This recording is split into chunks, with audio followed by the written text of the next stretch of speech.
Welcome back, brothers to Amalur. Tonight we're diving into a lot of the death specters. As always, before we get to the madness, be sure to like and comment any videos and topics you want to see in the future. Be sure to subscribe for the Emperor. And I thank you guys for support. Y'all been killing it. Now, let's get into the madness. The refugee crawlers came across the ash wastes in a column 12 kilometers long, their engines vomiting black smoke into a sky already choked by burning hive stacks. They had once been ore haulers, pilgrim carriers, manufacturum tractors, and armored personnel transports.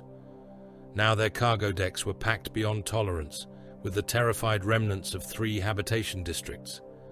Men clung to ladders and exhaust housings. Children had been bound to roof rails with lengths of cable, so they would not fall beneath the tracks. The wounded lay beneath sheets, stiff with blood, their screams drowned by the grinding of engines and the ceaseless tolling of evacuation bells from the distant orbital port. Behind them, silver moved through the storm. At first, the refugees mistook it for light reflecting from the ash. Then the shapes began to overtake the rearmost crawlers. Crystal clouds swept across the road in glittering sheets. They passed through steel plating as though through rotten cloth. Vehicle hulls split apart in fountains of sparks. Men burst open where they stood, their skin unzipping beneath cuts too swift for the eye to follow. Heads toppled from shoulders. Hands dropped from wrists, still gripping ladder rungs. One crawler continued forward for several hundred meters after every soul aboard had been sliced into red, sliding portions. The things pursuing the column reformed from the storm. They were tall and narrow, their limbs jointed in too many places, their bodies composed of translucent planes that caught the firelight and returned it in sickly colors. Silver discs revolved within their torsos. They ran without rhythm, folding and unfolding across the wastes in movements that made human eyes water. The refugees saw the barricade ahead. 3 Vindicators stood across the approach to St. Gerontius orbital port, their siege shields lowered, their squat demolisher cannon aimed down the refugee road. Black armored warriors occupied the ridgeline around them. Bone-white helmets stared through the ash. Red-eye lenses burned in colorless faceplates. A cry rose from the crawlers.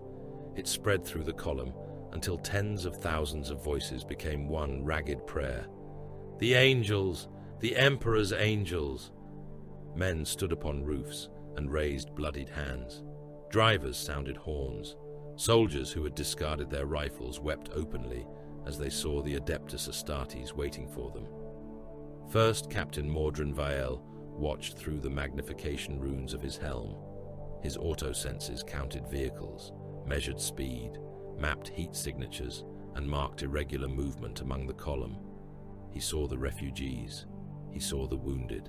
He saw the silver glitter moving beneath the skin of one overturned transport near the column's rear. That was enough. Vael raised his left hand. Lightning crawled across the talons of his gauntlet, blue-white against black ceramite. The Vindicator's machine spirits growled.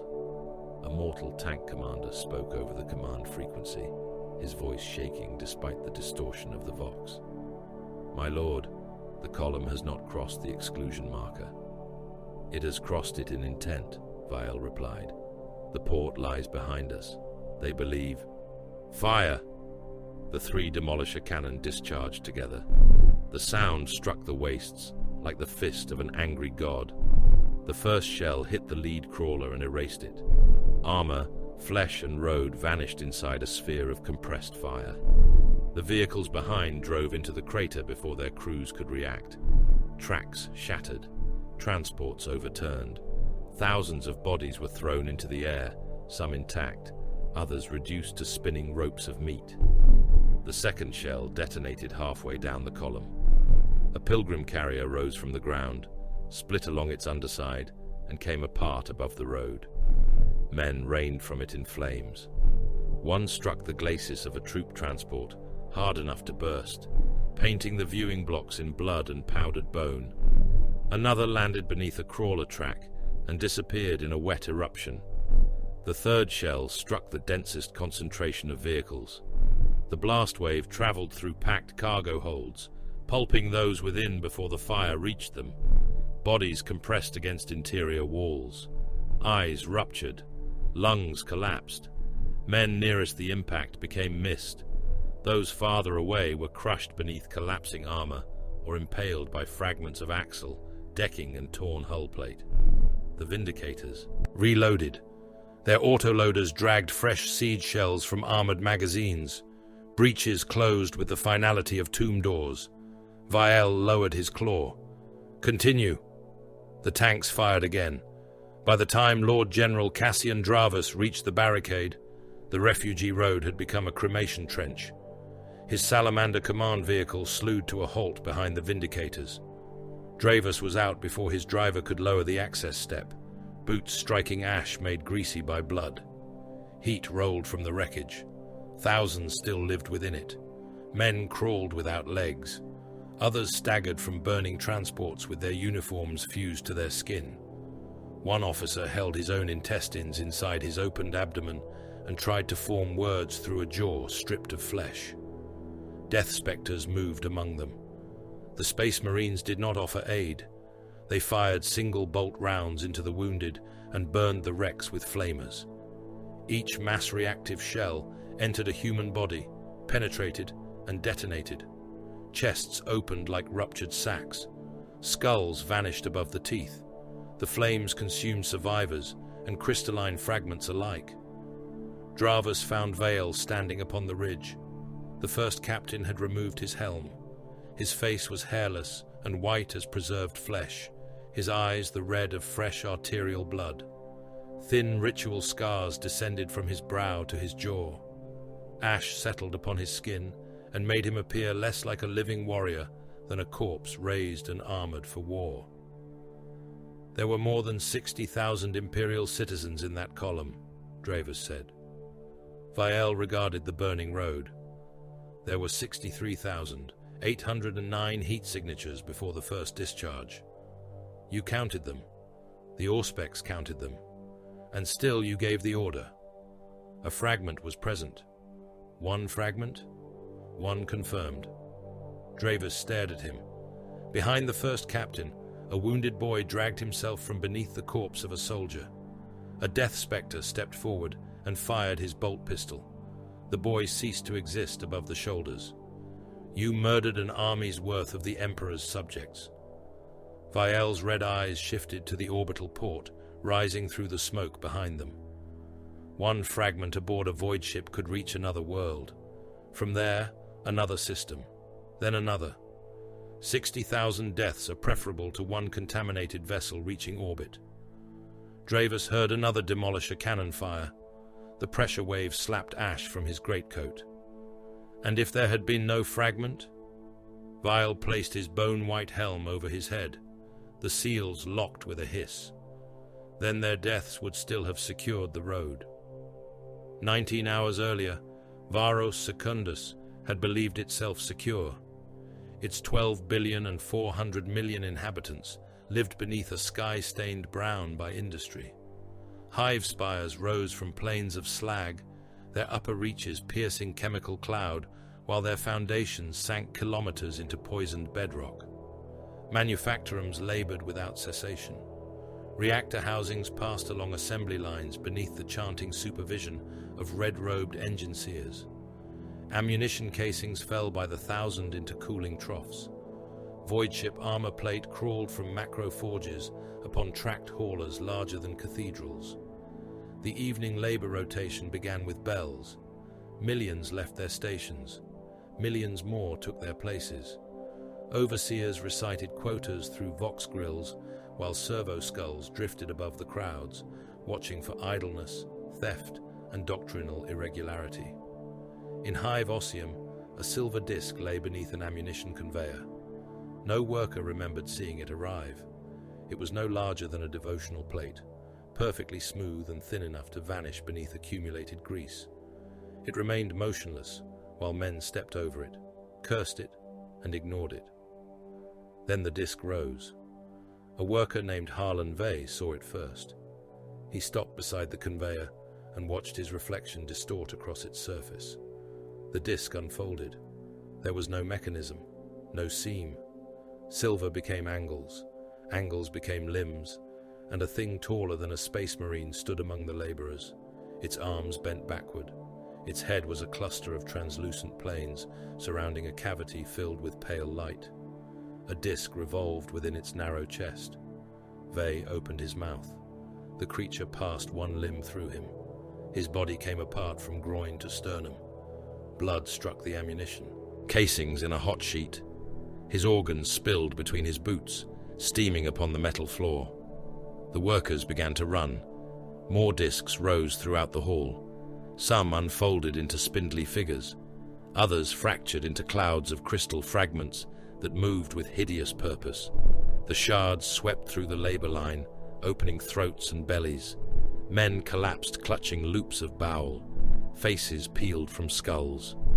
A worker reached the emergency shrine before a crystal entered his eye and exited through the back of his head in a spray of brain matter. The Manufactorum Watch arrived with shotguns and autoguns. Their first volley shattered 3 of the creatures. The fragments did not fall. They accelerated. A silver cloud crossed the watchmen and passed through them. Armor became ribbons. Weapons fell in pieces. Men stood for a heartbeat with their bodies divided by hundreds of narrow cuts. Then they collapsed into piles of sliding flesh. The shards reformed behind them. The same thing occurred in 9 hives. Silver discs awakened inside transit stations, barracks, generator halls, and hab stacks. They unfolded beneath mess tables and behind chapel altars. They emerged from ammunition crates that had passed through 6 separate inspections. They appeared within sealed command bunkers whose blast doors had never opened. Within 13 minutes, Lord General Dravus had lost contact with 3 planetary defense headquarters. He stood in the strategium beneath Hive Karad, surrounded by hololithic maps and screaming Vox traffic. Officers shouted over one another. Servitors fed parchment casualty reports from brass mouths. The central display flickered as entire districts changed from imperial green to warning red. "Seal the transit arteries," Dravus ordered. "Deploy the Karad Fusiliers across the eastern causeways. Armor to the Manufactorum approaches. I want basilisk batteries firing on every confirmed concentration." An artillery colonel stared at him. "Those districts remain inhabited, Lord General." "They remain lost. Fire." The first bombardments began 4 minutes later. Basilisk Earthshaker rounds descended into Hive Osseum. Hab blocks vanished beneath pillars of flame. Manufactorum roofs folded inward. Thousands died without ever seeing the enemy. The barrages broke the Scythor formations and buried silver discs beneath millions of tons of ferrocrete. For 11 minutes, the reports improved. Then the command station controlling the eastern batteries fell silent. No distress signal came, no request for reinforcement. The Vox simply ceased. A reconnaissance servitor entered the station 20 minutes later. Its picked feed showed men sitting at their consoles, as though still at work. Every body had been emptied. Skin hung loose over uniforms and armor. Blood covered the floor to the depth of a man's hand. Something glittered inside the ventilation ducts. Dravus built fronts, because that was what generals did. Infantry regiments established barricades across transit avenues. Lehman Russ battle tanks formed steel walls at hive intersections. Battle cannon aimed down streets crowded with fleeing civilians. Heavy weapon teams occupied shrine steps and hab balconies. Flamers burned piles of corpses to deny concealment to the crystals. The Scythors did not recognize the fronts. They passed through ammunition conveyors and drainage systems. They entered tanks through exhaust grills and emerged inside crew compartments. Lehman Russ engines roared riderless, while the men within were reduced to blood-slicked bones. At the Osseum Gate, an entire regiment vanished between one Vox report and the next. Its commander had been speaking when the transmission ended. "They are moving beneath." Nothing followed. By the 6th hour, all 9 major hives reported active infestations. By the 7th, 3 orbital stations had lost atmosphere. By the 8th, The armed merchant vessel, Beneficent Will, broke from its assigned anchor and accelerated toward the outer system. Its escort demanded compliance. The merchant vessel answered with macro cannon fire. One escort frigate broke apart amidships. The second attempted to disengage, but the Beneficent Will pursued, firing until both ships became drifting wreckage. No human voice came from the merchant vessel, only a repeating geometric pulse that no Imperial cogitator could interpret. Dravus ordered every remaining defense ship to intercept. Before they reached firing range, the Augur Master called out, "New contact, outer moon bearing." The contact appeared as a shadow against the void, narrow and swift. The identification runes struggled, failed, then returned a name. Vox Silenti. The Nova-class frigate made no acknowledgement of the planetary distress calls. Its augurs swept the system with a precision beyond Varosian instruments, examining orbital stations, debris fields, engine trails, and every vessel attempting to flee. Behind the outer moon, hidden from lesser sensors, something larger waited. The strike cruiser Sepulchral Oath emerged only when its commander chose to reveal it. Black hull, bone-white insignia, gun batteries silent. Dravus felt the strategium change around him. Officers straightened. Men whispered prayers. One Vox servitor began reciting the litany of deliverance without being commanded. The Adeptus Astartes had come. 42 descended in Thunderhawks. They landed within the palace fortress, while the city burned beneath the void shields. Black-armored giants strode through ranks of kneeling soldiers. Their shoulder guards bore a white skull above crossed scythes. Their silence was more terrible than any battle cry. Vael entered the strategium without his helm. Dravus bowed. "My lord, civilian casualties exceed. How many vessels have departed?" Dravus stopped. "My lord, since the first confirmed attack, how many?" The naval prefect consulted the hololith. 17 void-capable vessels. 6 remain under control. 4 were destroyed. 7 are unaccounted for. Passenger manifests. Being assembled. Which carried refugees? We do not yet know. Vael's red eyes fixed upon the man. Then you know nothing of value. The Death Spectres went to war before the hour ended. Scout Sergeant Corvin Bale's warriors vanished into the lower hive. Communications died wherever they passed. Relay stations were severed. Transit doors opened and closed according to hidden command. Low-powered beacons appeared upon Scythor concentrations without triggering enemy reaction. Then the Battle Brothers struck. Bolters roared through manufactorum aisles. Mass-reactive shells punched into crystalline bodies and exploded inside them, scattering burning fragments. Plasma guns cast blue suns through the dark, vaporizing silver discs and reducing walls to molten slag. Flamers filled ventilation arteries with promethium fire. Jump-pack warriors descended behind the Xenos in thunder and smoke. Chainswords screamed against crystal limbs. Power fists shattered translucent torsos. The Death Spectres gave no challenge and demanded no surrender. They killed, repositioned, and killed again. Dravus watched the tactical display. At first he thought they were reclaiming districts. Then he saw the pattern. Every severed communication line drove the Scythors away from the spaceport. Every destroyed bridge forced them toward the Underhive. Every Astartes assault left one route apparently open. "They are herding them," Dravus whispered. Vael stood beside the hololith. "Yes." Toward the subterranean transit network. "Yes. There are hundreds of millions sheltering below." Vael did not look at him. "They will serve." The first captain opened every planetary command frequency. His voice rolled across Varos Secundus, through trench vox sets, hive speakers, shipboard augurs, and the brass throats of emergency servitors. "By authority of the Adeptus Astartes, this system is under absolute quarantine. All civilian vessels will ground immediately.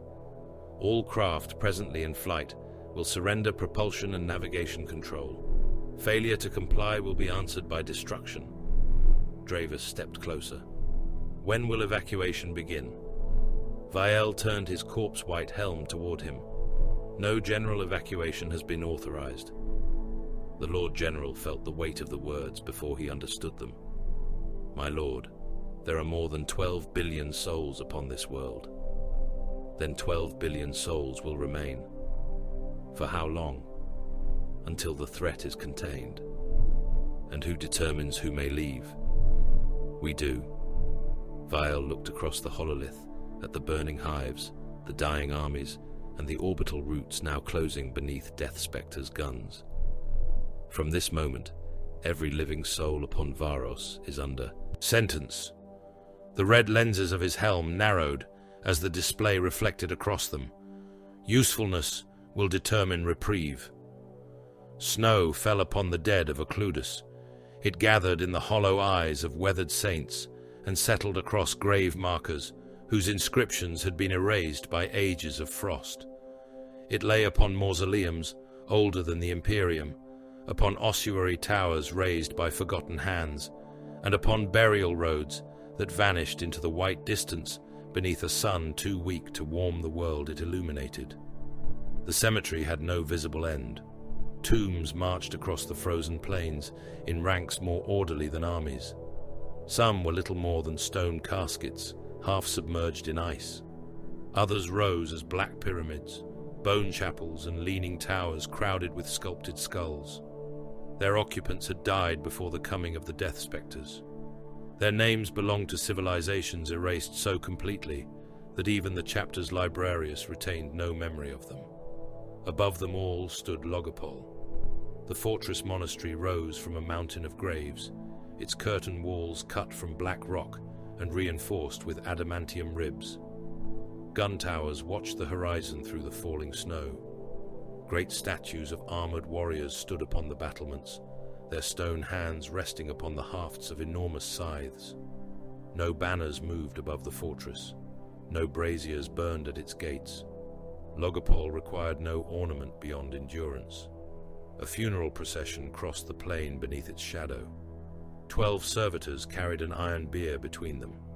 Their legs had been replaced with articulated pistons, capable of traversing the frozen ground without faltering. Censers had been grafted into their chests, spilling clouds of bitter funerary smoke through vents cut between exposed ribs. The battle brother upon the bier sat upright. His body had been mummified beneath layers of black cloth and preservation resin. The exposed flesh of his face had tightened against his skull until little remained except bone, leathery skin, and the dark hollows where his eyes had once rested. His armor had been removed, repaired, and carried behind him piece by piece. Bolt scars still marked the breastplate. The right pauldron bore a deep furrow where an alien blade had almost reached the warrior's neck. His gauntleted hands rested upon the hilt of his sheathed combat blade. The dead did not recline upon Occludus. They remained prepared. Hundreds of death spectres stood between the tombs as the procession approached. Black ceramite darkened beneath the snow. Bone-white helmets faced the bier in absolute stillness. Red lenses glowed through the storm like watchfires above an endless field of corpses. No warrior bowed his head. No lamentation rose from the assembled ranks. Chaplain Orsin Carr walked before the bier, his crozius held upright in one hand. His skull helm had been fashioned with a long jaw and narrow cheekbones, making it resemble the face of a starved corpse. Chains of black iron hung from his armor, each bearing fragments of finger bone taken from honored battle brothers whose bodies had never returned to Occludus. The procession stopped before the gate of returning. The doors were tall enough to admit a battle tank. Hundreds of names had been carved into their surface, each inscription cut deep and filled with pale ash. Carr turned to face the assembled chapter. "Brother Tarvek mine," he said. His voice rolled from his helm's amplifiers, cold and metallic beneath the frozen sky. Born upon the northern marches of Phala, chosen in the trial of the empty hand, elevated beneath the blade of Apothecary Cern, assigned to the 7th Battle Company, elevated to the Wargeists, after 118 years of service. The servitors remained motionless. Snow gathered upon Tarvek Mayen's shrunken face. He stood upon the walls of Carthax when the void spawn descended in their millions. He slew the Pale Reaver at the breach of St. Varen. He recovered the gene seed of 4 brothers beneath enemy fire. He remained at his post for 3 days after the loss of his left arm. Carr paused. His failings are also recorded. A faint change passed through the ranks, not movement, attention. He pursued a wounded enemy beyond the assigned kill boundary during the cleansing of Absalom's reach. His disobedience exposed the flank of his squad and caused the death of Brother Mailer. He allowed anger to dictate action. He carried the censure of that failure until his final deployment. No excuse followed. No attempt was made to soften the condemnation because Tarvek Mayen could no longer hear it. In the Varkalak deeps, he accounted for 53 confirmed targets before the breach of his armor. After mortal injury, he accounted for 11 more. His final action destroyed the conduit by which the enemy sought escape. The mission endured. His body was recovered. Both progenoid glands were secured without corruption. Behind the bier, an apothecary advanced. He carried a black reliquary in both hands. Within it, beneath layers of blessed glass and stasis vapor, rested the gene seed recovered from the dead warrior. The organs were small, pale things. To mortal eyes, they would have appeared insignificant beside the towering mummified corpse. Every death spectre understood otherwise. The body upon the bier was memory. The armor carried behind it was inheritance. The gene seed was continuation. Carr lowered his Crozius. Brother Tarvek Mayen has not ended. The words carried across the graves. His service has been interrupted. Every warrior raised his hands. The left palm opened before the abdomen, facing upward. The right fist descended into it. Skull and throne, the Masrahim. Hundreds of armored fists struck waiting palms as one. The sound resembled a distant gunshot traveling across the cemetery. Carr performed the gesture first toward the dead warrior. Then he turned and repeated it toward Logopol, not toward the walls, not toward the statues or battlements, toward the unseen depths beneath the fortress, where the Magyar sat upon the Shariaks and died by degrees in service to the vigil. The gate of returning opened. Warm air spilled from the fortress, heavy with oils, incense, and the dry scent of ancient flesh. The servitors carried Tarvek Mayen within. His armor and gene seed followed. The assembled death spectres remained among the graves until the doors closed. Only then did they turn away. Mordran Vael watched from the lowest step of the gate. He wore no helm. Snow melted upon the ritual scars crossing his pale scalp. His eyes were red, even where the cold made the flesh around them bloodless. Mesazar Sereth Nahal stood beside him. The chief librarian carried a force stave formed from dark metal and fragments of glass that reflected no light. A psychic hood framed his hairless head. Fine veins of black discoloration surrounded the sockets of his eyes, the consequence of too many hours spent listening to the Shariaks. Tarvek believed he would return, Vael said. Nal watched the gate. He believed what the chapter taught him. That was not my observation. No. Nal's thin mouth moved without humor. It was your judgment. Vael turned toward him. Do you doubt the resurrection? I doubt every truth that fears examination. And yet you serve as Mesazar. That is why I must doubt. They entered Logopol together. The fortress swallowed sound. Corridors of black stone descended beneath vaulted ceilings, supported by pillars carved into the likenesses of hooded warriors. Servitors moved between wall recesses, carrying censers, burial cloths, vials of preservation oil, and trays of surgical instruments. None looked upon the passing officers. Most possessed no eyes with which to do so. Vael and Nahal passed the arming halls. Battle brothers stood stripped to the waist beneath white lumen globes. They were corpse-pale, hairless, and red-eyed, each one marked by scars of implantation, battle, and ritual incision. Apothecaries moved among them with auspex wands, and bundles of one warrior stood inside a sealed examination frame, while a medici servitor sprayed his skin with reactive chemicals. The fluid beaded across his flesh and ran into the drains without producing the expected protective secretion. Mucranoid response absent, the servitor announced. The attending apothecary did not look up. Record unchanged. Reinforce void seal protocols. Issue secondary dermal compounds for extended exposure.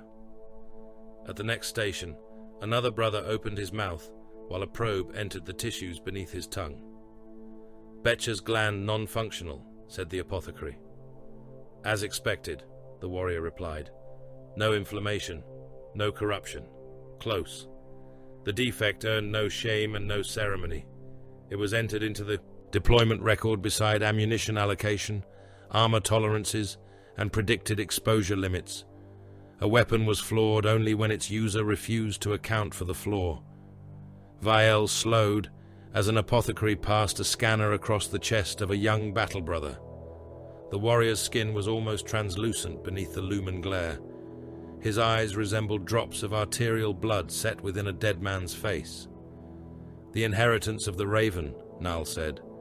The inheritance of Korax, Viel corrected. Perhaps. Viel's gaze hardened.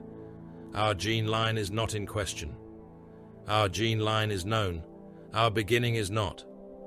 The chief librarian continued walking. The records of the chapter's founding were fragments bound in seals, contradictory histories, and deliberate silences. The Death Spectres accepted descent from the Raven Guard. They accepted the pallor, the red eyes, and the failures within their implanted organs as proof written into their flesh. What they did not possess was certainty concerning the hand that had shaped their creation, the purpose for which they had been sent into the ghoul stars, or why Corcadus had found the Shariax waiting upon Occludus. Some mysteries were wounds covered by armor. The fact that they could not be seen did not mean they had healed. Viel and Nahal entered a descending passage guarded by two wargeists. The veterans held their power scythes upright, the hafts locked against the stone floor.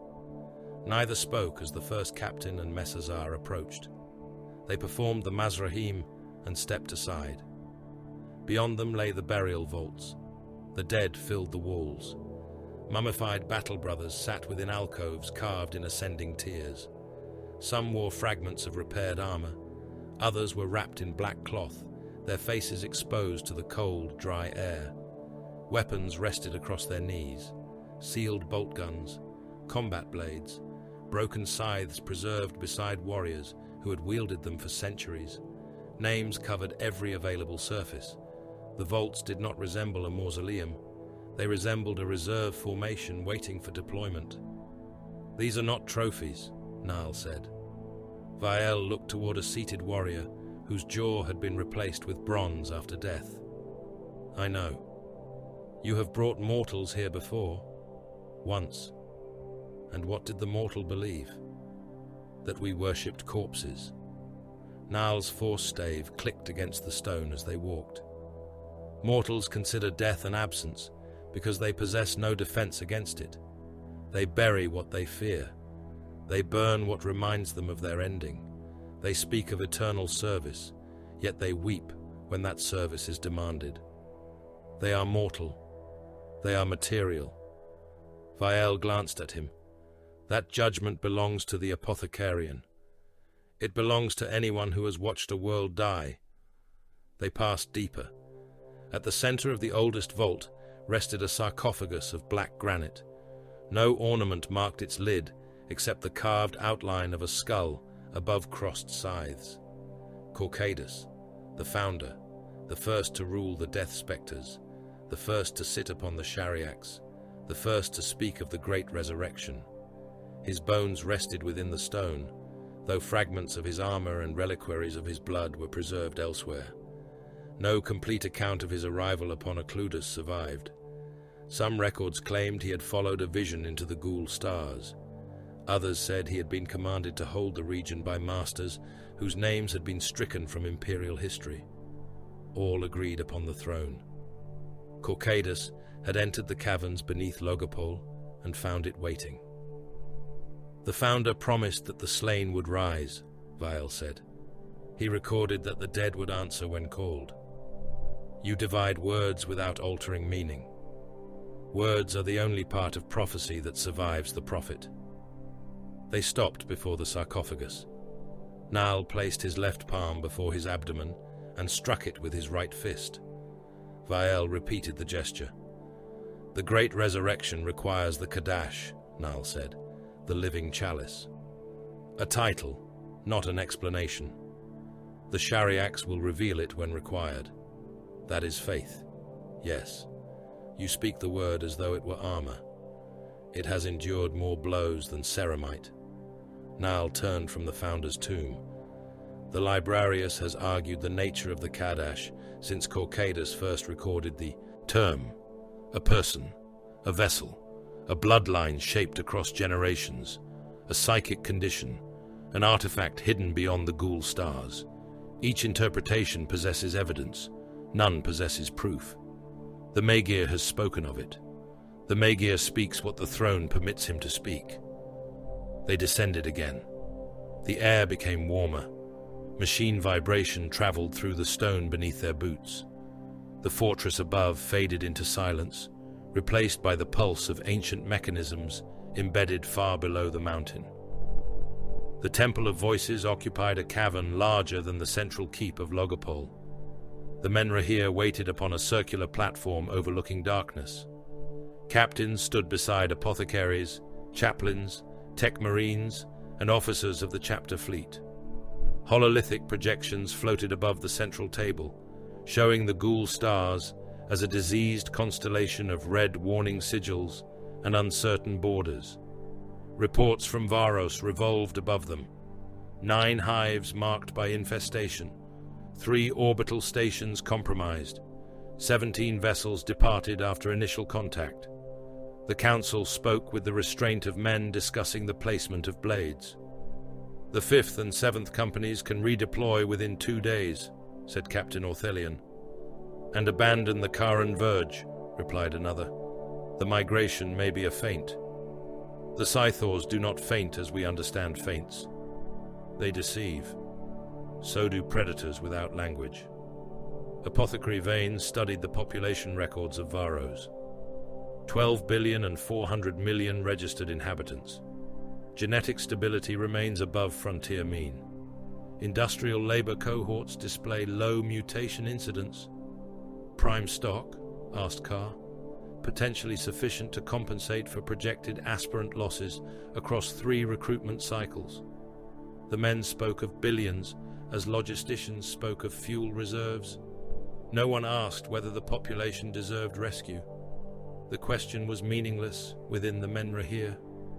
The chapter had been placed upon Occludus to guard the border of the ghoul stars.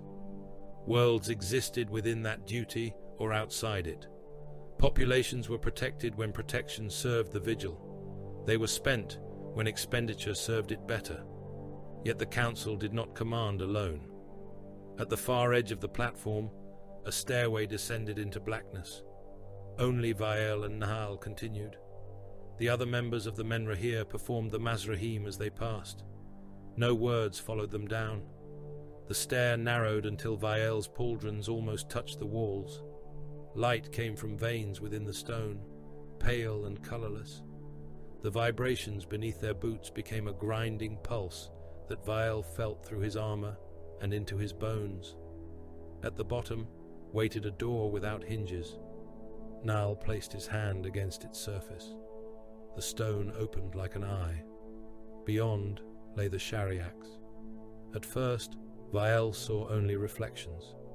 Glass rose from the chamber floor in jagged planes, surrounding an object concealed at their center. Machinery threaded through the walls, black conduits passing into structures that resembled organs cast in metal. Pistons moved without sound. Cables trembled as though blood flowed within them. No forge mark identified the creators. No Mechanicus lexicon possessed names for half the components. The Death Spectres did not claim to understand the throne. They claimed only the right to endure it. Nal entered first. The glass reflected him 100 times, each image distorted into a different death. In one pane he stood flayed.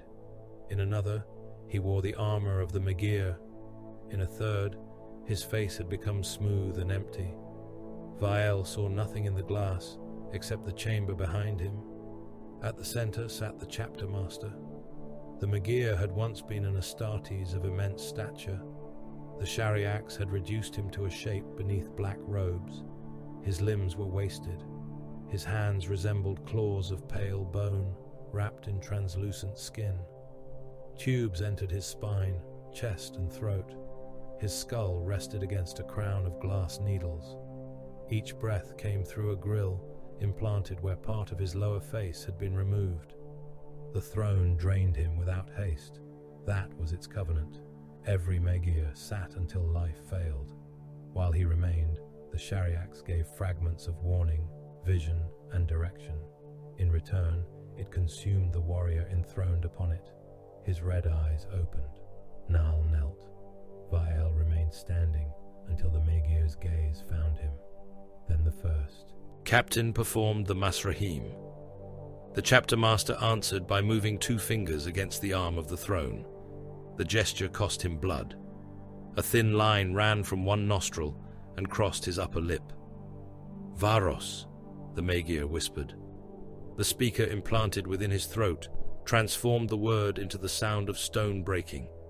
Nal approached. The manifestation began according to the pattern.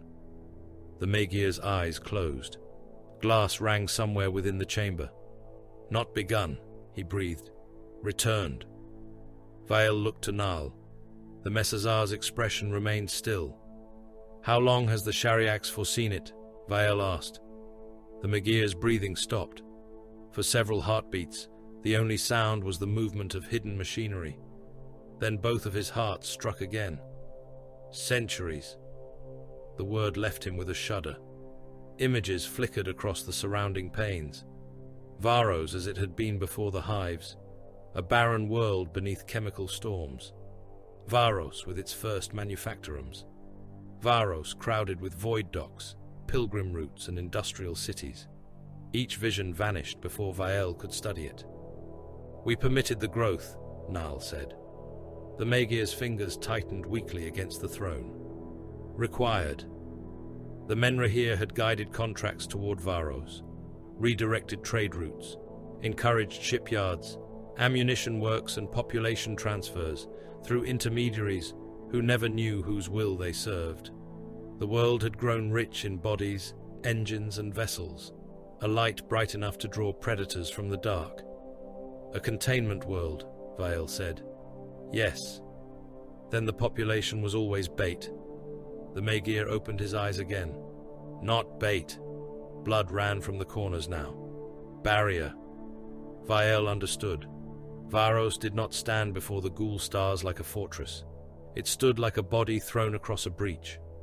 How many may be extracted? He asked. The Megir's gaze moved toward one of the glass planes. For an instant, it showed refugee ships burning above Varos. Those who strengthened the vigil. And the remainder? The Megir did not answer. He had no need. Nal lowered his head. The Scythors are seeking passage beyond the frontier.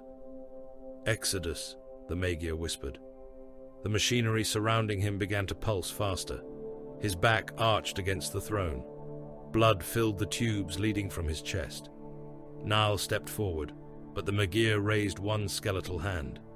Prevent it! Vael struck his fist into his open palm, skull and throne. The world may be lost. Worlds are lost. 12 billion inhabitants may die. Souls, the Megir rasped, are the Emperor's currency. His eyes fixed upon Vael. Do not permit the enemy to spend them twice. The command settled into the first captain without anger, pity or hesitation. Save no world. Preserve no population. Prevent the Scythor exodus. That was the vigil. Vael bowed his head. It will be done. He turned toward the chamber door. Behind him, the shariax rang, not loudly. A single pure note passed through the glass and entered the bones of every warrior within the Temple of Voices. Then a voice spoke from the throne. It was not the Magir's ruined whisper. It was deeper, clearer, neither human nor mechanical. Kadash. Vial stopped. Nal's face had gone still. Upon the throne, the Magir began to scream. The moon had no name that survived outside the cogitator vaults of Varos Secundus. It was a dead sphere of black stone, scarred by extraction pits and the impact wounds of ancient mining charges. The planet filled half the sky above it, a vast rust-colored orb veiled in storms and the spreading fires of war. Beyond Varos, the void remained absolute. Scout Sergeant Corvin Bale moved through that darkness without sound. Magnetic grips locked his boots to the moon's surface. His armor had been stripped of every reflective marking and treated with heat-absorbing compounds that dulled the emissions of its power cells. Small maneuvering thrusters had been fixed beneath his backpack, each capable of firing for less than a heartbeat before its thermal signature risked detection. 6 scouts followed him in single file. They crossed a ridge of broken basalt and descended into the crater beyond. No Vox traffic passed between them. Bale communicated through hand signs, helm rune flashes, and brief pulses transmitted along, a narrow beam that could not be intercepted unless an enemy already knew where to search. Ahead, the Imperial listening station had become something else. Its original structure remained visible in fragments. A Vox mast projected from the crater wall at an impossible angle. Armored habitation modules had been split open and drawn apart. Solar arrays lay buried beneath growths of translucent material. A crystalline fortress had consumed the station from within.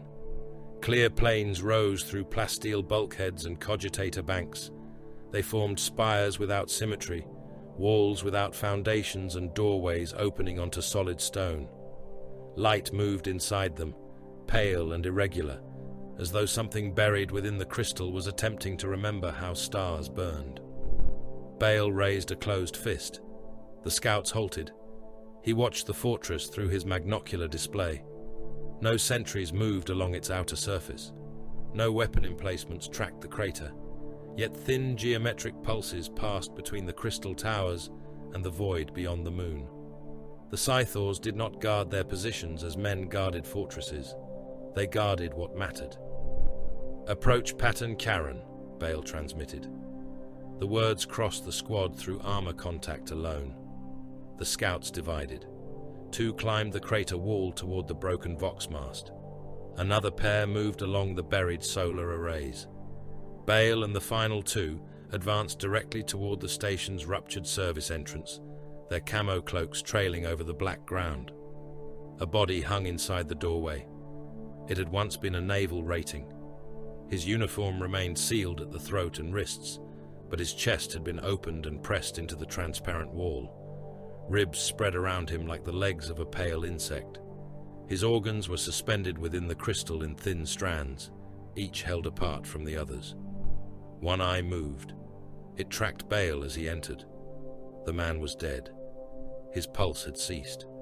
The tissue of his brain had been separated into translucent layers through which faint electrical discharges continued to crawl.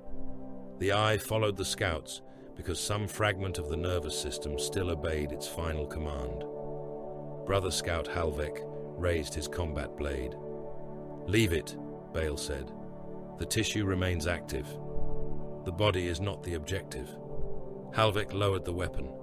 They moved deeper. Human remains filled the station. Some had been enclosed whole inside crystal pillars. Others had been divided into portions and arranged among luminous conduits. Hands twitched. Mouths opened without lungs to force air through them. Severed spinal columns flexed in slow repetition, sending signals into no body that could receive them. The Scythors had not displayed the dead as trophies. They had used them. Bale passed a command throne fused into the floor. The officer who had once occupied it now existed as a web of nerves stretched across the chamber wall. Thin strands of crystal pierced every exposed junction. His hands remained upon the controls, though both arms had been removed above the elbows. "Signal source," Halvek transmitted. A rune appeared upon Bale's display. The Scythor transmissions originated beneath the central Auspex chamber. The scouts entered through an ammunition hatch rather than the main passage. Bale cut the locking mechanism with a melter bomb charge no larger than his thumb. The detonation was contained within the metal.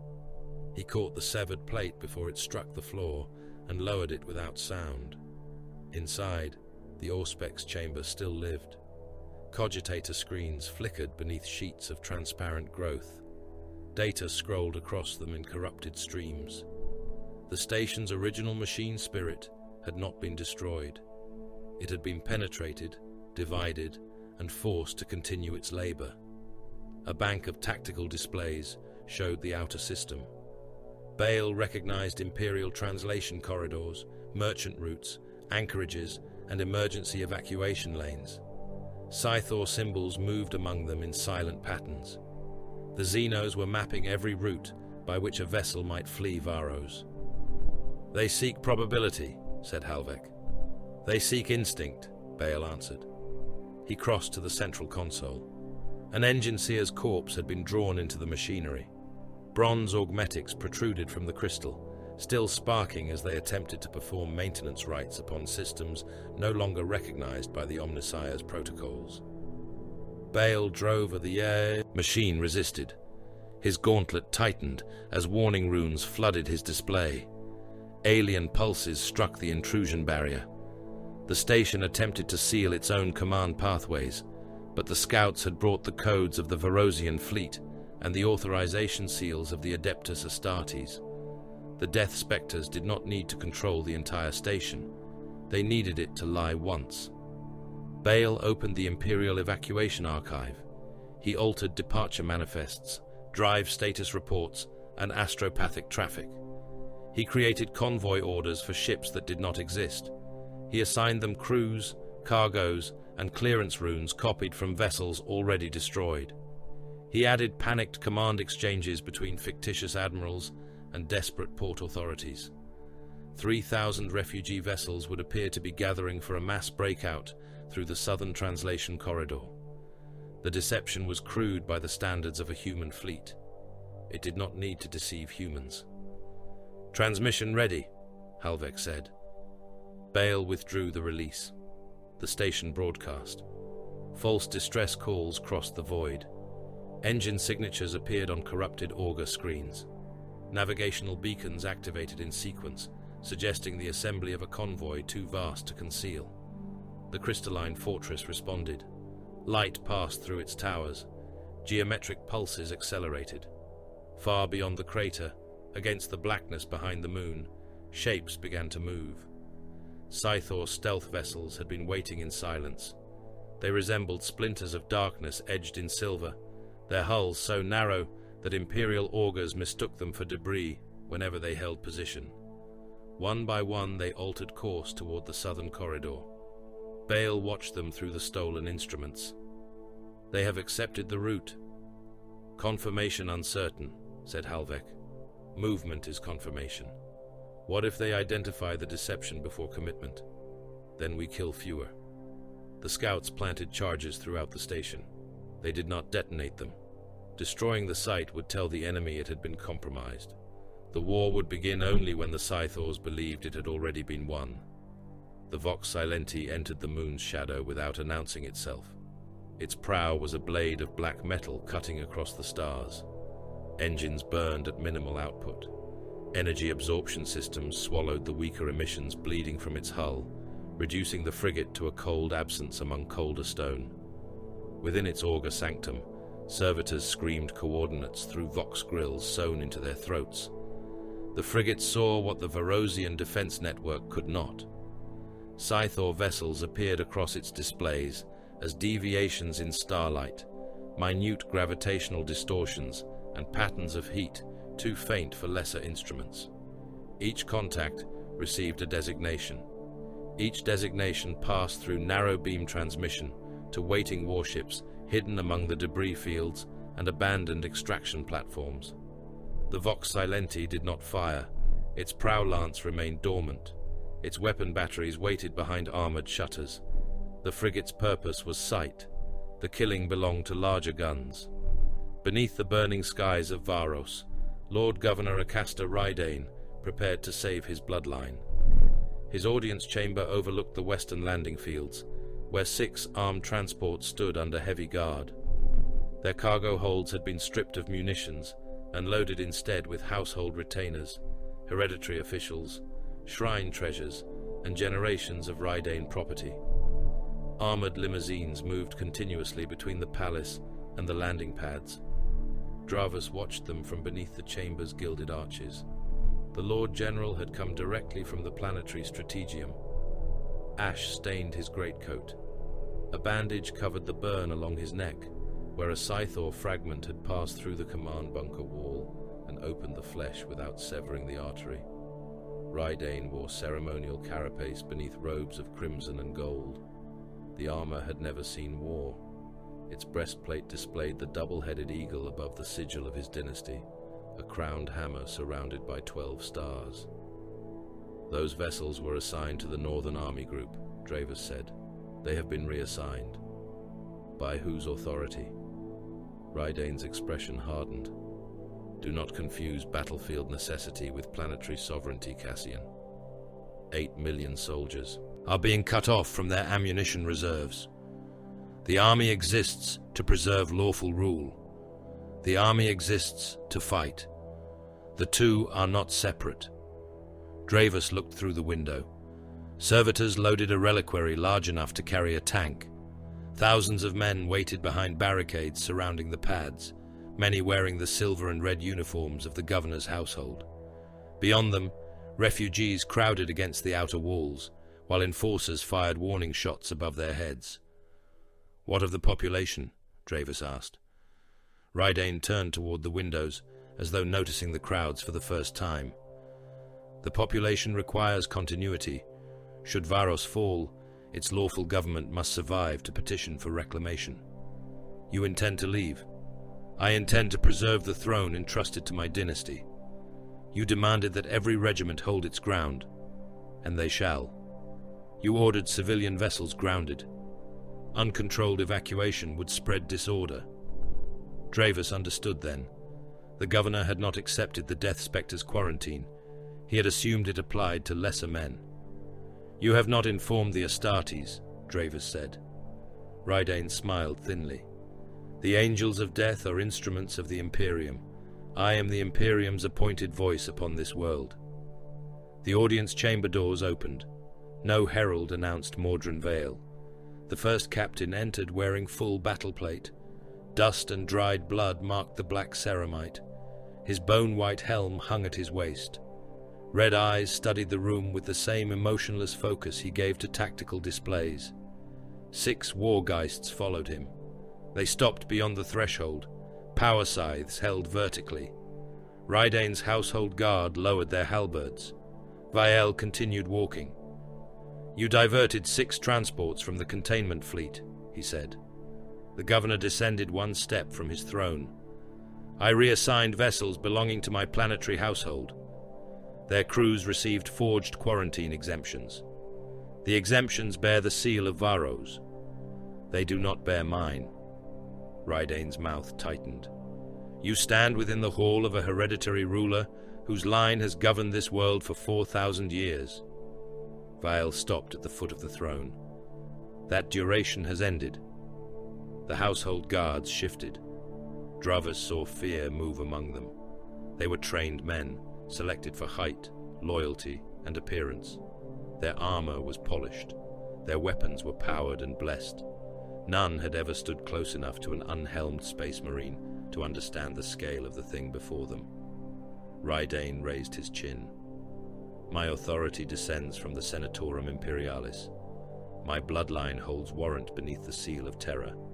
The Emperor himself is the source of my right." "All rights serve his wars," Vael said. "Those that obstruct them cease to exist. You presume beyond your station.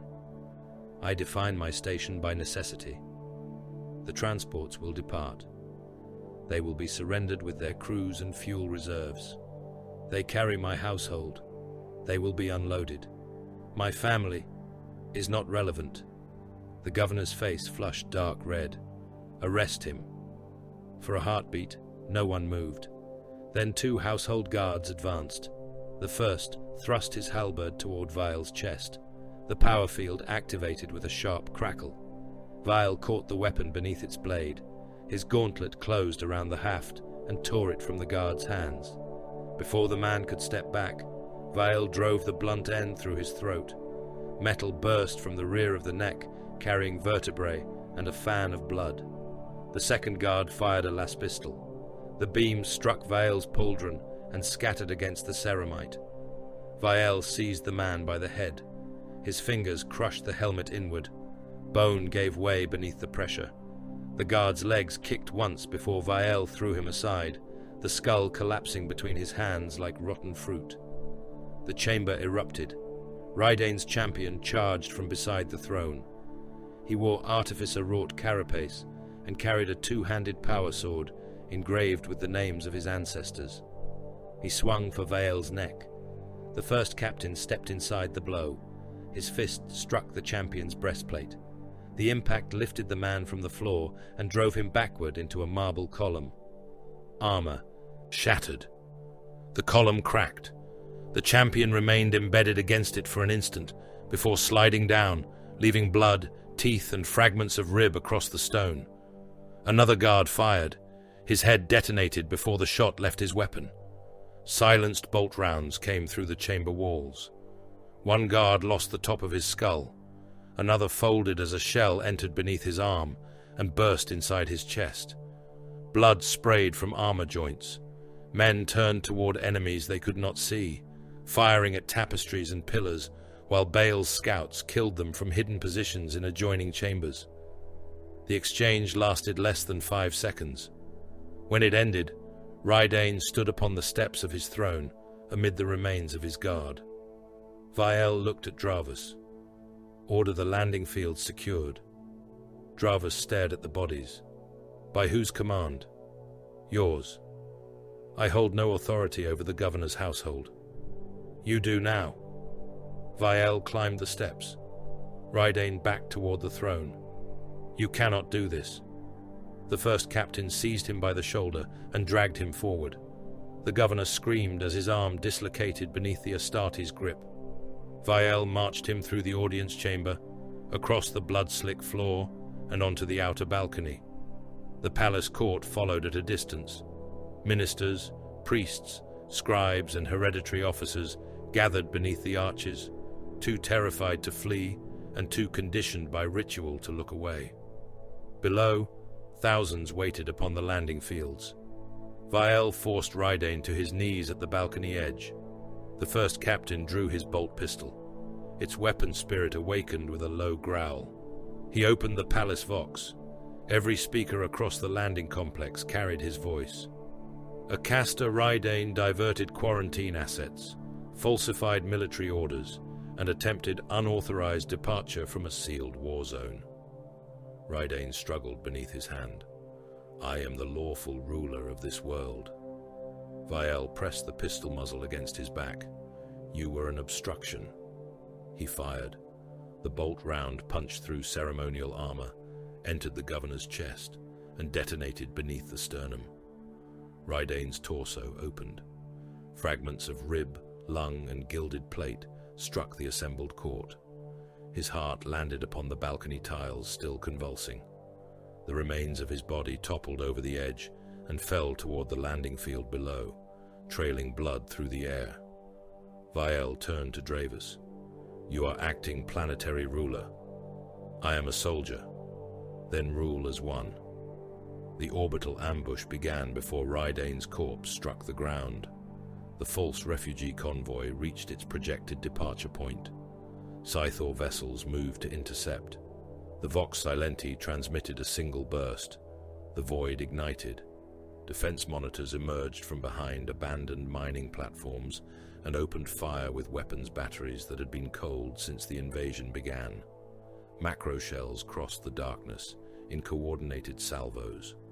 Scythor stealth ships appeared only when impact struck them, their hidden forms outlined by ruptures of silver light. The sepulchral oath advanced from behind the moon, its bombardment cannons fired. One Scythor vessel ceased to exist, another split along its length as a lance beam crossed it from prow to stern. Clear internal structures flashed into visibility, filled with spindly forms and captive human bodies. Gunships descended upon the crippled vessels. Boarding torpedoes followed. The first struck an alien hull at speed, its adamantium prow punching through crystal and buried bulkheads. Explosive clamps locked it in place. The assault ramp fell. Wargeists entered. Power scythes ignited in the darkness. Their disruption fields cast pale light across walls that bled luminous dust. The veterans moved through corridors too narrow for human proportions, cutting down defenders that unfolded from the architecture itself. A Scythor shape emerged from a transparent wall. Veteran Sergeant Morveth severed both its arms with one sweep. His return stroke passed through its torso and cut the silver disc within. The creature collapsed into a storm of fragments. Flamers consumed the shards before they could reform. The Wargeists pressed deeper. They found human cargo holds beneath the vessel's central spine. Thousands of containers stood in ordered ranks. Some bore Imperial merchant seals.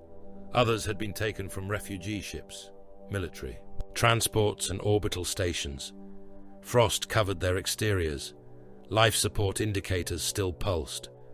Morveth opened the nearest. Men were packed inside. They had been stripped of weapons, and restraints had been fixed around their limbs. Many remained alive. All carried small incisions upon the chest or throat. Apothecary Vane examined the closest corpse. He cut the sternum apart and pulled the ribs wide. A silver disc rested beside the heart, inactive, waiting. The same was true in the next body, and the next. Across the hold, thousands of human containers carried dormant fragments concealed inside living flesh. Morveth transmitted the discovery to Vael. The first captain stood upon the palace balcony while Rydane's blood dried across the tiles. He listened without interruption. The Scythors had not come to conquer Varos. They had come to fill its ships. Every evacuation convoy would carry them farther. Every rescued population would become a transport medium. Every act of Imperial mercy would open another road beyond the Ghoul stars. Vael looked toward the landing fields. 6 stolen transports waited beneath the polluted sky, their ramps still open for Rydane's household. "Seal every vessel," he ordered. Dravus stood behind him. For inspection, Vael watched the fires spreading across his condemned world. For execution, the Thunderhawks came down through a sky made murderous by falling wreckage. Burning fragments of the orbital war drifted across the upper atmosphere, trailing incandescent metal through clouds the color of old bruises. One shattered defense monitor entered too steeply and became a second sun above Hive Ossium, its ruptured plasma drives carving a white wound across the heavens before the vessel broke apart. Armor plates large enough to crush cathedrals tumbled toward the Hive continent. The Death Spectres descended beneath them. 112 black-armored warriors fell from the open assault ramps of the Thunderhawks. Jump packs held cold during the first kilometers of their drop. They plunged headfirst through smoke, ash, and streams of burning debris. Their armor swallowed what little daylight remained. Only their bone-white helms and crimson eye lenses could be seen, pale skulls falling out of the darkness. Hive Ossium rose to meet them. The city was a mountain of habitation stacks, manufactorums, transit towers, and shrine complexes, all fused into a single iron mass. Its highest spires pierced the polluted cloud layer. Its foundations descended so far beneath the earth that generations had lived and died without learning that a sky existed above them. Now half the hive burned. Scythor growths covered entire districts in translucent spines. They had climbed across hab towers, penetrated reactor vaults, and split through the ferrocrete walls of imperial shrines. Pale light pulsed within the crystal formations, each flare answered by distant movement across the city. First, Captain Mordrin Vael fell at the center of the formation. Targeting runes crawled across his vision. His helm marked enemy concentrations, imperial regimental lines, artillery impact zones, and the predicted collapse paths of damaged towers. The information was not presented as a battlefield. It was presented as a mechanism. Every regiment was a weight. Every street was a channel. Every human life below was pressure waiting to be applied. First line, Vael voxed. The tactical squads ignited their jump packs. Blue-white fire burst beneath them. Their descent slowed with bone-jarring violence. 40 battle brothers separated from the formation and struck the elevated transit ways surrounding the central districts. Ceramite boots shattered paving slabs. The first squad landed upon a mag-rail causeway where hundreds of Varosian infantry were retreating beneath a storm of crystal fragments. Sergeant Vorin did not look at the fleeing soldiers. He brought his bolter to his shoulder and fired into the cloud behind them. The weapon bucked in his hands. Mass reactive shells crossed the causeway in disciplined pairs. Each round penetrated the approaching crystal storm before detonating. Silver fragments burst apart, ricocheting from hab walls and cutting through the men trapped between the enemy and the Space Marines. "Turn!" Vorin ordered the soldiers. They continued running. His next bolt round struck their lieutenant between the shoulder blades. The officer's chest exploded outward in a fan of blood, lungs, and shattered ribs. The survivors stopped. "Turn," Vorin repeated. They obeyed. Across Hive Ossium, tactical squads established overlapping fields of fire. Bolters hammered from transit lines and shrine balconies. Plasma guns discharged with the crack of splitting air, casting blue glare across the smoke and reducing Scythor forms to expanding clouds of molten crystal. The Devastators landed higher. They occupied manufactorum roofs, defense towers, and the armored crowns of Hive spires. Lascanon beams punched through the polluted air and cut Pinion-class stealth craft apart as they emerged from concealment.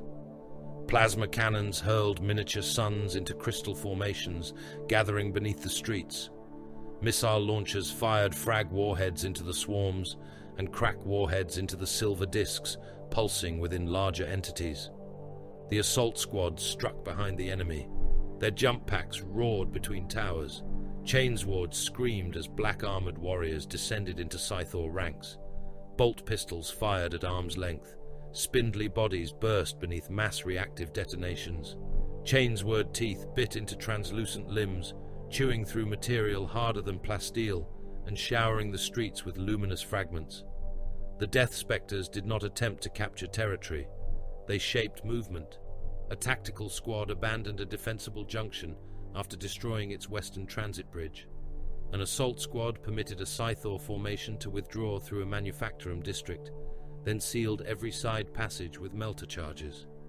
Devastators ignored enemy masses, advancing toward Imperial lines, and instead destroyed the structures that might allow them to disperse. The Scythors moved toward the central plaza because every other path became death. 12 million Varosian soldiers attacked across the Hive continent. Earthshaker rounds screamed overhead in their thousands. The artillery barrage rolled forward through districts already crowded with refugees and wounded. Hab blocks burst open beneath the impacts. Bodies fell from shattered windows like rain. Basilisks fired until their barrels glowed and recoil, cracked the ground beneath their stabilizers. Armored regiments advanced behind the barrage. Lehman Russ battle tanks ground over rubble and corpses, their battle cannons firing into crystal formations at ranges measured in hundreds of meters. Executioner variants poured plasma into the avenues until cooling systems failed and crews boiled inside their own vehicles. Demolishers drove directly into the lower districts, siege shields pushing mountains of human remains before them. The Scythors entered the tanks through the smallest openings. Crystal dust passed through vision ports, exhaust grills, and damaged seals. Crews screamed over the Vox as fragments filled their compartments. Men clawed at their faces, while silver slivers opened their eyes from within.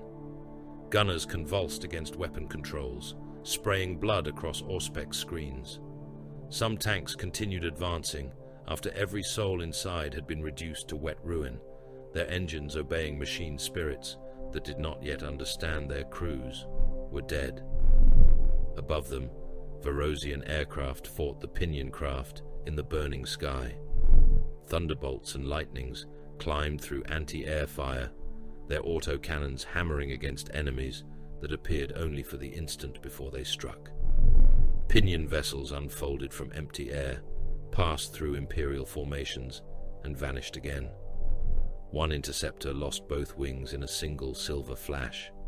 Its fuselage continued forward, the pilot trapped inside as the crippled machine plunged into an infantry column. The impact killed more men than the Scythor attack had. Vael reached the eastern edge of the central plaza. His jump pack fired once, carrying him over a barricade made from wrecked tanks and the bodies of their crews. He landed among Varosian infantry, whose uniforms had become indistinguishable beneath blood and ash. Lord General Dravus stood upon the hull of a command chimera nearby, shouting orders into 3 Vox handsets, while artillery detonated across the plaza. "The northern route remains open," Dravus said as Vael approached. "The enemy is breaking through the 6th Army's position." "They are not breaking through." Dravus looked toward him. "They have overrun 9 kilometers of trench line. They are entering the corridor prepared for them. There are 2 million men in that corridor. They will close it behind the enemy." Dravus lowered one handset. "They have no ammunition left. Then they will close it with their dead." A thunderous impact shook the plaza. One of the manufactorum towers split along its middle and began to lean, shedding burning machinery into the streets below. Dravus stared at the tactical display projected above the chimera. "You have brought them here." "Yes." "For what?" Vael looked toward the center of the plaza. The first Wargeists were landing. They came down slowly, jump packs controlling their descent with measured bursts. Their armor bore the marks of the First Company. Bone-white inscriptions covered their greaves and vambraces, naming campaigns, fallen brothers, and worlds whose populations had been erased in service to the Vigil. Each veteran carried a long power scythe. The weapons were not ceremonial. Their hafts were reinforced to withstand impacts that would break mortal bones. Their curved blades were broad enough to sever armored torsos, their disruption fields designed to unmake matter along the edge. Veteran Sergeant Akron Morveth landed beside Vael. He brought the haft of his scythe down against the street. "Retreat paths sealed," he reported. "Not all. The northern districts remain open." Vael looked toward the immense habitation tower dominating the edge of the plaza. 28 million civilians occupied its stacked hab levels, shelters, and manufactorum galleries. Refugee processions filled every bridge leading from its lower districts. Scout runes pulsed across Vael's display. The charges were ready. "Bail," he voxed. The scout sergeant answered from somewhere beneath the tower's foundations. "Awaiting execution." Dravus heard the exchange. "What charges?" Vael raised his lightning claw. "Collapse the tower." The Lord General's face emptied. "There are civilians inside. The structure obstructs the encirclement. 28 million civilians. The number is known." Dravus seized the edge of Vael's pauldron, an act so instinctive that every nearby soldier froze. "You cannot bury them alive." Vael looked down at the mortal hand touching his armor. The Lord General released him. "You mistake the purpose of this battle," Vael said. "We are not defending Hive Ossium." The scout charges detonated. Far beneath the habitation tower, shaped melter charges burned through support columns thicker than land raiders. Structural braces became liquid. Adamantium reinforcement ribs glowed white and parted. The tower descended. At first, It moved too slowly for mortal eyes to recognize. Dust poured from its lower levels. Windows burst in ascending waves. Then the upper kilometers began to tilt. Bridges snapped. Thousands fell with them, tiny bodies turning through the air before disappearing into the streets below. Refugee columns stopped as the shadow of the tower passed across them. The sound came next. It was deeper than artillery, deeper than thunder. A grinding roar carried through the bones of the hive. The tower struck the northern districts. Hab blocks vanished beneath it. Transit stations folded flat. Streets crowded with millions disappeared under falling ferrocrete, steel, machinery, and human flesh. The pressure wave tore men apart inside sealed shelters. Lungs burst, eyes ruptured. Bodies were driven through walls as the air itself became a weapon. A cloud of dust and powdered bone rolled across the plaza. The northern route ceased to exist. Scythor formations turned away from the collapse. They entered the killing ground. The Wargeists advanced. They did not charge. They moved in ordered ranks, while tactical squads fired over their shoulders. Bolter volleys struck Scythor limbs and silver discs. Plasma burned holes through the larger forms. The veterans entered only after the enemy had been crippled, isolated, and denied retreat. Morveth's first blow severed 3 translucent legs from a Scythor construct. His second cut passed through the narrow torso and split the rotating disc within. He reversed the weapon and drove the butt of the haft through a second creature's head before bringing the blade around in a horizontal execution stroke. Every motion had purpose. Limbs first, then the core, then fire. Wargeist flamers washed the remains in promethium. Melter guns reduced silver discs to glowing slag. Veterans walked through the flames, black armor shining beneath the burning fuel. The Scythors changed. Their bodies broke apart simultaneously. The plaza vanished inside a silver storm. Crystal fragments passed through the Imperial soldiers surrounding the kill zone. Men lost fingers before they understood they had been struck. Faces opened into red ribbons. Shards entered mouths, throats, and armor seams. One Verosian company remained standing for several seconds after the cloud crossed it, every soldier divided at the waist. Then the torsos began to fall. Upper bodies struck the ground amid coils of intestine. Legs remained upright where muscle and armor held them locked. Blood spread between their boots in steaming sheets. The storm turned toward the Wargeists. "Lock fields," Morveth ordered. The veterans crossed their scythes. Disruption fields overlapped in a wall of pale energy. Crystal fragments struck the field and burst into incandescent dust. Others curved around it, seeking gaps between the warriors. Tactical squads fired into the swarm. Bolter detonations rippled across the cloud. Each explosion scattered fragments into the waiting flames. Plasma guns burned corridors through the silver mass. The storm thickened. A Wargeist lost his left hand as crystal passed through the joint of his gauntlet. He caught his falling scythe with the other hand and continued fighting. Another veteran took a shard through the eye lens. It exited the rear of his helm, carrying grey matter and fragments of skull. He remained upright for a heartbeat. Then he fell. Chaplain Carr advanced over him without looking down.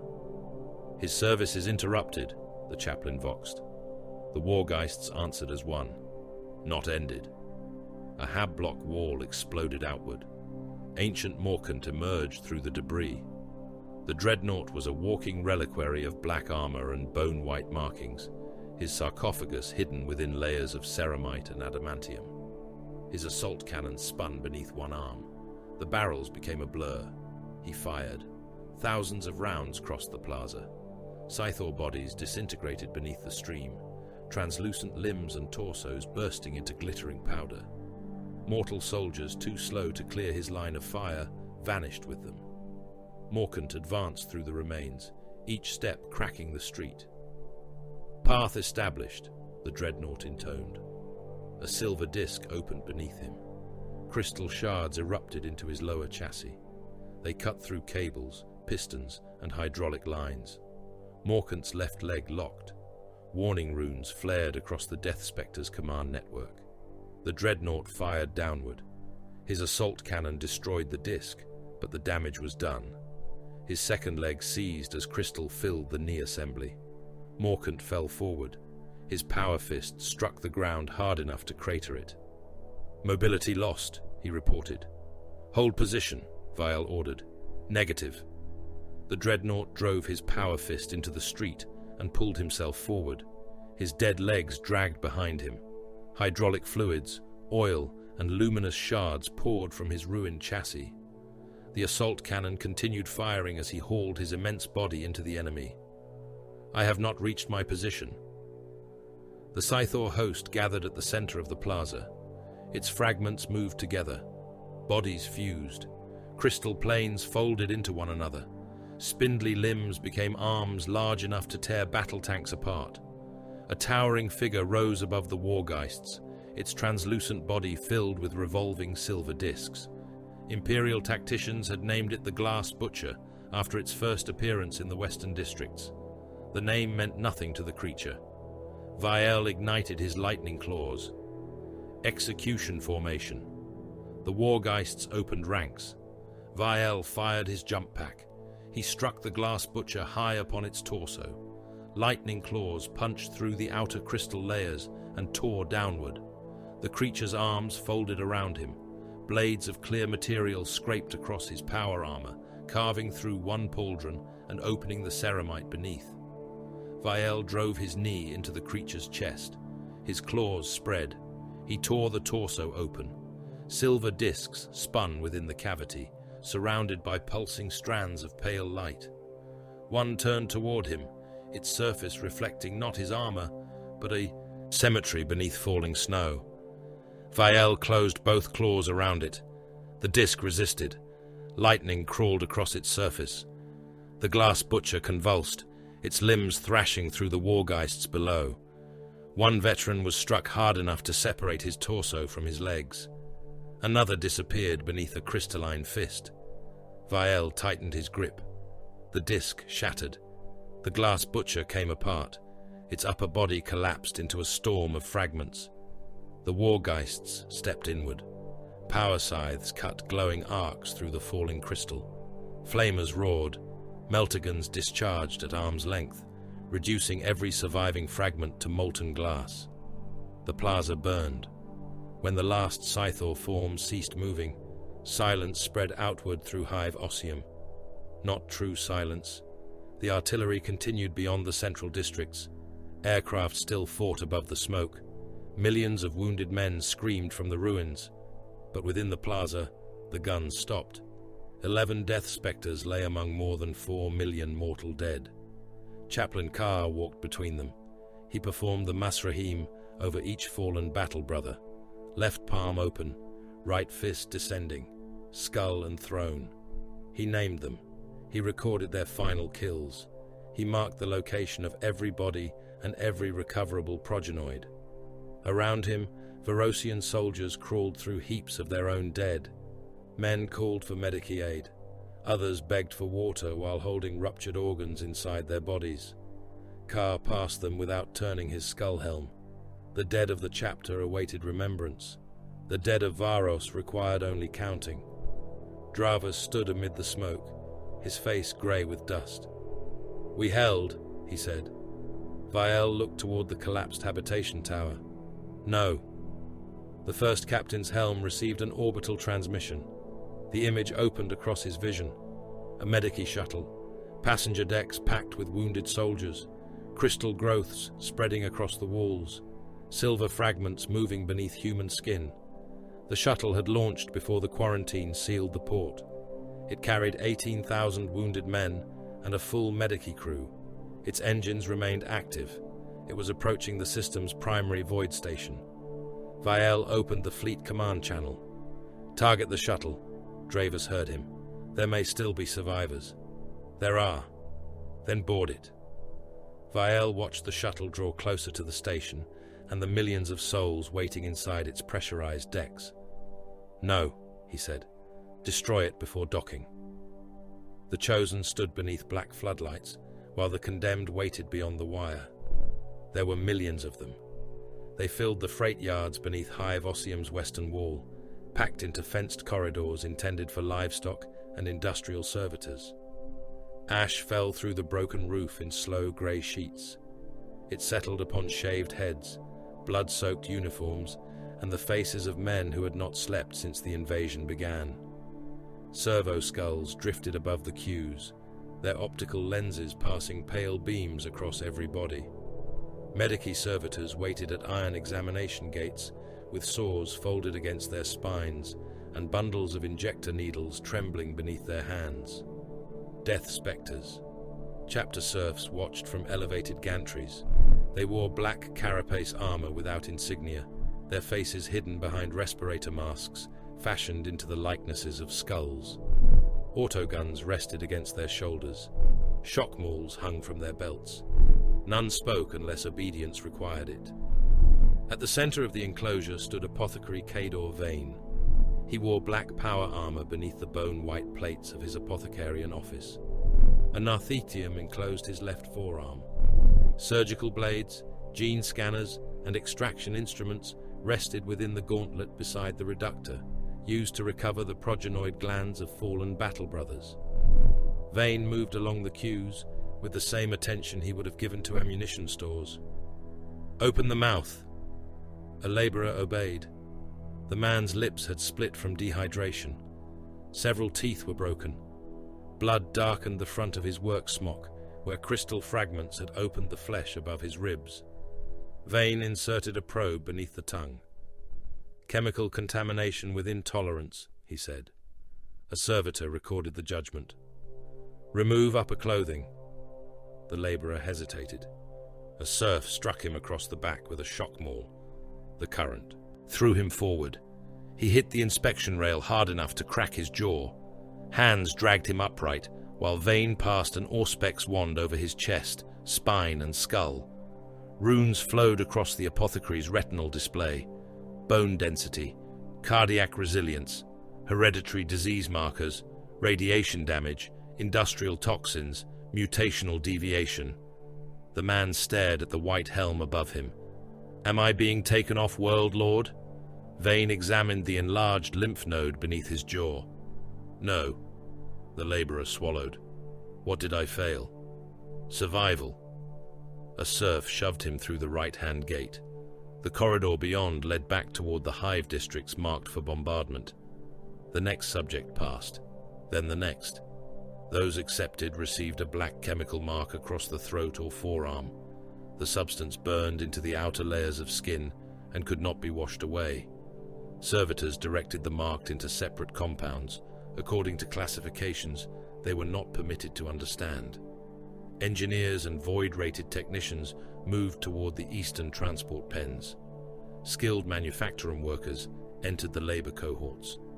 Genetically acceptable adults were divided again according to parameters preserved within the sealed archives of the chapter. Potential aspirants were taken elsewhere. Lord General Cassian Dravus watched from an iron walkway above the enclosure. He had believed the selection grounds were an evacuation center. The illusion had lasted less than a minute. Families entered the examination lines together and left through different gates. Men reached for brothers, sons and fathers as the barriers divided them. The selected shouted names over the wire. The rejected tried to climb it. The chapter serfs did not argue. A man in a torn planetary defense uniform forced his way beneath a barrier after a marked youth was taken from him. 2 autogun rounds struck his thigh. He fell, dragging himself forward by his hands. "That is my son," he screamed. A serf stepped onto his back and pressed him into the mud. The youth twisted in the grip of a servitor. "Father!" The serf fired once. The father's skull opened against the ground. Blood and fragments of brain spread between the boots of those still waiting in line. The youth continued screaming until a shock maul struck his throat. He was carried through the aspirant gate. The corpse remained where it had fallen. The queues stepped over it. Dravus descended from the walkway. Soldiers saluted him as he passed, though most could no longer stand straight. Their uniforms were stiff with grime. Many carried fresh bandages. One had lost an ear. Another held his lasgun with 3 remaining fingers. They guarded the enclosure because the Death Spectres had ordered it. They watched their own population being divided into assets and refuse. No one spoke. Vane completed another examination as Dravus approached. The subject was a machinist with augmetic fingers and extensive scarring from plasma burns. Vane marked his throat and sent him toward the technical cohorts. "Apothecary," Dravus said. Vane did not turn. "Lord General, what is the destination of the selected?" "Several destinations." "Name them." "Fleet installations, fortress holdings, recruitment sites, worlds beneath chapter authority." "These people are citizens of Varos. Varos is under sentence." Dravus looked across the enclosures. The marked stood within armored compounds under the guns of chapter serfs. Transport crawlers waited beyond them. Their windows had been sealed. Their rear doors bore restraint fittings rather than passenger benches. "You called them prime stock. It is their designation. Are they prisoners? They are preserved resources. Resources do not beg for their families." Vane turned his helm toward him. "Neither do bolt shells. Their silence does not increase their value." Dravus felt anger rise through exhaustion. "These are the Emperor's subjects. So are we. You cannot simply claim them." The apothecary's narthecium clicked as one of its instruments retracted. "The Emperor's angels do not request permission from the material from which future angels may be made." Dravus stepped closer. "You intend to breed soldiers from them. We intend to preserve viable human stock. For the chapter. For the vigil. You are abducting them." Vane regarded him for several heartbeats. The red lenses of his helm reflected the endless cues. "Abduction requires the existence of a lawful claim opposed to our own. Varos possesses no future in which its civil law retains meaning. You have not yet destroyed this world." "No." The apothecary turned back to the examination line. "But you have already begun mourning it." The aspirant chamber occupied an abandoned munitions hall beneath the selection grounds. The boys entered in groups of 20. Most had been stripped to trousers and boots. Chemical brands marked their chests. Some were barely old enough to have entered labor service. Others carried the scars of militia training, gang violence, and industrial punishment. They were given no names. Names belonged to the lives from which they had been removed. Servo skulls hovered above the chamber. Lumen strips flashed in violent bursts. Chemical smoke poured from grills in the floor, burning eyes and lungs. Then the recorded sounds began. Crystals scraping against bulkheads. Vox transmissions from men being dismembered. The high metallic shriek produced when a Scythor body divided into a storm of fragments. Several boys dropped immediately. Servitors entered through concealed doors. They carried blunted blades, shock rods, and weighted staffs. The first boy struck, tried to protect his face. The second ran for the wall. A third froze beneath the strobing light, while a servitor broke his collarbone with a downward blow. Those who stopped moving were dragged away. Those who continued were struck again. One aspirant fell beneath a staff strike that opened the skin above his eye. Blood blinded him. He crawled forward until a servitor kicked him in the ribs. Something cracked. He vomited blood and tried to stand. A second kick folded him over. He rose again. Vane watched from behind a reinforced observation screen. "Mark that one," he said. A serf entered the notation. The boy reached the far door, with one arm hanging uselessly at his side. He turned back toward the chamber, searching through the smoke for the others. "Forward!" ordered the servitor. "My brother is inside." "Forward!" The boy remained where he was. The servitor raised its staff. He stepped through the door. The lock sealed behind him.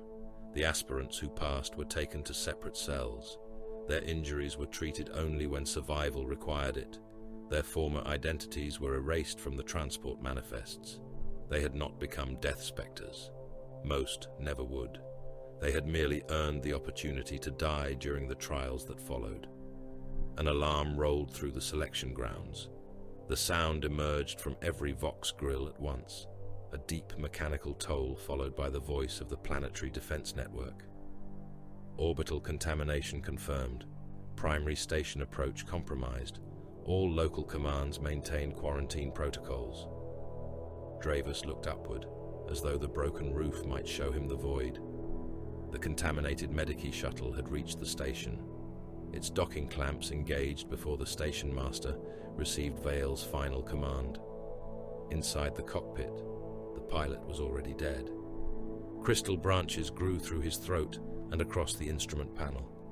His hands remained fixed around the controls, fingers opening and closing as pale current traveled through his severed nerves. The co-pilot turned toward the docking officer's pict feed. His face split into separate planes. Silver fragments burst from his skull. The cockpit windows became red with blood. The shuttle's airlock opened. Wounded soldiers filled the passenger decks behind it. Thousands lay restrained upon Medici pallets. Others sat against the walls with missing limbs, burned faces and armor plates welded into their flesh.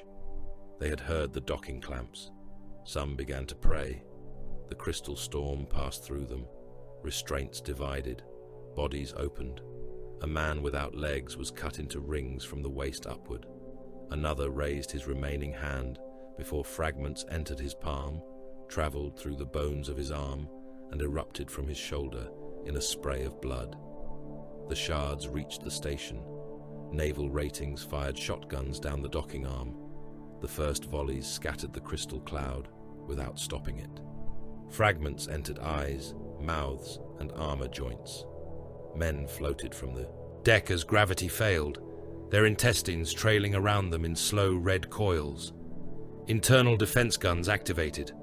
Autocannon fire ripped through the docking structure. Rounds passed through bulkheads, oxygen reservoirs, and crowded refugee chambers. Compartments vented explosively. Thousands were pulled into the void, still alive, bodies tumbling amid luggage, prayer books, and frozen sheets of blood. Crystal spread through the station's internal transit rails. It moved faster than lockdown orders. On Varos, a hololithic image appeared above the command table. The station rotated above the planet, its docking arms crowded with ships awaiting clearance. More than 6 million refugees, wounded soldiers, naval crew and port workers remained aboard. Vael studied the contagion markers. Dravis entered the command chamber at a run. "Detach the infected arms," he said. "The station was built in sections. We can sever the eastern spine and isolate the outbreak." "The contamination has reached the reactor grid," said Vael. "We do not know that. The Vox Silenti knows." The frigate's augurs had mapped minute disturbances within the station hull. Crystal growth had spread through power conduits, coolant channels, and atmospheric lines. The contamination was no longer localized. Dravis stared at the orbital projection. "We can evacuate the western hab rings." "Into what vessels?" "The docked transports. Each is a potential carrier. Then inspect them." "The inspection would require time." "How much?" "More than exists." Dravis looked at Vael. 6 million people. 6,300,000 registered heat signatures. You have already counted them. Counting is required before expenditure. First Captain, give me 1 hour. No. Half an hour. No. Detach the infected sections and burn them. At least attempt. Vael opened the fleet channel. Vox Silenti, identify the vulnerable reactor junction. A line appeared across the hololith. The station's central spine glowed red. A calm voice answered through the Vox. "Target confirmed. Coordinates transmitted." Vael looked toward the symbol of the sepulchral oath. "Bombardment batteries, prepare salvo." Dravis stepped between Vael and the command table.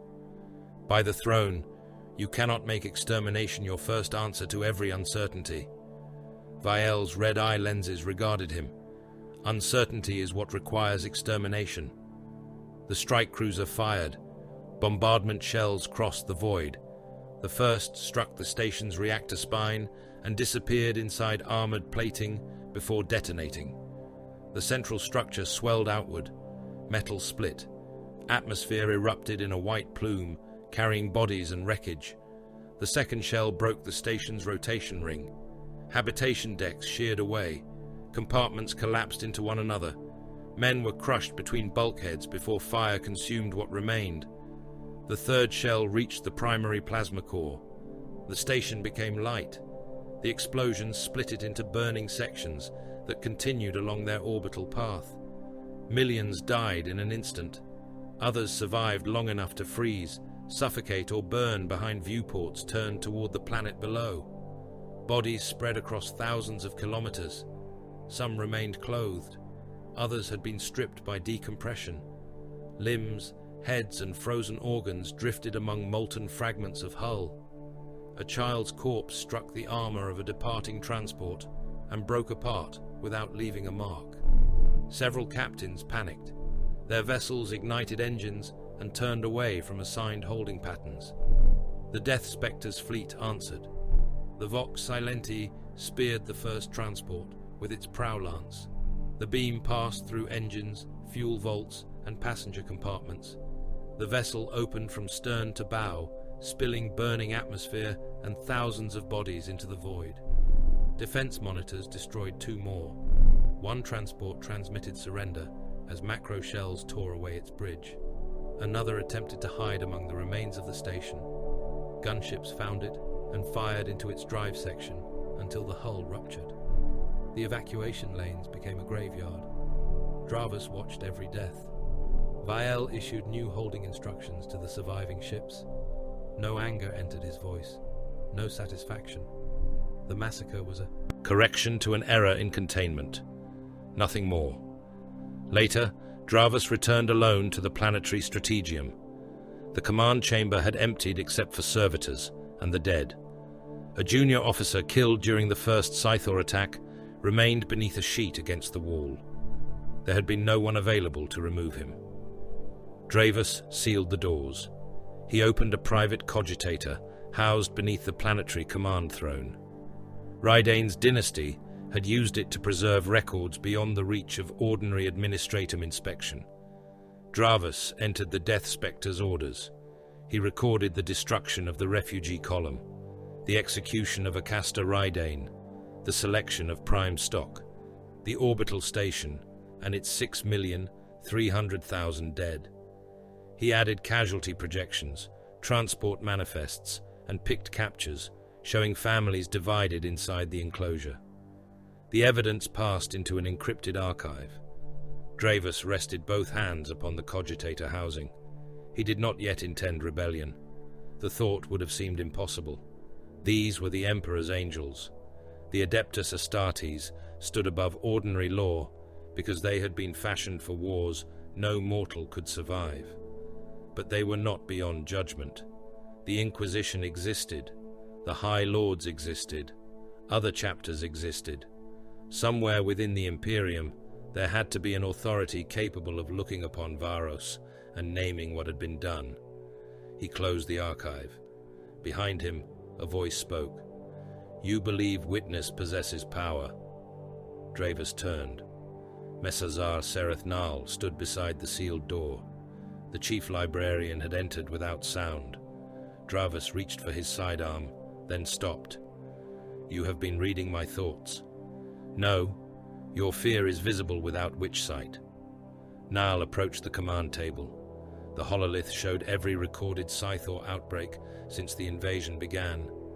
Each manifestation glowed beside a route of evacuation, a concentration of refugees, or a transport nexus. "Look," said Nal. Dravus did. The pattern was unmistakable. The Xenos did not spread randomly. They followed panic. Every concentration intensified where humanity attempted to gather, flee, or rescue its wounded. Every breach moved toward engines, ports, and vessels capable of crossing the void. "They know us," Dravus said. "They know what living things do when threatened. They are driving the population toward the ships." "No." Nal's red eyes reflected the planetary map. "They are permitting the population to drive itself." Dravus looked toward him. You have seen this before." The Messazar did not answer at once. "The Death Spectres have guarded the Ghoul Stars for longer than the memory of your ruling bloodline.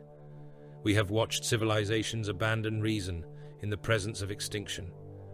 We have watched governors fill transports with their courts, generals withdraw armies through civilian columns, and fathers conceal contamination to preserve their sons."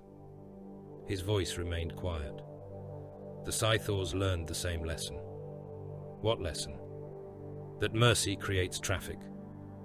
The outbreak markers continued spreading across the hololith. Humanity's desire to survive is the road by which they intend to escape. Dravus felt the chamber become colder. "And you knew. We suspected.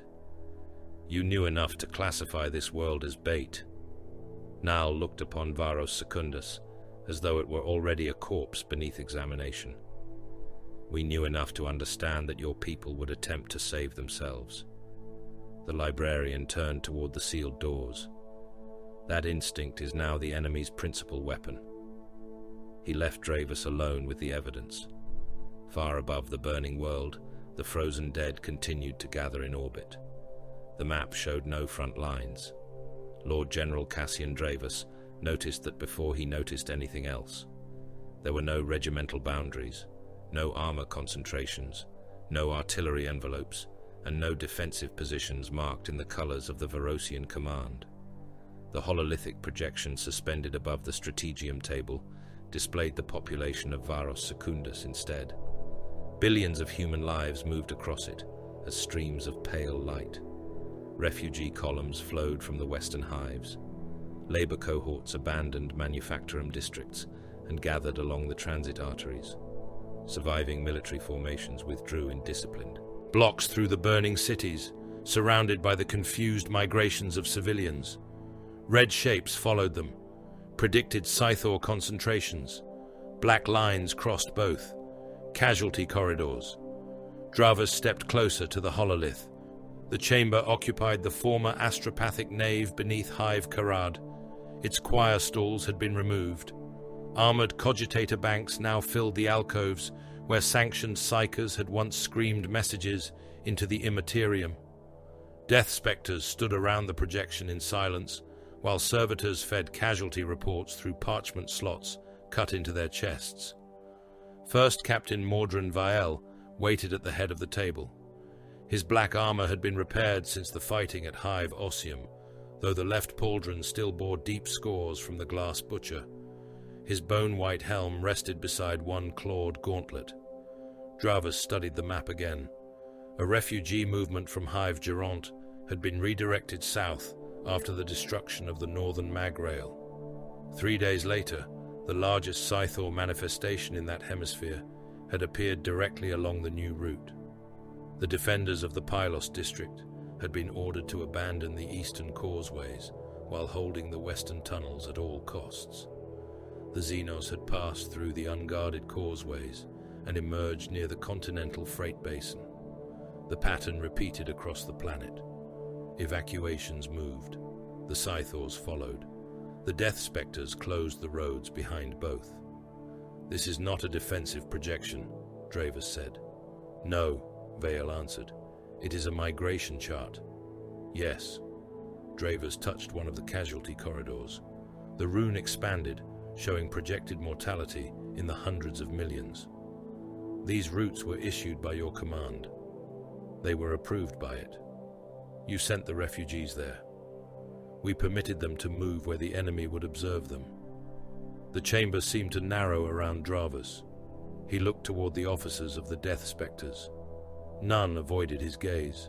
None displayed shame. They watched him as armorers might watch a damaged weapon being tested for continued use. "You are feeding the population to them." Vael regarded the hololith. "We are concentrating the manifestation. You allowed the Scythors deeper into the hives. Scattered fragments cannot be reliably destroyed.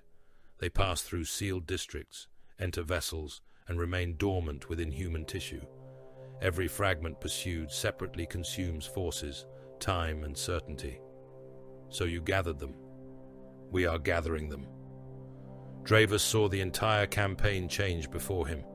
The ruined bridges, the abandoned districts, the regiments ordered to hold ground that had no military value, the evacuation routes left open after surrounding roads had been demolished.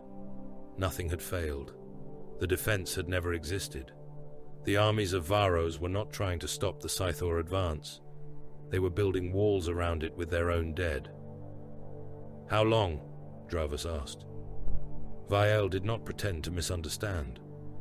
"How long have you planned this?" "The system was designated before your grandsire's grandsire inherited his office." Dravus looked at the first captain. "Varos was selected centuries ago." "Yes, for destruction, for containment." The distinction struck Dravus as obscene. Vael placed one talon against the hololithic image of the planet. "Your world occupies the convergence of 4 stable routes through the surrounding void. It possesses anchorages, fuel depots, repair docks, and a population sufficient to sustain continuous movement between systems.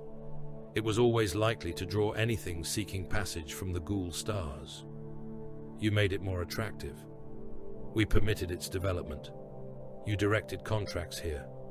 Yes. You expanded the ports. Yes. You encouraged population transfers. The Administratum did. At your instruction. At our influence." Dravus stared into the pale currents representing humanity.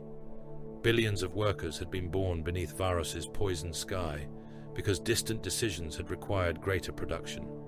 Generations had expanded the hives, dug new transit systems, and raised more manufactorums. Ships had come. Pilgrims had come. Regiments had mustered beneath banners stained by chemical rain. All of it had been cultivated, not as prosperity, as lure. "The entire world is bait." Vael's expression did not alter. "You persist in choosing the smallest word. What would you call it? A barrier. Barriers are not alive. Not for long." Dravus struck the table.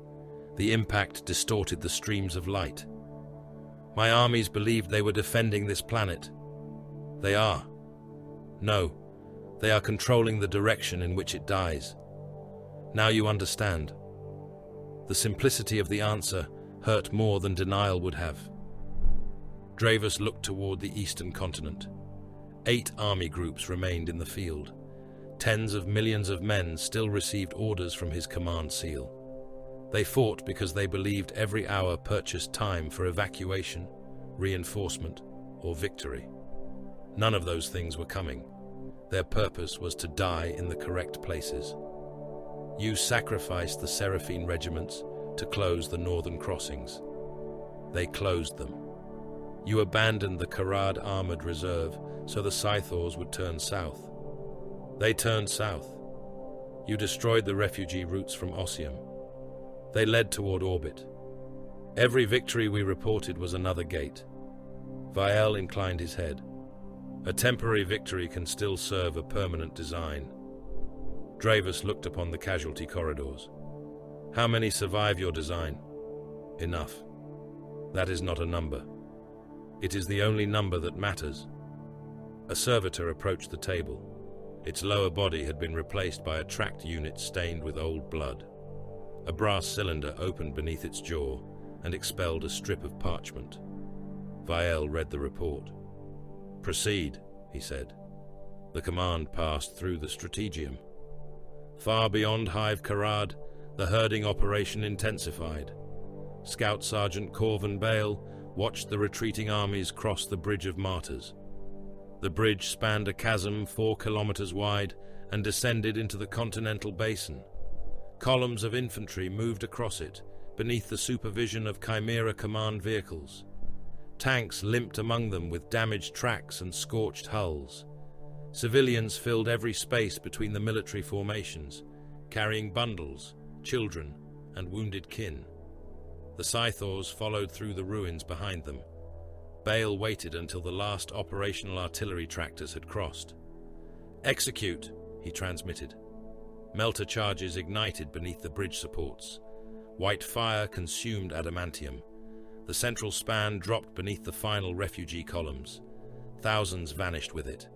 Men, vehicles, and broken sections of roadway fell into the chasm as one descending mass. The impact was too distant to hear. Bale turned away before they struck. Across 3 abandoned districts, whirlwinds received targeting solutions from orbital augers. Their launch racks elevated. Castellan warheads climbed into the smoke and divided above the streets. Hundreds of submunitions descended into hab avenues, transit yards, and ruined shrines. They buried themselves beneath ash, rubble, and corpses before arming. The mines recognized movement. Refugees reached the first field less than an hour later. The leading men disappeared inside a chain of explosions. Bodies burst apart. Shrapnel opened those behind them. The survivors turned east, exactly as the Death Spectres' calculations required. Scythor fragments followed. Beneath Hive Gironde, Vindicators entered the freight tunnels. Their siege shields pushed through barricades crowded with wounded soldiers and laborers. Demolisher cannon rotated toward the support arches. A Varosian colonel stood before the lead tank with both arms raised. Those passages contained 3 regiments. The Vindicator commander answered through an external Vox grill. The passages permit dispersal. My men are withdrawing under direct order. The order has changed. There are civilians behind them. Known. The colonel drew his pistol. A bolt round from an escorting Death Spectre removed his head. The Vindicators fired. Demolisher shells struck the tunnel supports. Ferrocrete arches folded inward. Rock, metal, and machinery descended upon the columns below. Men were compressed into the road surface beneath falling slabs. Tanks vanished under millions of tons of stone. Those farther inside survived the collapse, only to discover that both ventilation and retreat had been sealed. Their Vox traffic continued for 6 hours. Then the air failed. Vael watched the closures appear upon the hololith. Each black line hardened around the predicted Scythor migration. Dravus remained beside the table. "You speak of value," the Lord General said. "Tell me the value of Varos." Vael looked at him. "It lies between the enemy and the Imperium. That is geography. It is purpose. 12 billion people. Every day worlds are stripped by tyrannid swarms. Worlds burn beneath traitor bombardment. Worlds are consumed by the warp before their governors understand they are doomed. The Imperium does not endure because every population is preserved." Vael extended one lightning talon toward the ghoul stars. "It endures because losses are given boundaries. And you believe this is a boundary? I believe it can become one. Billions will die. Billions die without purchasing anything." For the first time, something entered Vael's voice. Not sorrow, contempt. "Your world was not selected because its people were worthless. It was selected because their deaths could retain value after their lives ceased to possess it." Dravus felt sick. "You honor us, then?" "No." Vael's red eyes settled upon him. "We spend you." The alarm for the Gethsemane Canyon began as a low rune upon the strategic map. 8,000 Varosian tanks held the canyon's western mouth. The formation included Lehman Russ battle tanks, demolishers, executioners, artillery tractors, armored carriers, and command vehicles gathered from 5 separate army groups. They formed ranks across the black stone floor, while infantry occupied the ridges above them. The canyon walls rose too steeply for armor to climb. There was one route east, one route west. The order sent to the corps commander was simple: hold until relieved. He obeyed. The first Scythor forms entered the canyon under basilisk fire. Earthshaker shells struck among them, shattering bodies and throwing crystal storms against the walls. Battle cannon fired by the 100. Muzzle flashes lit the ravine from end to end. The Scythors continued advancing. Silver fragments swept across the front ranks of armor. Drivers died screaming inside sealed compartments. Tanks fired without gunners as machine spirits continued their final commands. Infantry on the ridges vanished beneath crystalline clouds. More Scythors entered, then more. The Corps commander reported that the western line had collapsed. He requested permission to withdraw east. Vael denied it. The commander tried again. "My lord, we have achieved containment. We can reform beyond the basin." Vael watched the canyon fill. "Remain. We are combat ineffective. Remain. First Captain, my men have held for 9 hours. They require 1 more minute." The commander's voice broke beneath static. "What arrives in 1 minute?" Vael opened the orbital command channel. "Lance batteries, target Gethsemane." Dravers turned from the hololith. "No." Vael did not look at him. The Vox Silenti confirmed the target geometry. Defense monitors adjusted position. The remaining orbital platforms rotated their lance arrays toward the planet. The Corps commander saw the targeting beams descend. "Those are Imperial markers." "Yes," Vael answered.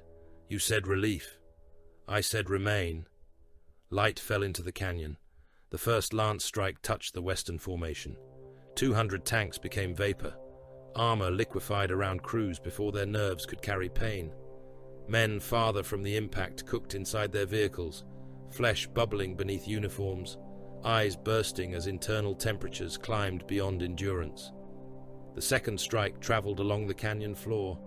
Fuel stores ignited, ammunition racks detonated, Lehman Russ turrets flew into the air, trailing columns of fire. Soldiers trapped beneath tanks were boiled alive in runoff streams of burning promethium and molten steel. The Scythor host shattered under the beams. Crystal became liquid. Rivers of incandescent glass flowed between the wrecks, carrying burning bodies and fused armor down the length of the canyon. The third strike collapsed both ridges. Stone descended into the furnace. 8,000 tanks disappeared beneath it. The transmission from the Corps commander ended halfway through a prayer. Dravers stared at the dead rune, representing the formation. They never knew. "They held longer because of it," Vael said. "You denied them the truth. I denied the enemy the consequences of their panic." A new presence entered the chamber. Mesazar Sereth Nahal moved through the strategium doors with his force stave in one hand. Blood had dried beneath his nose. Fresh cracks marked the dark glass set into the weapon's head. Vael turned toward him. "The Shariax?" "Unstable. The Magir's command remains clear." "The command remains clear. The visions do not." Nahal approached the hololith.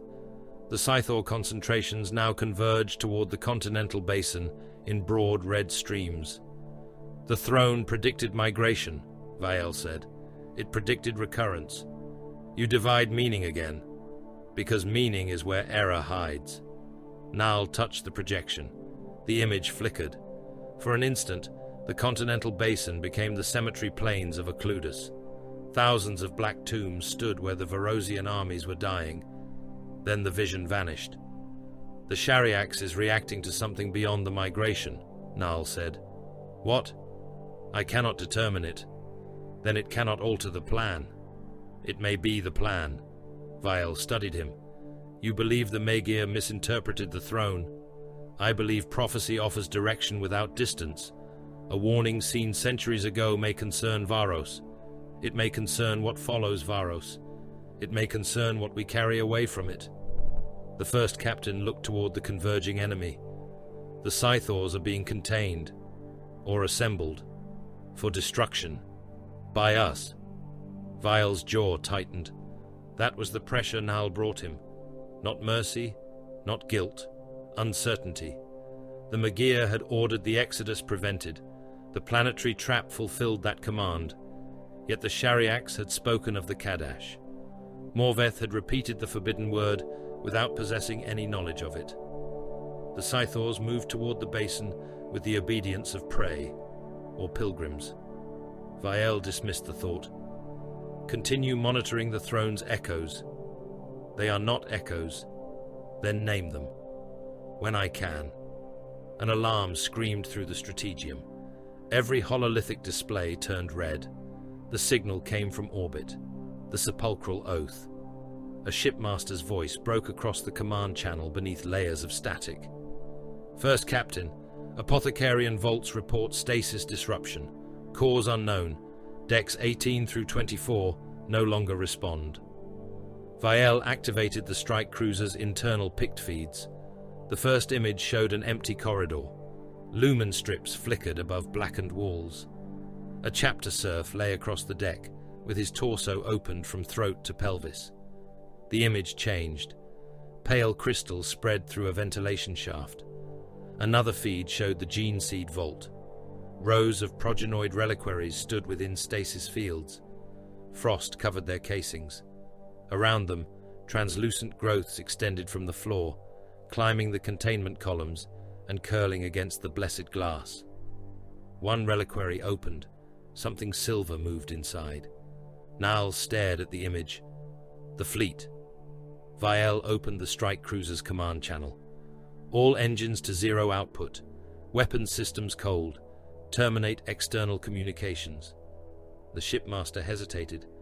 My lord, the vessel will lose station. Comply. Half the strike force remains aboard. Comply. The sepulchral oath cut its drives. Its weapon batteries fell silent. Its Vox signal vanished. The strike cruiser began drifting away from the fleet, black and powerless against the void. Around it, the Death Spectres warships altered course and trained their guns upon their own flagship. Vielle watched crystals spread around the sealed progenoid caskets. The Scythors had entered the vessel, carrying the chapter's dead, its wounded, and the genetic inheritance of generations. The planetary trap had closed. Something had closed inside it with them. The sepulchral oath drifted powerless behind the outer moon of Varos Secundus. No engine flare marked its passage. No running lights burned along its black hull. Its bombardment batteries remained sealed behind armored shutters, and its lance arrays stared blind into the void. The strike cruiser moved only through the momentum of its last burn, an immense corpse slipping deeper into the moon's shadow. Within, emergency lumens pulsed the color of arterial blood.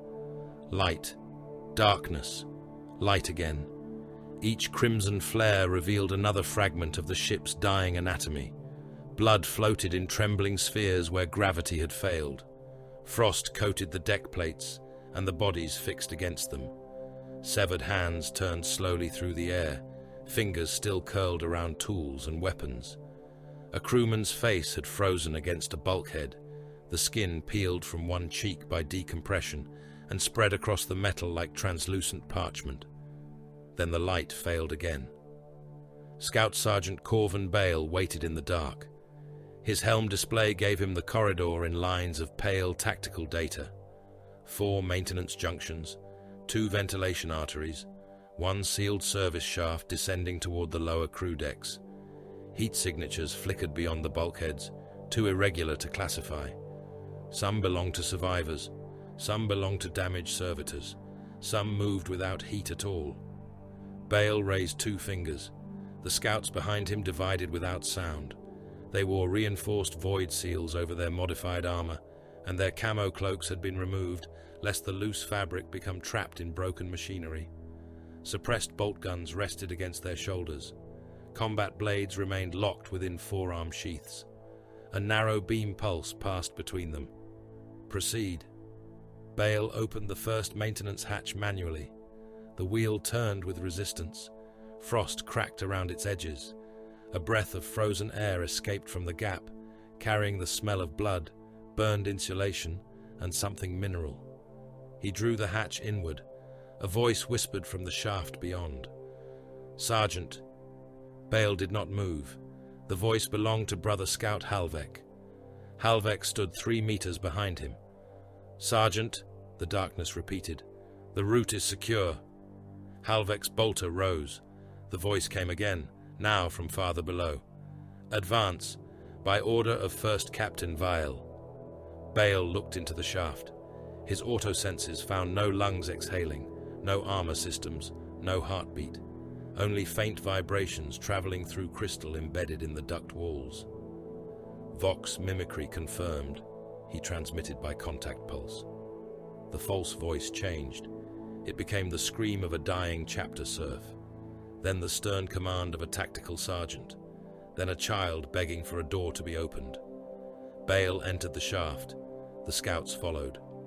Across the infected decks, Death Spectres' tactical squads raised portable barricades at every major intersection. Plasteel shields were locked into the floors. Flamers covered the passageways between them. Melterguns waited behind firing slits in case larger manifestations emerged from the walls. Vox use had been restricted to coded bursts and direct helm contact.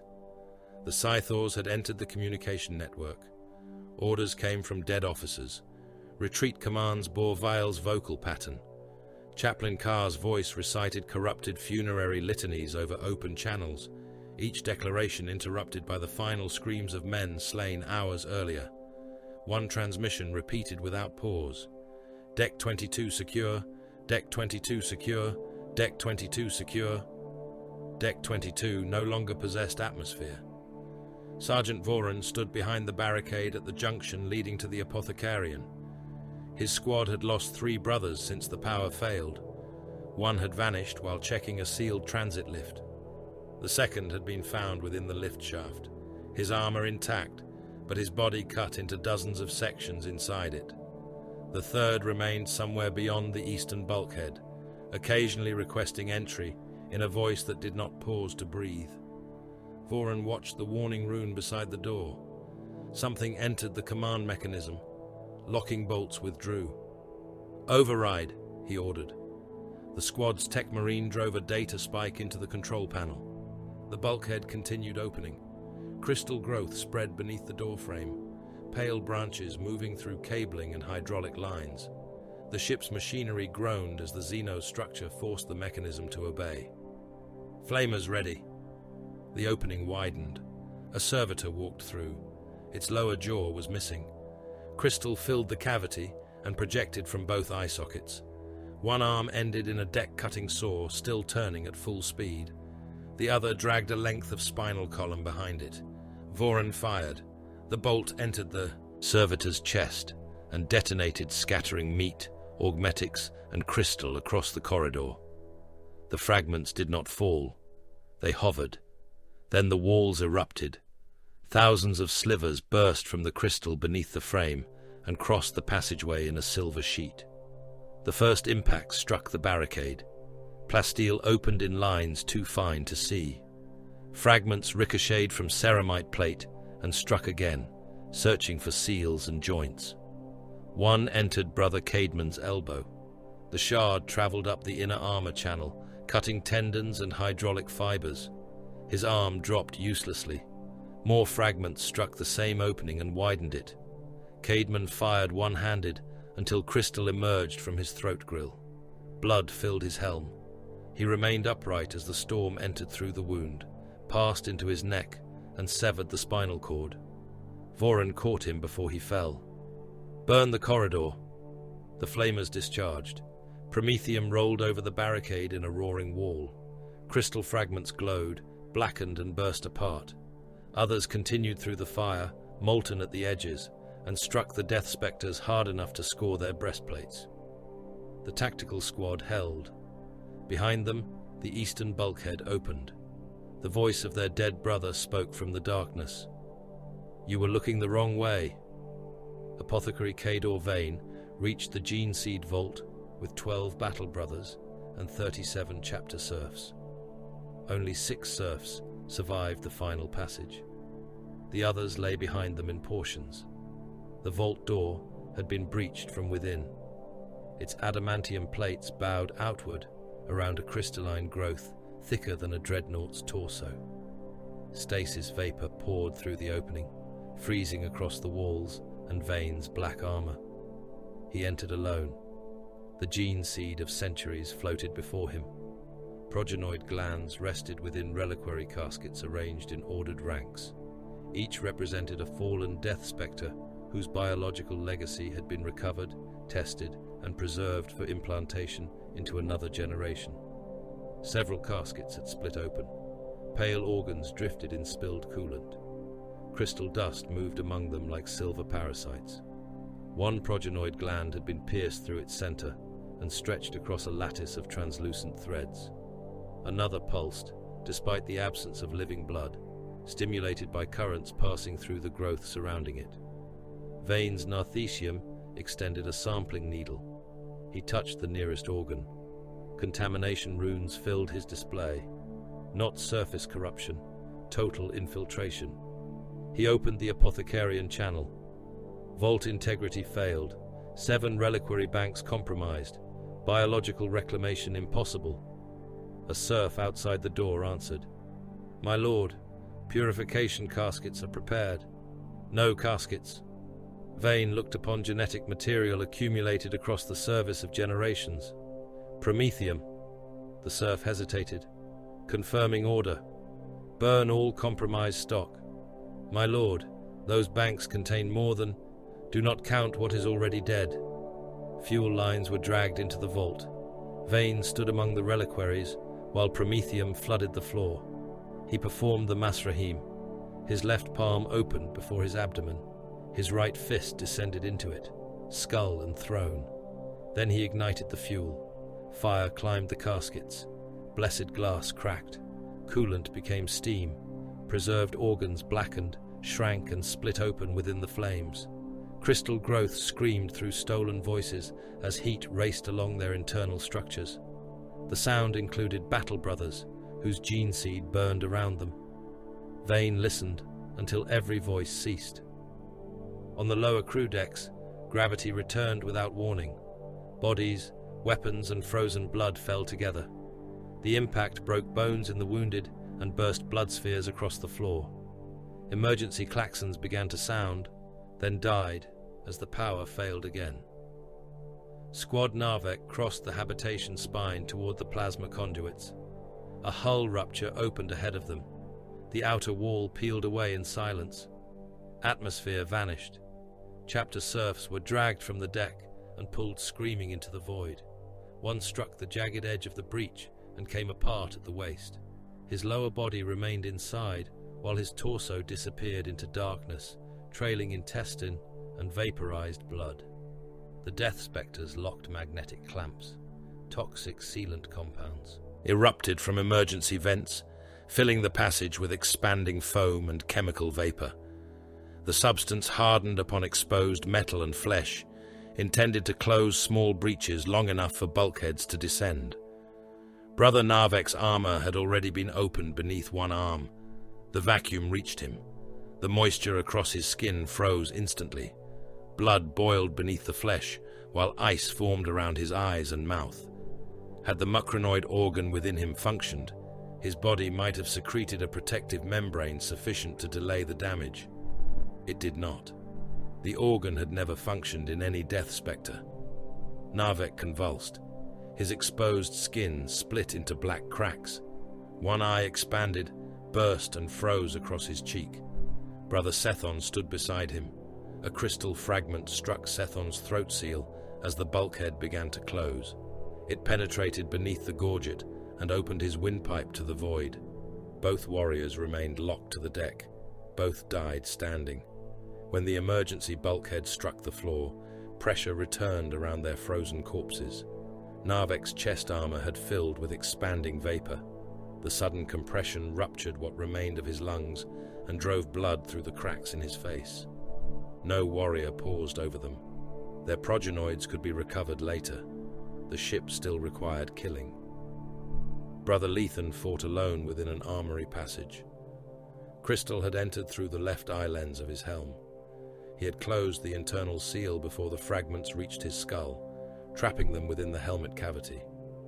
Silver slivers moved across his cheek, opening the flesh in narrow strips. One entered his nostril, another scraped across his remaining eye. Lethan dropped his bolter and clawed at the helm locks. The mechanism had fused. He opened his mouth and forced pressure against the tissues beneath his tongue. The Betcher's gland remained inert. No acidic venom came. Nothing answered except blood. The chapter's defective organ had never produced the corrosive poison carried by other sons of Korax. The crystal entered his mouth. Lethan bit down hard enough to break his own teeth. Shards passed through the gums and tongue. They moved into the roof of his mouth, slicing through vessels and nerves. He tried to shout a warning. Blood flooded his throat. The fragments reached his eyes from behind. Both burst outward against the lenses.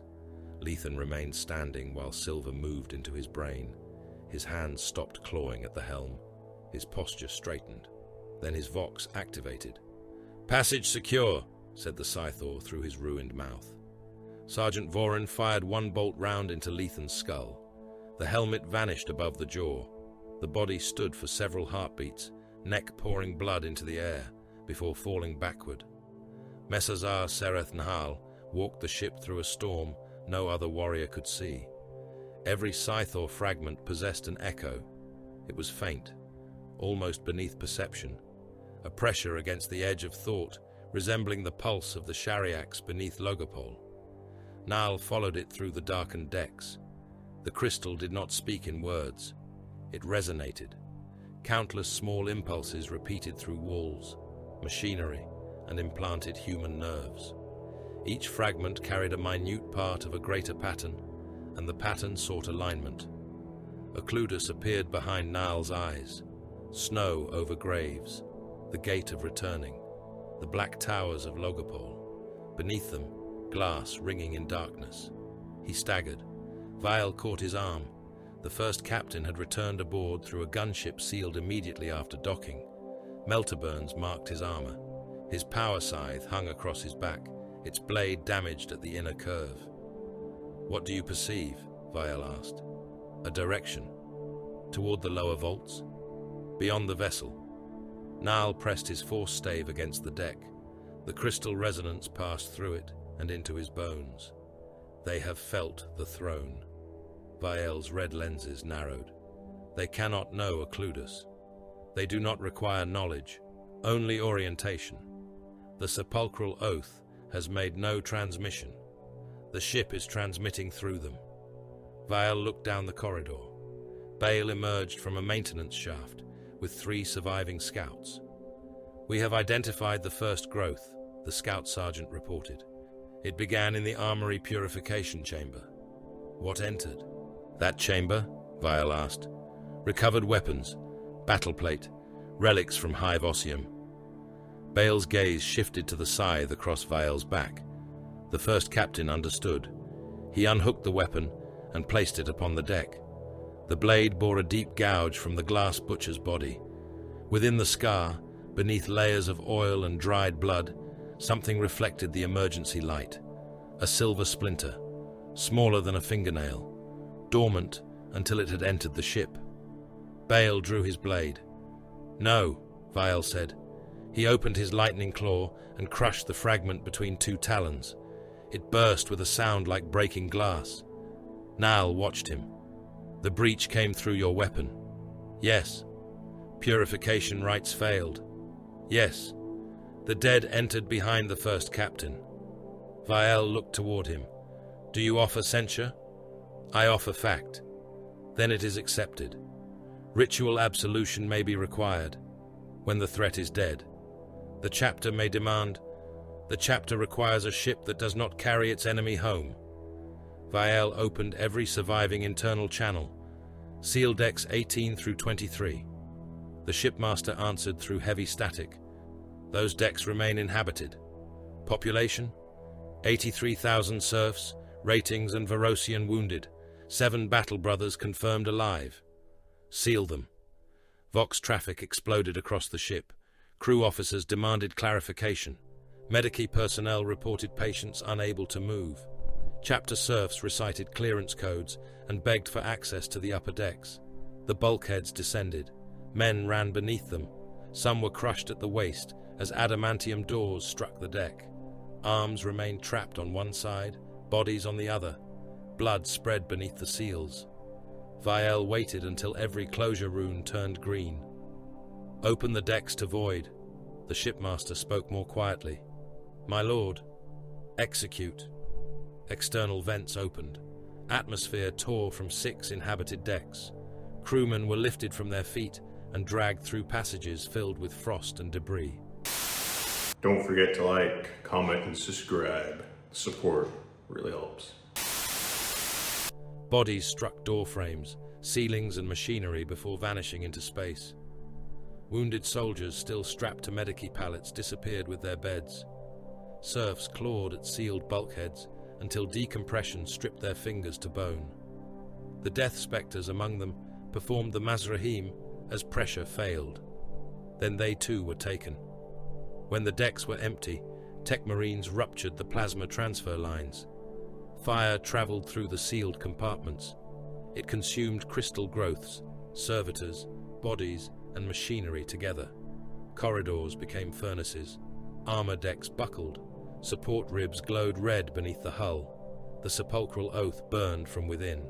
Nal felt the Scythor echoes die, one by one. 1,000 small pressures became hundreds, then dozens, then one. The final fragment rested somewhere within the ship's communication spine. It transmitted as the plasma fire reached it. The pulse passed beyond the hull, beyond the moon, beyond Varos. Nal followed it with his mind and saw a line drawn through the dark toward a world of graves. The last crystal burst. Silence entered the ship. Nal opened his eyes. Vael stood before him amid smoke and emergency light. Report. The signal escaped. To where? Occludus. Vael looked toward the black void beyond the nearest armored viewport. Below them, the Scythor migration changed direction across Varos Secundus. Every recorded concentration began moving toward the same continental basin, each silver host guided by a purpose no imperial tactician had assigned. They were no longer seeking ships at random. They were following the path of the dead vessel's final transmission. The Scythors had perceived the Shariaks. They had found the world of graves, and the whole migration was turning toward it. The entrance to the containment vault lay beneath a city that no longer possessed a name. Hive records called the district Carthax subordinate, but the designation had died with the administratum clerks who maintained it. Orbital bombardment had stripped away the upper hab levels. Artillery had reduced the surviving manufactorums to blackened shells. The streets were buried beneath ash, collapsed transit lines, and bodies packed so tightly that the Thunderhawks could not land without crushing them deeper into the rubble. The death spectres descended by jump pack. 30 wargeists fell through the smoke behind First Captain Mordran Vale. Chaplain Orsin Carr descended at his right, Crozius locked against his breastplate. Veteran Sergeant Akron Morveth came at his left, power scythe held across his body as the black warriors plunged toward the ruin. Messazar Sereth Nahal fell among them. Relic beacons hung from his armor in chains of black iron. Each contained a splinter of dark glass, taken from the chambers surrounding the Shariaks. The fragments trembled against his breastplate, despite the violence of the descent. The wargeists struck the ground in a widening circle. Jump pack exhaust scattered ash and severed limbs. Black armor emerged from the smoke. Bone-white helms turned outward, while bolters sought movement among the ruins. Nothing attacked. That disturbed Vael more than resistance would have.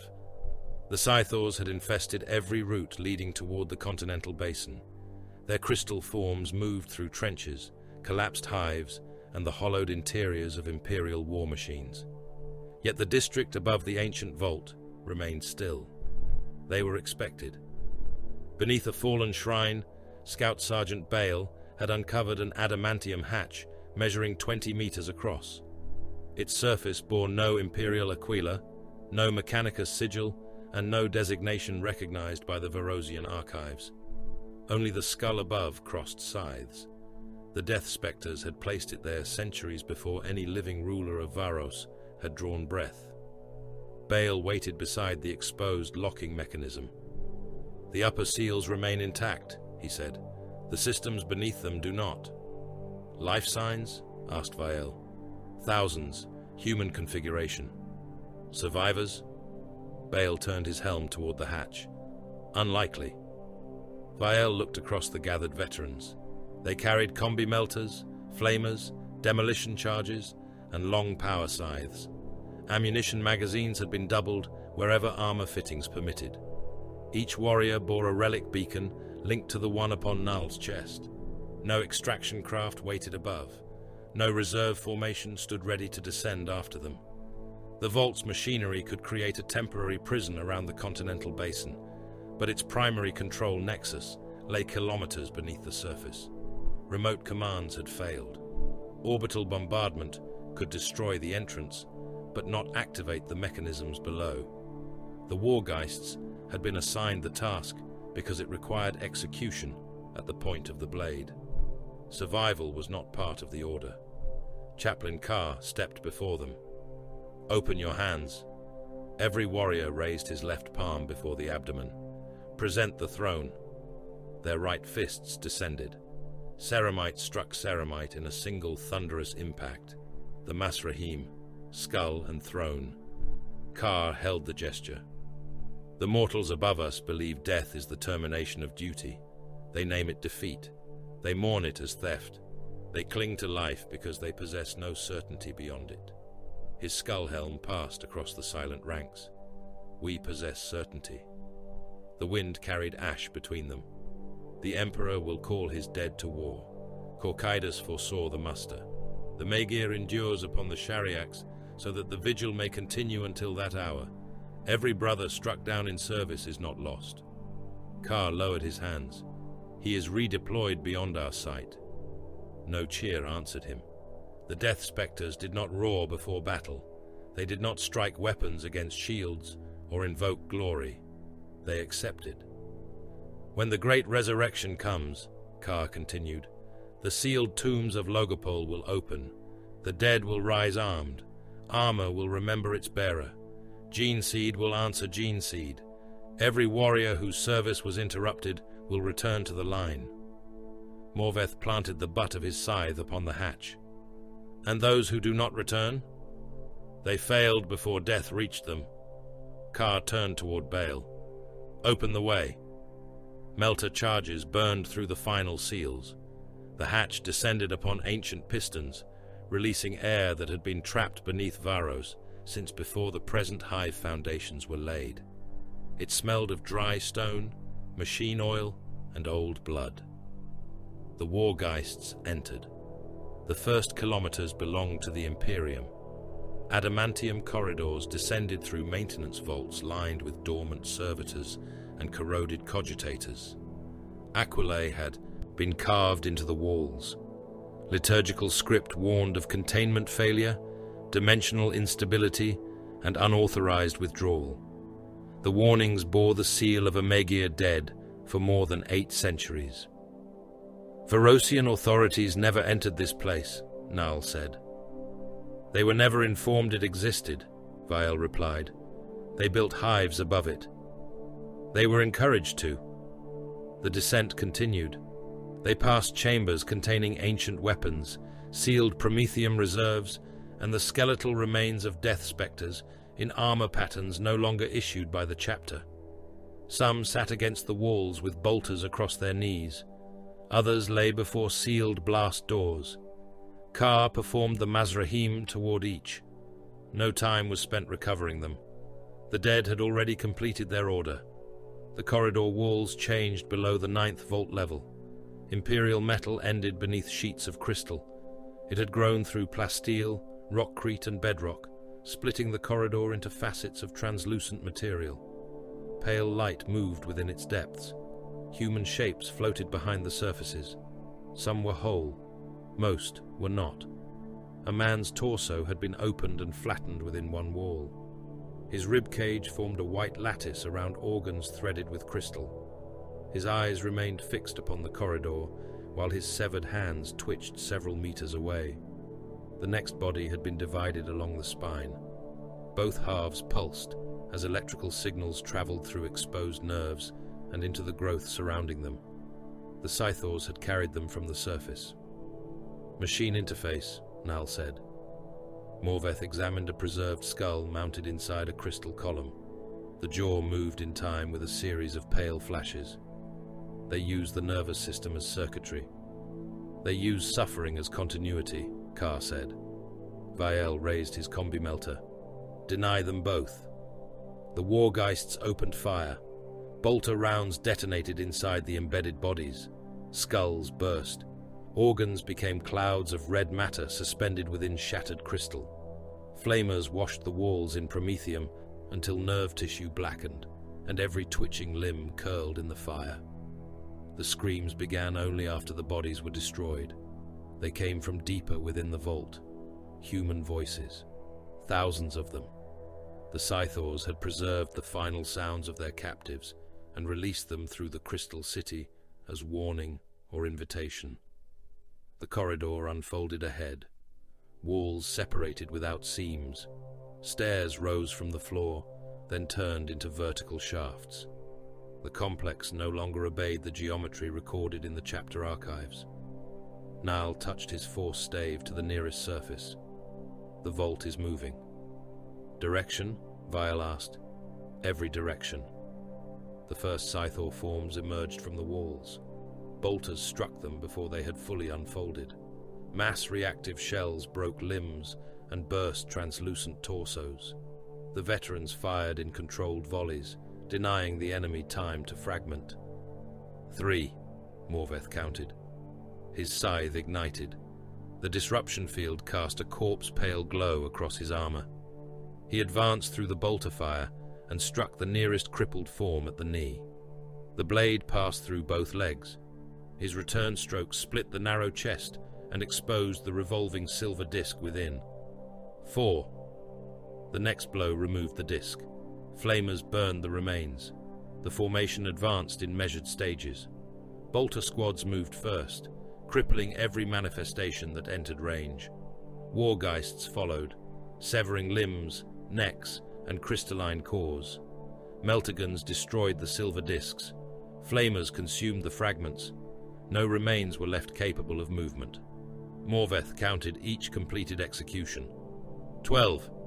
The corridors shifted. 17. Gravity reversed. 23. 3 veterans were lifted from the floor and thrown against the ceiling.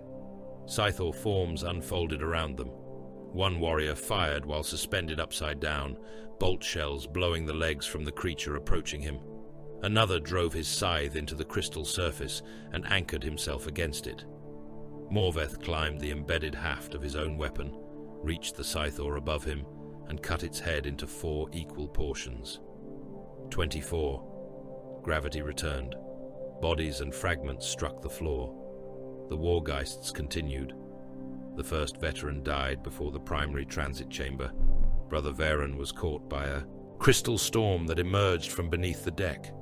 His armor resisted the initial impact. The second wave cut through his abdominal seals. The third passed through his waist. His upper body fell while his legs remained standing. Varen struck the floor upon his back. Intestines and severed armor cabling spilled from the ruin below his ribs. He raised his combi bolter in both hands and fired into the Scythors advancing over him. "Leave me ammunition," he said. Morveth removed 2 magazines from his belt and threw them down. Varen caught one against his chest. Carr performed the Masrahim without stopping. Service interrupted. Varen laughed once. Not yet. The formation entered the next corridor. Bolt fire continued behind them. It lasted for 17 seconds. Then Varen's ammunition detonated. The explosion traveled through the crystal passage and carried pieces of his body among the shards of his enemies. The second veteran died inside the chamber of suspended machinery. Crystal scythes passed through both of Brother Seric's arms above the elbows. His power scythe fell with his hands still locked around the haft. Blood poured from the severed joints of his armor. Seric looked at the melter charges fixed to his breastplate. Prime. A nearby Wargeist armed them. The warning runes began to pulse. Seric ignited his jump pack and hurled himself into the largest crystal growth in the chamber. His armless body struck the structure. The charges detonated. White heat consumed Warrior and Xeno's growth together. The crystal split from floor to ceiling, revealing a maintenance route beyond. Carr performed the Masrahim toward the fire. The survivors passed through. They reached the Kadash markings 3 kilometers below the surface. Niall saw them beneath the soot coating the inner wall of a circular chamber. He stopped. The symbols had been carved into black stone before the crystal growth covered it. Concentric lines surrounded a shape resembling a chalice, formed from a human ribcage. Beneath it, a kneeling figure opened both hands, while bodies rose around him. The design matched inscriptions beneath the Shariaks. Not precisely. The differences were worse. "These predate our work here," Niall said. Viel studied the markings. The containment vault was built by the Death Spectres. The upper mechanisms were. Niall scraped soot from the stone. "The foundation is older." "Scythor?" "No." Carr approached. "Kadash." The word produced a tremor in the relic beacons. Dark glass rang against black armor. Niall felt the Shariaks across the void, not as a distant psychic presence, as an open wound. "The throne and this mechanism were constructed according to the same principle," he said. "By whom?" asked Morveth. "No record survives." "Then the record is irrelevant." Niall looked toward him. "Corcadus found the Shariaks waiting upon Occludus. We found this beneath a world selected to contain the Scythors. That is not irrelevant. It is not the present target." Viel ended the exchange. "Activate the prison." The central mechanism rose from the floor as they approached. It resembled a throne without a seat, surrounded by rings of black metal and channels filled with dark glass. 4 control pillars stood around it. Each bore recesses matching the relic beacons carried by the Wargeists. Niall removed the first from his armor. Once linked, the mechanism will require a living psychic conduit. "For how long?" Viel asked. "Until the field stabilizes." "Duration?" "Unknown." Viel looked at the gathering crystal growths beyond the chamber entrances. "Begin." The Wargeists locked the beacons into the pillars. Dark glass ignited. The chamber vanished from Niall's sight. He stood upon every street of Varos Secundus. He died in every body. A crystal fragment passed through a soldier's face and opened the brain within his skull. A child burned beneath collapsing ferrocrete.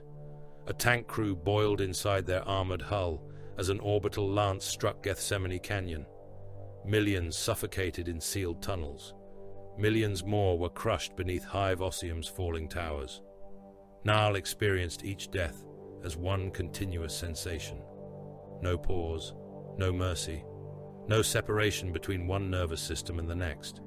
He screamed through clenched teeth. The Shariaks answered. The pain did not flow away. It flowed towards something. The throne beneath Logopol had always consumed the life of the Magir. Niall had believed that sacrifice maintained the chapter's bond with the artifact. Now he felt another possibility. The Shariaks did not merely feed upon life. It listened through death. Every extinguished mind became a momentary aperture. Every mass killing widened perception. The throne might draw knowledge from sacrifice, or power, or something for which human language possessed no division. Varos was dying loudly enough to be heard across the void. The mechanism awakened. Gravitic force rolled through the chamber. The crystal walls bent inward. Across the continental basin, the Scythor migration altered course. Every silver host began moving toward the prison's center. The control rings rotated faster. One pillar failed. Crystal erupted beneath veteran Sergeant Morveth. The shards tore through his left pauldron and severed the arm beneath it. The limb fell with the hand still gripping his scythe. Morveth caught the weapon in his remaining hand. The lock requires manual pressure, Niall gasped. The chamber doors were already closing. Someone had to hold the control lever embedded within the failed pillar until the field reached full strength. Morveth stepped toward it. Viel blocked his path. You command the veterans. I command them toward completion. You cannot hold the mechanism and fight. Morveth looked toward the Scythor forms filling the passage beyond. That is an assessment, not an order. Viel moved aside. Morveth drove the blade of his power scythe into the control assembly. The haft locked between the rotating rings, forcing the failed mechanism into alignment. He wrapped his remaining arm around it. Crystal bodies entered the chamber. The surviving wargeists formed around him. "Withdraw," Morveth said. No one moved. The field trembled. Niall's psychic link began to tear the skin from his face in narrow strips. Blood ran beneath his helm seals. "Withdrawal required," he said. "The chamber will collapse." Vael looked at Morveth. The veteran's armor had split from shoulder to hip. Blood flowed down one leg. The control rings ground against the scythe blade, showering him in sparks. "Target count?" Vael asked. 71. Vael performed the Masrahim. Morveth answered with the fist of his severed arm before remembering it was gone. He struck the scythe haft with his forehead instead. Acceptable. The wargeists withdrew. Morveth remained. Scythor bodies flooded the chamber. His bolt pistol fired until the slide locked empty. He crushed the first creature against the control pillar with his scythe haft. He kicked another into the rotating machinery and watched it come apart. 72. A crystalline limb entered the wound beneath his shoulder. 73. He broke the creature's neck against his breastplate. The chamber began collapsing. Black stone folded inward. Crystal towers shattered. Gravitic force pulled the Scythors toward the central lock, while Morveth held the scythe in place. His final transmission crossed the relic network. 81 confirmed. Static swallowed his breathing. Then his voice returned, quieter. Kadash. The word entered Niall's mind like a blade. Morveth had never descended beneath Logopol. He had never entered the Temple of Voices. He had never heard the forbidden name spoken. The chamber collapsed around him. The containment field ignited across the continental basin. Above, millions of Scythor forms turned toward its center as one. And far beneath the graves of Occludus, the Shariax rang in answer. The evacuation manifest contained fewer names than a single Varosian army group. Lord General Cassian Dravus read it twice, then a third time. The figures did not change.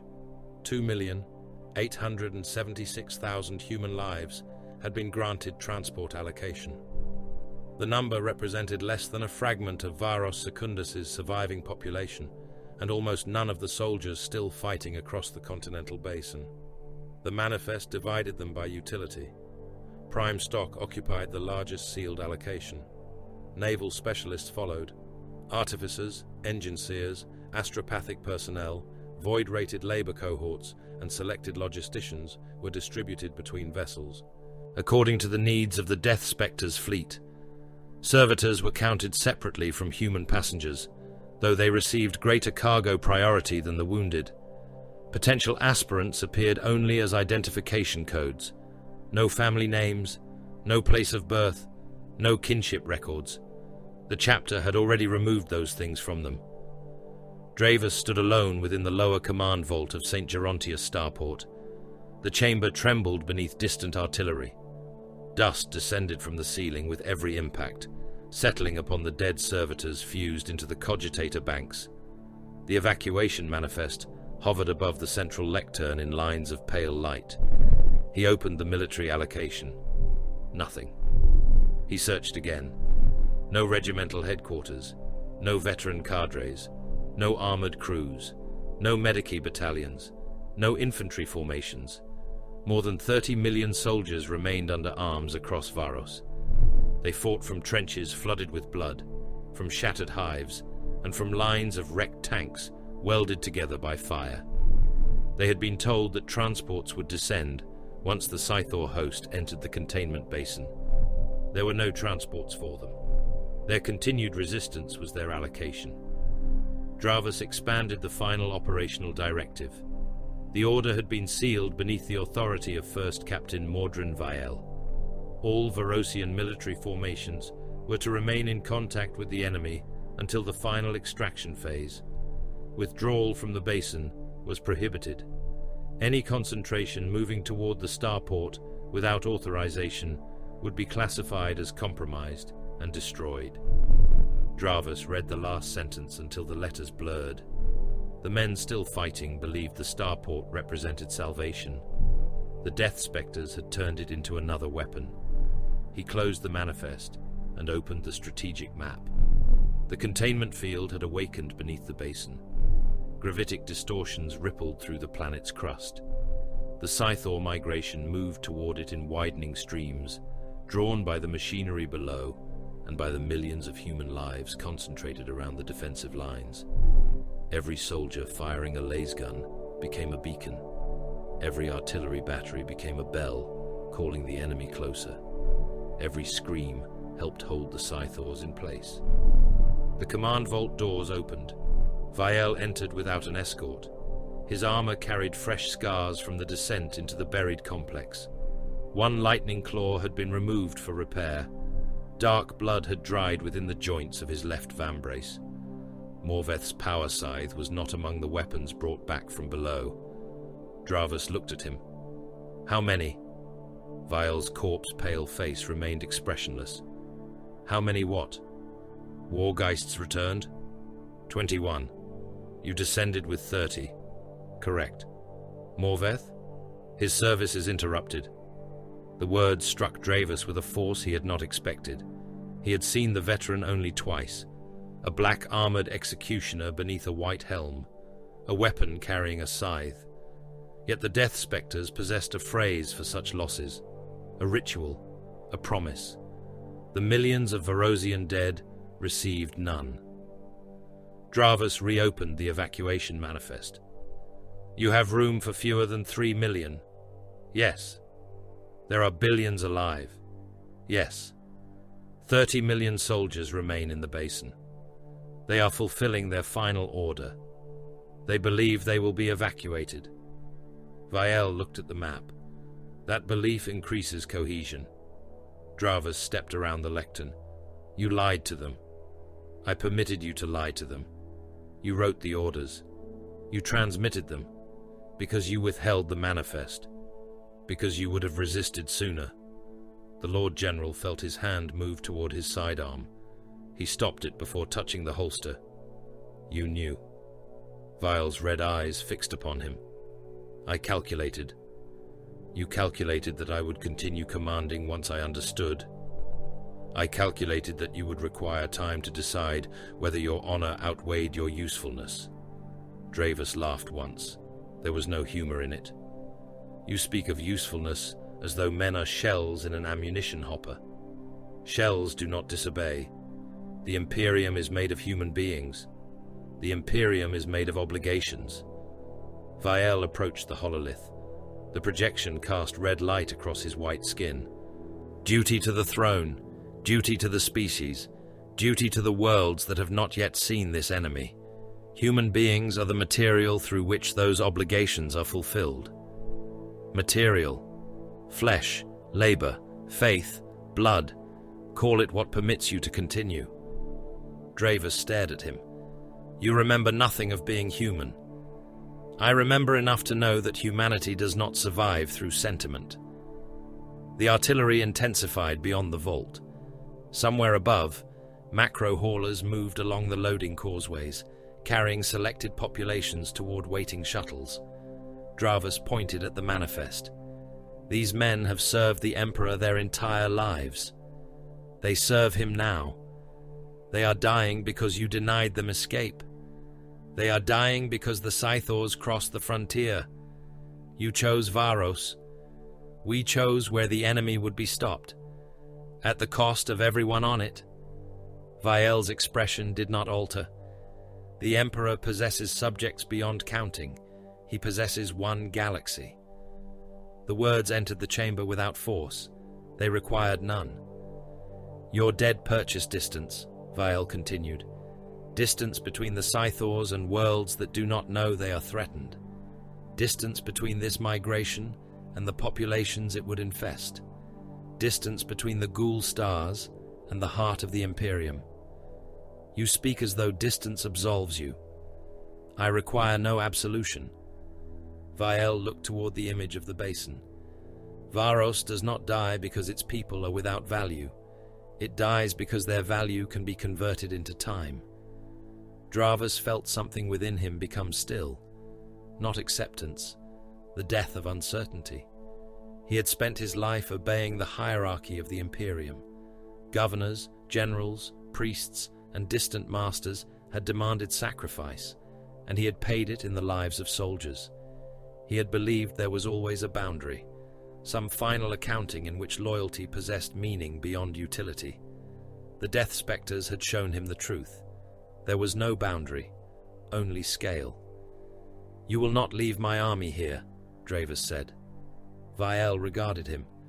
"It is already here." The rebellion began with coded artillery requests. Dravus left the command vault beneath armed escort, but the guards belonged to Varos. They had served under him before the Death Spectres arrived.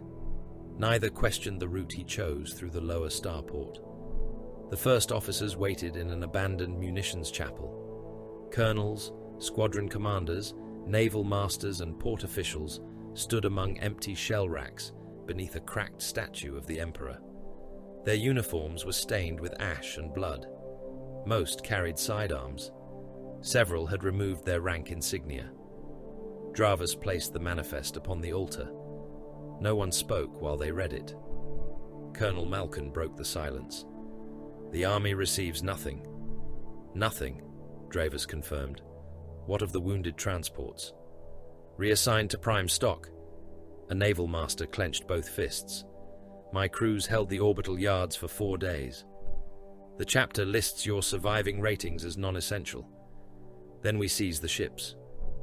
The words remained beneath the vaulted roof. Dravus looked across the gathered officers. "That is the purpose of this meeting." No one invoked treason. The word belonged to men who expected law to survive the night. The plan required speed. 3 armored regiments would enter the starport beneath emergency redeployment orders. Infantry formations already assigned to perimeter defense would close the internal gates. Naval crews would seize the control towers and release the grounded transports from Death Spectres' override. Millions of soldiers and civilians waited within march distance. They could not save everyone. They could save enough to make massacre less efficient than negotiation. That was Dravus's hope. Not victory, arithmetic. "The Astartes will respond," said Malkin.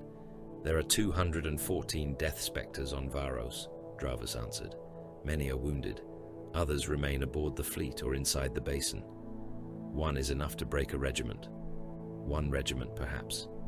Dravus looked at the officers around him. "We will give them armies." Scout Sergeant Corvin Bale listened from inside the chapel wall. His armor pressed against the narrow maintenance cavity behind the stone. A helm. Probe extended through a crack, no wider than a knife blade, transmitting every voice and movement to his display. 2 scouts occupied the ventilation shaft above the officers. Another had entered the chapel's command wiring hours before Dravus arrived. The conspiracy had been visible from its first signal. Unauthorized artillery codes, fuel requests for grounded armor, naval officers abandoning assigned posts. The Death Spectres had not prevented it. Vael had ordered Bale to observe. Let the disloyal gather. Let every officer who preferred survival to duty identify himself. Let every transport crew willing to violate quarantine come to one port. Then cut once. Bale transmitted the final list. Vael answered with a single word. Proceed. The armored columns entered St. Gerontius starport before dawn. 800 tanks passed through the outer gates. Lehman Russ squadrons moved between loading platforms and fuel towers. Chimeras carried infantry beneath the shadow of grounded shuttles. Hydra flak tanks rotated their autocannons toward the upper gantries, where Death Spectres sentries watched them arrive. No alarm sounded. That frightened Dravus. He stood inside the primary control bunker, beside Colonel Malkin and the naval masters. Through the armored viewing slit, he saw the tanks take position around the central landing field. Too easy. Activate the transport cradles, he ordered. The naval masters entered their clearance seals. The controls rejected them. Overrides remain locked. Sever the chapter link. Beginning. A voice emerged from the bunker vox. Lord General. Vial. Dravus looked toward the speaker grill. You have assembled efficiently, said the first captain. The Lord General understood. Open every gate, he ordered. Move now. The starport became war. Death Spectres, Devastators rose from concealed firing positions across the upper towers. Lascannons discharged in coordinated sequence. The first beams struck command tanks. Armor vanished beneath white light. Turrets lifted from hulls. Men burned inside vehicles before ammunition racks detonated and threw flaming sections across the landing field. Hydras opened fire. Autocannon shells hammered the towers, tearing through plasteel and striking black ceramite. One Death Spectre staggered beneath repeated impacts. His pauldron broke apart. A shell entered beneath his arm and detonated inside the torso. He fell without a sound. Missiles descended in answer. Crack warheads punched through Hydra armor and burst among their crews. One vehicle split open from the rear, spilling burning men from its hatches. Another overturned, its ammunition feeding into a chain of explosions that ripped through the infantry sheltering beside it. Verosian tanks fired upon the landing platforms. Battle cannon shells struck Astartes' barricades and collapsed loading towers. A Death Spectre disappeared beneath falling ferrocrete. Another emerged from the debris, with half his helm missing, and fired a plasma cannon into the nearest squadron. The blast turned 3 tanks into molten wrecks. Infantry flooded the control causeways. They met the Wargeists. The veterans advanced through lasfire with power scythes ignited. Red beams scored their armor. Autoguns hammered against breastplates. Mortal soldiers emptied magazines into them until the black figures reached striking distance. Then the killing became intimate. A scythe passed through 4 men in one sweep. Bodies opened from hip to shoulder. Arms, ribs, and sections of lungs struck the bunker walls. The return stroke removed heads at the jawline, leaving tongues and lower teeth fixed upon standing corpses. Another Wargeist drove his blade through a blast door and pulled sideways. Metal screamed. The officers behind it were cut apart with the barrier. One man's upper body slid from his legs, entrails uncoiling across the command table. Colonel Malkin fired his pistol until it clicked empty. A veteran seized him by the face and drove his skull into the wall. Bone collapsed. Brain matter and blood spread around the Wargeist's gauntlet. Dravus drew his own weapon. Chaplain Orsin Carr entered through the shattered bunker door. His skull helm was blackened by fire. Blood ran from a split in his gorget. He crossed the chamber in 3 strides. Dravus fired.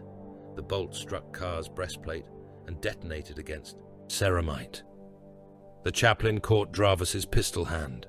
He closed his fingers. Bones broke one after another. Dravus screamed as the weapon fell. Carr twisted the ruined hand, pulled him forward, and struck him across the chest with the haft of his crozius. The Lord General hit the floor. Carr dragged him through the blood of his officers. Outside, the rebellion died around them. The Death Spectres had allowed every disloyal formation to enter the starport. Then they closed the gates and fired from every prepared angle. Armored squadrons burned against one another. Infantry formations tried to retreat through routes already mined by Baal's scouts. Within 11 minutes, organized resistance ceased. Carr threw Dravus at Vial's feet. The first captain stood upon the central landing field amid burning tanks and bodies. "Execute me," Dravus said. Vial looked down at him. "No. You killed Rydane for less." Rydane possessed no remaining function. Dravus cradled his shattered hand against his chest. "And I do? 30 million soldiers still obey your voice. They will not when they learn this. They will hear what you tell them. I will tell them the truth." Vial stepped closer. "Then they will rout. The Scythors will disperse beyond the basin. The containment field will fail, and every death upon Varos will purchase nothing." Dravus stared at the white helm. "You would make me lie again. I would make you useful again." Beyond the starport walls, the sky changed. Silver shapes appeared within the clouds. At first there were hundreds, then thousands. Pinion-class vessels unfolded from concealment across the horizon. Beneath them descended storms of crystalline fragments so vast that daylight dimmed. The air became metallic rain. The Scythor migration had arrived. Every concentration drawn across Varos now converged upon the basin. Spindly bodies moved in ranks among the storm. Crystal fortresses grew behind them as they advanced. Billions of fragments crossed the atmosphere, turning the upper cloud layer into a glittering wound. The plan was working. The greatest Xenos host ever recorded upon Varos stood between the Death Spectres and their fleet. Vael looked toward the silver sky. "Your army has one final duty." Dravus pushed himself upright. Around him lay the officers who had followed him, their bodies opened by scythes and bolt shells. Beyond them, surviving soldiers lowered their weapons beneath the guns of the Astartes. He could refuse. He could speak the truth and watch the defensive lines collapse. He could give the dead honesty and the living extinction. Dravus accepted the Vox handset. His broken fingers hung uselessly, while his other hand closed around it. Every surviving regimental channel opened. "This is Lord General Dravus." His voice carried across the basin, into trenches, into tanks, into artillery bunkers, where exhausted men waited for salvation. The uprising at St. Gerontius was caused by Scythor contamination within the command ranks. The starport remains secure. Evacuation operations continue. The lies came more easily now. All formations will return to assigned positions. Hold the containment line. Reinforcements are inbound. Across Varos, soldiers obeyed. Dravus lowered the handset. Vael watched the metallic storm descend. "No salvation is inbound," the Lord General said. "No," Vael replied. "Only the enemy." The first crystal rain struck the outer trenches. Men vanished inside silver clouds. The final defense of Varos Secundus began. The guns began before dawn and did not cease when daylight came. Across a front more than 1,000 kilometers wide, the surviving armies of Varos Secundus fired into the silver dark. 28 million soldiers occupied trenches cut through poisoned soil, hive ruins converted into redoubts, and armored positions raised from the wrecks of entire regiments. They stood beneath banners, burned to black rags, and devotional icons crusted with ash. Most had not slept in days. Many possessed fewer than 3 magazines for their laser guns. Some carried weapons taken from the dead because their own had melted, broken, or vanished with the hands that held them. Behind them, thousands of basilisks fired in coordinated batteries. Earthshaker rounds climbed into the bruised sky and descended among the approaching Scythor. Host. The horizon became a continuous wall of detonations. Each impact threw bodies, crystal and earth hundreds of meters into the air. Manticores released storms of rockets that screamed above the trenches before dividing into submunitions. Field guns fired until their recoil mechanisms broke. Crews continued loading them by hand, beating warped breaches closed with hammers and entrenching tools. The artillery did not slow the enemy. It gave the soldiers something louder than their own fear. The Scythors advanced as weather. Spindly bodies walked between clouds of cutting crystal. Their limbs folded around shell impacts. Their silver discs turned inside translucent torsos, reflecting artillery fire in shards of sickly light. When Earthshaker rounds struck them, they broke apart and reformed from the debris. When flames consumed their bodies, the fragments beneath the burning layers continued forward. The crystal storms reached the first defensive lines. Men disappeared inside them. The fragments entered through eye slits, respirator valves, and the seams of flak armor. They cut tongues from mouths and opened arteries beneath jawlines. Soldiers clawed at their own faces, while silver moved under the skin, carving narrow tunnels through muscle and bone. Some remained upright after their heads had been emptied, weapons still clutched in hands, obeying the last impulses of severed nerves. A Varosian infantry company fired until the storm passed through it. The men stood in formation for several heartbeats. Then their uniforms darkened. Blood escaped through thousands of cuts. Fingers dropped from lasgun grips. Faces slid from skulls.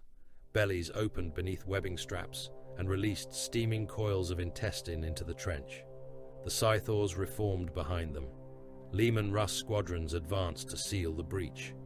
Battle cannon fired at ranges too close for safety. The first shell struck a Scythor mass and detonated among the remaining infantry, turning soldiers and Xenos fragments into a shared cloud of red mist and glittering dust. Silver entered the tanks. Fragments passed through vision ports and exhaust systems. They collected inside crew compartments before the men knew they had been breached. Drivers died with both hands locked around control levers. Gunners were cut apart inside their seats. Blood flooded ammunition wells and pooled beneath rotating turrets. The tanks continued moving. Machine spirits followed the last transmitted commands, while their interiors became abattoirs. Tracks crushed the bodies of retreating soldiers. One vehicle drove into an artillery trench and overturned, its hatches opening only after the dead crew had been reduced to pieces small enough to pour out. Above the front, Imperial air formations descended through anti-air fire. Thunderbolts flew in attack wings, autocannons hammering the crystal clouds. Marauder bombers crossed the basin beneath fighter escort, their internal bays filled with incendiaries and bunker-breaking warheads. Pinion-class stealth craft appeared among them. They did not approach. They became visible inside the formations, needle-thin hulls unfolding from empty air. One passed through a Thunderbolt's wing. Metal opened without flame. The aircraft rolled, trailing fuel and pieces of its pilot. Another Pinion craft crossed beneath a Marauder and released a sheet of crystal through the bomber's fuselage. Men, control cables and devotional plaques erupted from both sides before the aircraft descended into the trenches below. The crash killed an entire reserve battalion. Lord General Cassian Dravus watched the sky burn from within the Leviathan command vehicle, Unbroken Will. The ancient machine moved behind the center of the Imperial line upon tracks taller than men. Its hull carried command shrines, Vox arrays, tactical chambers, and enough armor to withstand direct artillery fire. Gun turrets covered its upper decks. Priests and servitors crowded its interior passages, tending machinery older than several Varosian dynasties. The strategium shook with every discharge of the Leviathan's main weapons. Dravus stood before the hololithic map, his crushed pistol hand sealed inside a Medici brace. Lines of regimental strength diminished as he watched. The men expected him to command victory. He commanded shape. "Move the 103rd Infantry into the Karen breach," he ordered. A colonel stared at the tactical display. "They have exhausted their ammunition. Fix bayonets." "My lord, the breach is 3 kilometers wide." "Then spread the regiment across it. They will be annihilated." Dravus looked at him. "That is not a reason to leave the corridor open." The colonel saluted. The order passed. 60,000 soldiers entered the breach, carrying empty lasguns. They formed ranks among the bodies of the previous defenders and waited while the crystal storm approached. Commissars moved behind them. One soldier turned. A bolt pistol removed the back of his skull. The rest remained. Across the southern approaches, penal battalions received demolition charges and no detonators. Their handlers carried the firing controls. Thousands of prisoners advanced with explosive packs chained to their bodies. The Scythors entered among them. The handlers pressed the switches. The penal troops vanished beneath expanding spheres of fire. Limbs and burning torsos rained across the defensive lines. Crystal bodies shattered with them, their fragments redirected deeper into the basin. Dravus moved divisions not to stop the enemy. He moved them to prevent escape. The Death Spectres fought another war inside his. Scout Sergeant Corvin Bale lay beneath the corpse of a Varosian tank commander and watched a Scythor signal structure grow through the wreckage ahead. The dead officer's blood had frozen across Bale's camo cloak. His severed head rested near the scout's shoulder, One eye turned toward the Xenos formation. Bale's magnocular display identified the structure's pulsing core. "Target marked," he transmitted. A low-powered beacon activated beneath the crystal growth. No artillery answered. A tactical squad occupied a ruined spire 2 kilometers away. Its plasma gunner fired once. The bolt of star-hot energy crossed the battlefield and struck the beacon. The signal structure vanished inside blue-white fire. Every Scythor formation within range turned toward the spire. That was the purpose. The tactical squad withdrew through the lower levels, while Devastators in a neighboring tower established a new bolter zone. When the enemy changed direction, the scouts destroyed the bridges behind it. No Astartes position was held for pride. No ruined shrine was defended because it had once been sacred. Every movement altered the enemy's path. Every kill opened or closed a road. The Scythors advanced toward the center because the Death Spectres made every other direction more costly. Messazar Sereth Nal stood inside the containment vault, with blood running from his nose and ears. The relic beacons trembled around him. Each Scythor manifestation appeared within his mind as a cold echo. Millions of them moved across the basin. The psychic pressure of their convergence made his vision divide into overlapping images. Varros dying, Occludus waiting, the Shariax ringing beneath Logopol. He opened the command channel. The eastern concentration remains dispersed. Vile answered from a Thunderhawk above the battlefield. Duration: 7 minutes before full alignment. Then we close it in 6. The final mass assault began.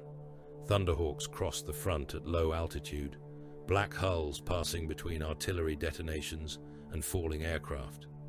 Their heavy bolters fired continuously. Assault cannons turned Scythor bodies into storms of fragments that scraped across the gunship's armor. One Thunderhawk lost its port wing. It rolled through the formation and struck a hive ruin filled with Varosian infantry. The gunship's engines carried it through 3 buildings before its fuel detonated.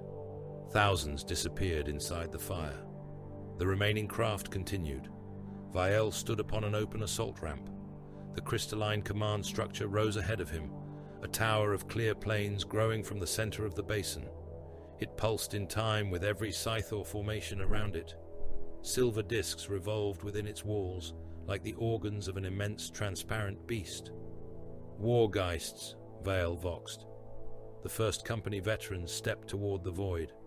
Execution. They jumped. Assault marines followed.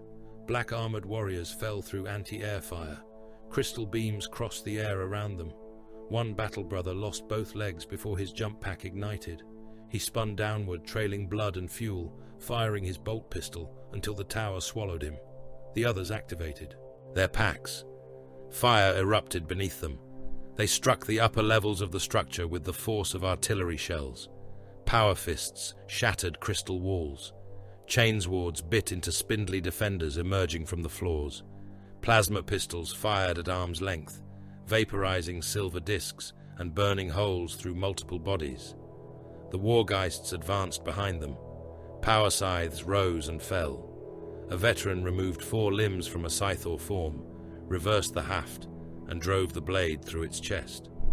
Another cut open a transparent wall and entered the chamber beyond before the fragments could seal it again. Vael landed among them. His lightning claw ignited. The first Scythor body came apart beneath a rising slash. The second folded around him, limbs striking his breastplate and helm. Vael seized its neck and drove his claw through the silver disc inside its throat. The disc burst. Crystal fragments struck the Imperial soldiers fighting below. Bolter rounds crossed the structure from every direction. Some found Xenos bodies. Others entered the human lines. Mass reactive shells punched into soldiers already wounded by crystal storms. Chests exploded. Heads vanished. Men were thrown into shell craters filled with blood, coolant and liquefied soil. The craters had become red ponds. Wounded soldiers fell into them and drowned beneath body parts, mud and promethium. Armored columns drove through the pools, tracks grinding the living under the dead. Men struck tank hulls with bloody hands and begged to be pulled free. The tanks continued, chainswords clogged with crystal dust and human viscera. Teeth slowed as hair, webbing straps and intestine wrapped around the mechanisms. Astartes cleared them by revving the blades at full power, throwing ropes of flesh across the walls. Ancient Morkant descended last. The crippled dreadnought hung beneath a thunderhawk by maglocks and adamantium chains. Both legs remained fused from the battle at Hive Ossium. Hydraulic fluid leaked from the lower chassis. His assault cannon had been reloaded beyond recommended tolerances. The gunship released him above the Scythor center. Morkant fell. He struck the ground hard enough to split the basin floor. The dreadnought raised his assault cannon. "Position reached," he said. The weapon fired. The barrels became a ring of flame. Thousands of rounds crossed the Scythor host. Bodies shattered. Silver discs burst. Imperial soldiers caught within the line of fire became sprays of meat that covered the advancing Xenos. Morkant rotated upon his ruined hips. The cannon continued firing until the ammunition feed ran empty. The barrels glowed white. Scythor forms climbed over him. His power fist closed around the first and crushed it. A second drove crystalline blades into the arm joint. The limbs separated in an explosion of oil and sparks. More fragments entered the sarcophagus housing. Armor peeled away. For the first time in centuries, the flesh inside Morkant's tomb touched open air. Crystal passed through his preserved organs. It cut the remains of his face, entered the life support cradle, and opened the ancient body within. Morkant's voice became wet across the vox. Reactor containment released. Vael looked toward him from the upper structure. Confirmed. Service interrupted. Not ended. Morkant overloaded his reactor. The dreadnought became a white sphere in the center of the basin. The blast erased the surrounding Scythor fortress. Thousands of Imperial soldiers vanished with it. Tanks lifted from the ground and came apart in the air. Crystal melted into rivers that flowed between charred bodies and burning armor. The explosion opened the extraction corridor. Chaplain Orsin Carr entered it alone. He stood upon a ridge of wrecked vehicles while the surviving Thunderhawks approached from the west. His crozier struck down the first Scythor form to reach him. His bolt pistol removed the silver disc from another.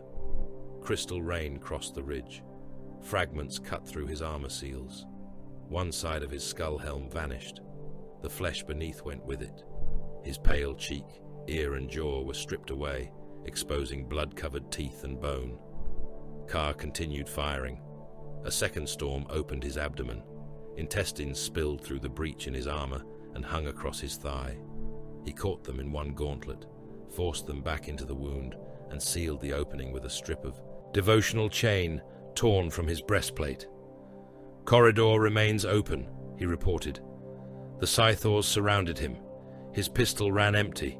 He used the weapon as a hammer until Crystal severed his legs beneath the knees. Carr fell. He drove the point of his crozius into the ground and locked both hands around it, holding himself upright. The Thunderhawks passed above him.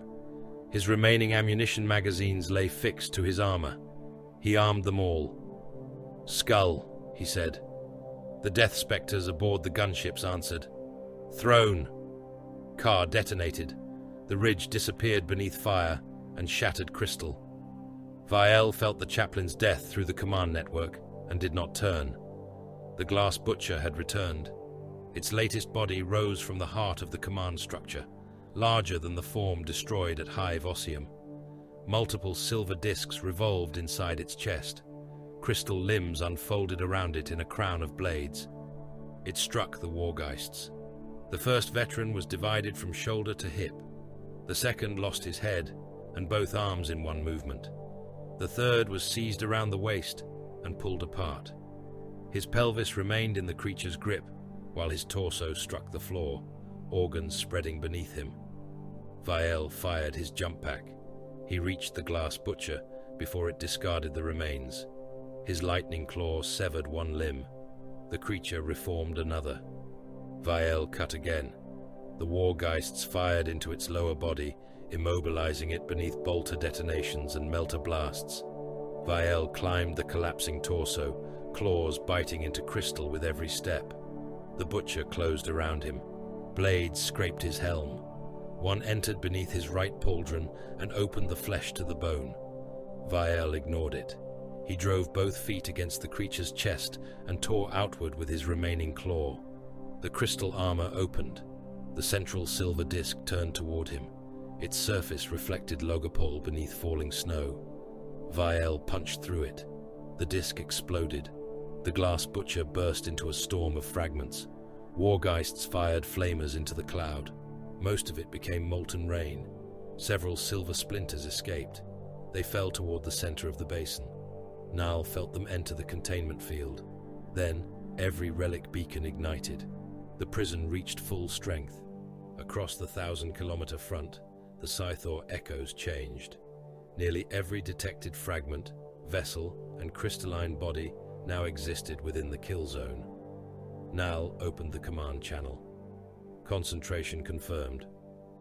Vael stood amid the ruins of the command structure, blood flowing beneath his armor. All? A pause followed. One mass remains outside planetary alignment. The hololithic projection reached him through the fleet network.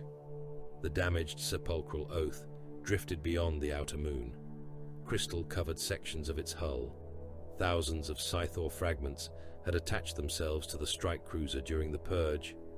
They were gathering along its engines, armor seams and gene seed vaults, forming a single concentrated growth. The ship carried the last significant echo beyond the basin. Vael understood what the final order required. The sepulchral oath could not be cleansed in orbit. It could not be abandoned. It had to enter the prison. "Bring the strike cruiser to readiness," he said. Nal's breathing filled the channel. The ship remains contaminated. Yes. Thousands are still aboard. Yes. The containment field pulsed around the dying armies of Varos. Vael looked up at the silver sky. "Bring it down." 19 minutes remained. The number burned at the edge of every Death Spectre's helm display, descending with the calm precision of an executioner's blade.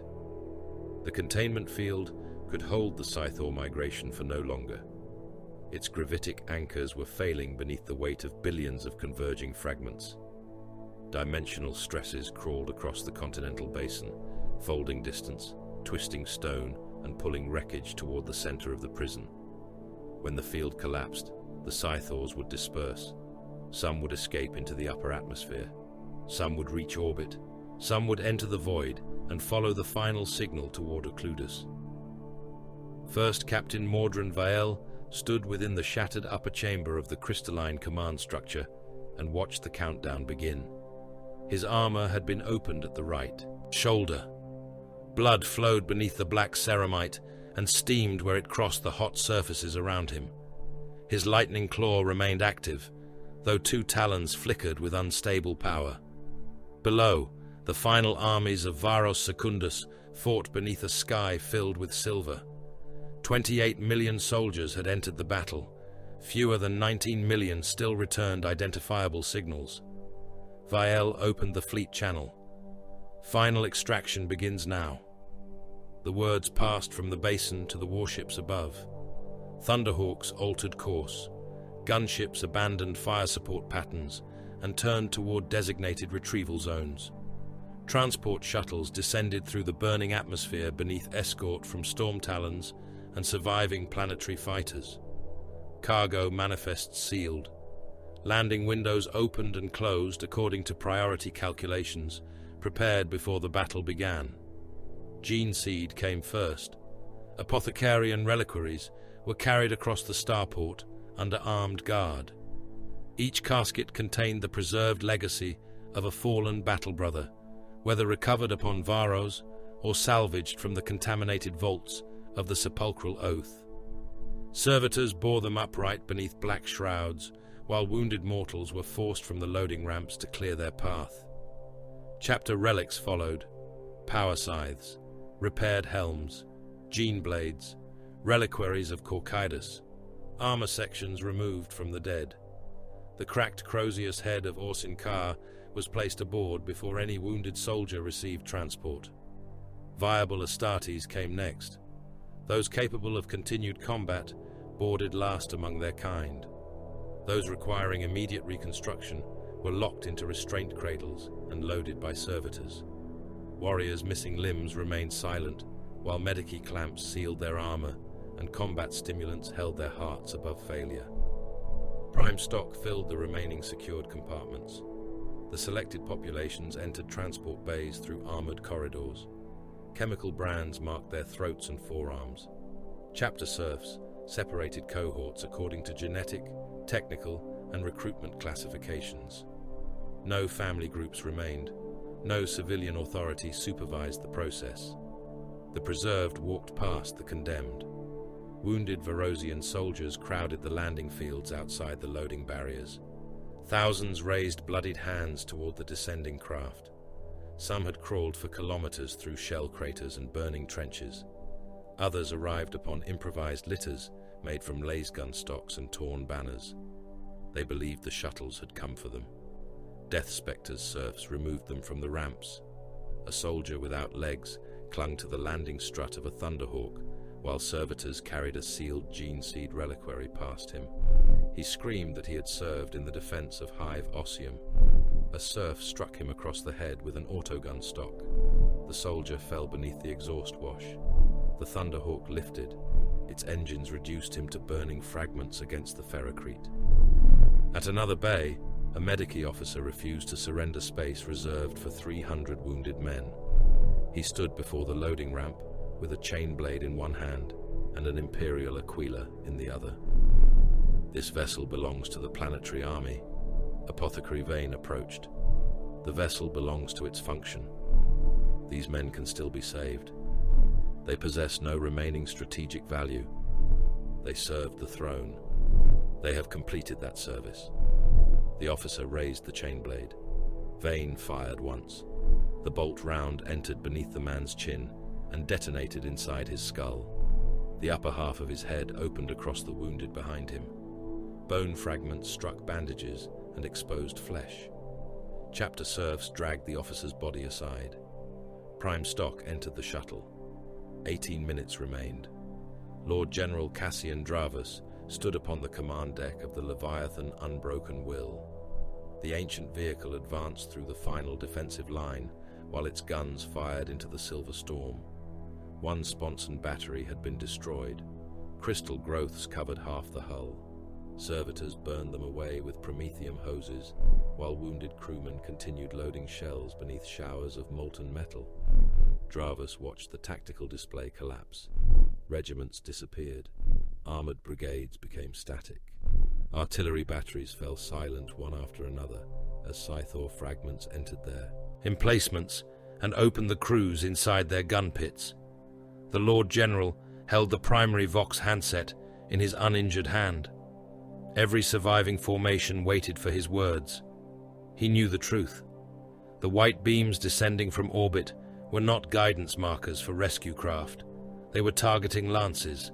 The fleet had begun marking fault lines, hive reactors, tectonic stress points, and deep crustal weaknesses. Cyclonic warheads already waited within launch tubes above the planet.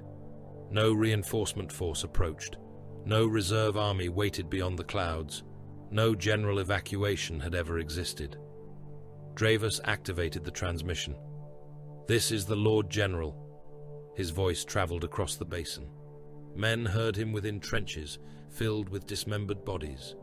Tank crews heard him while crystals scraped against their hatches. Commissars heard him as they executed soldiers attempting to flee the assigned corridors.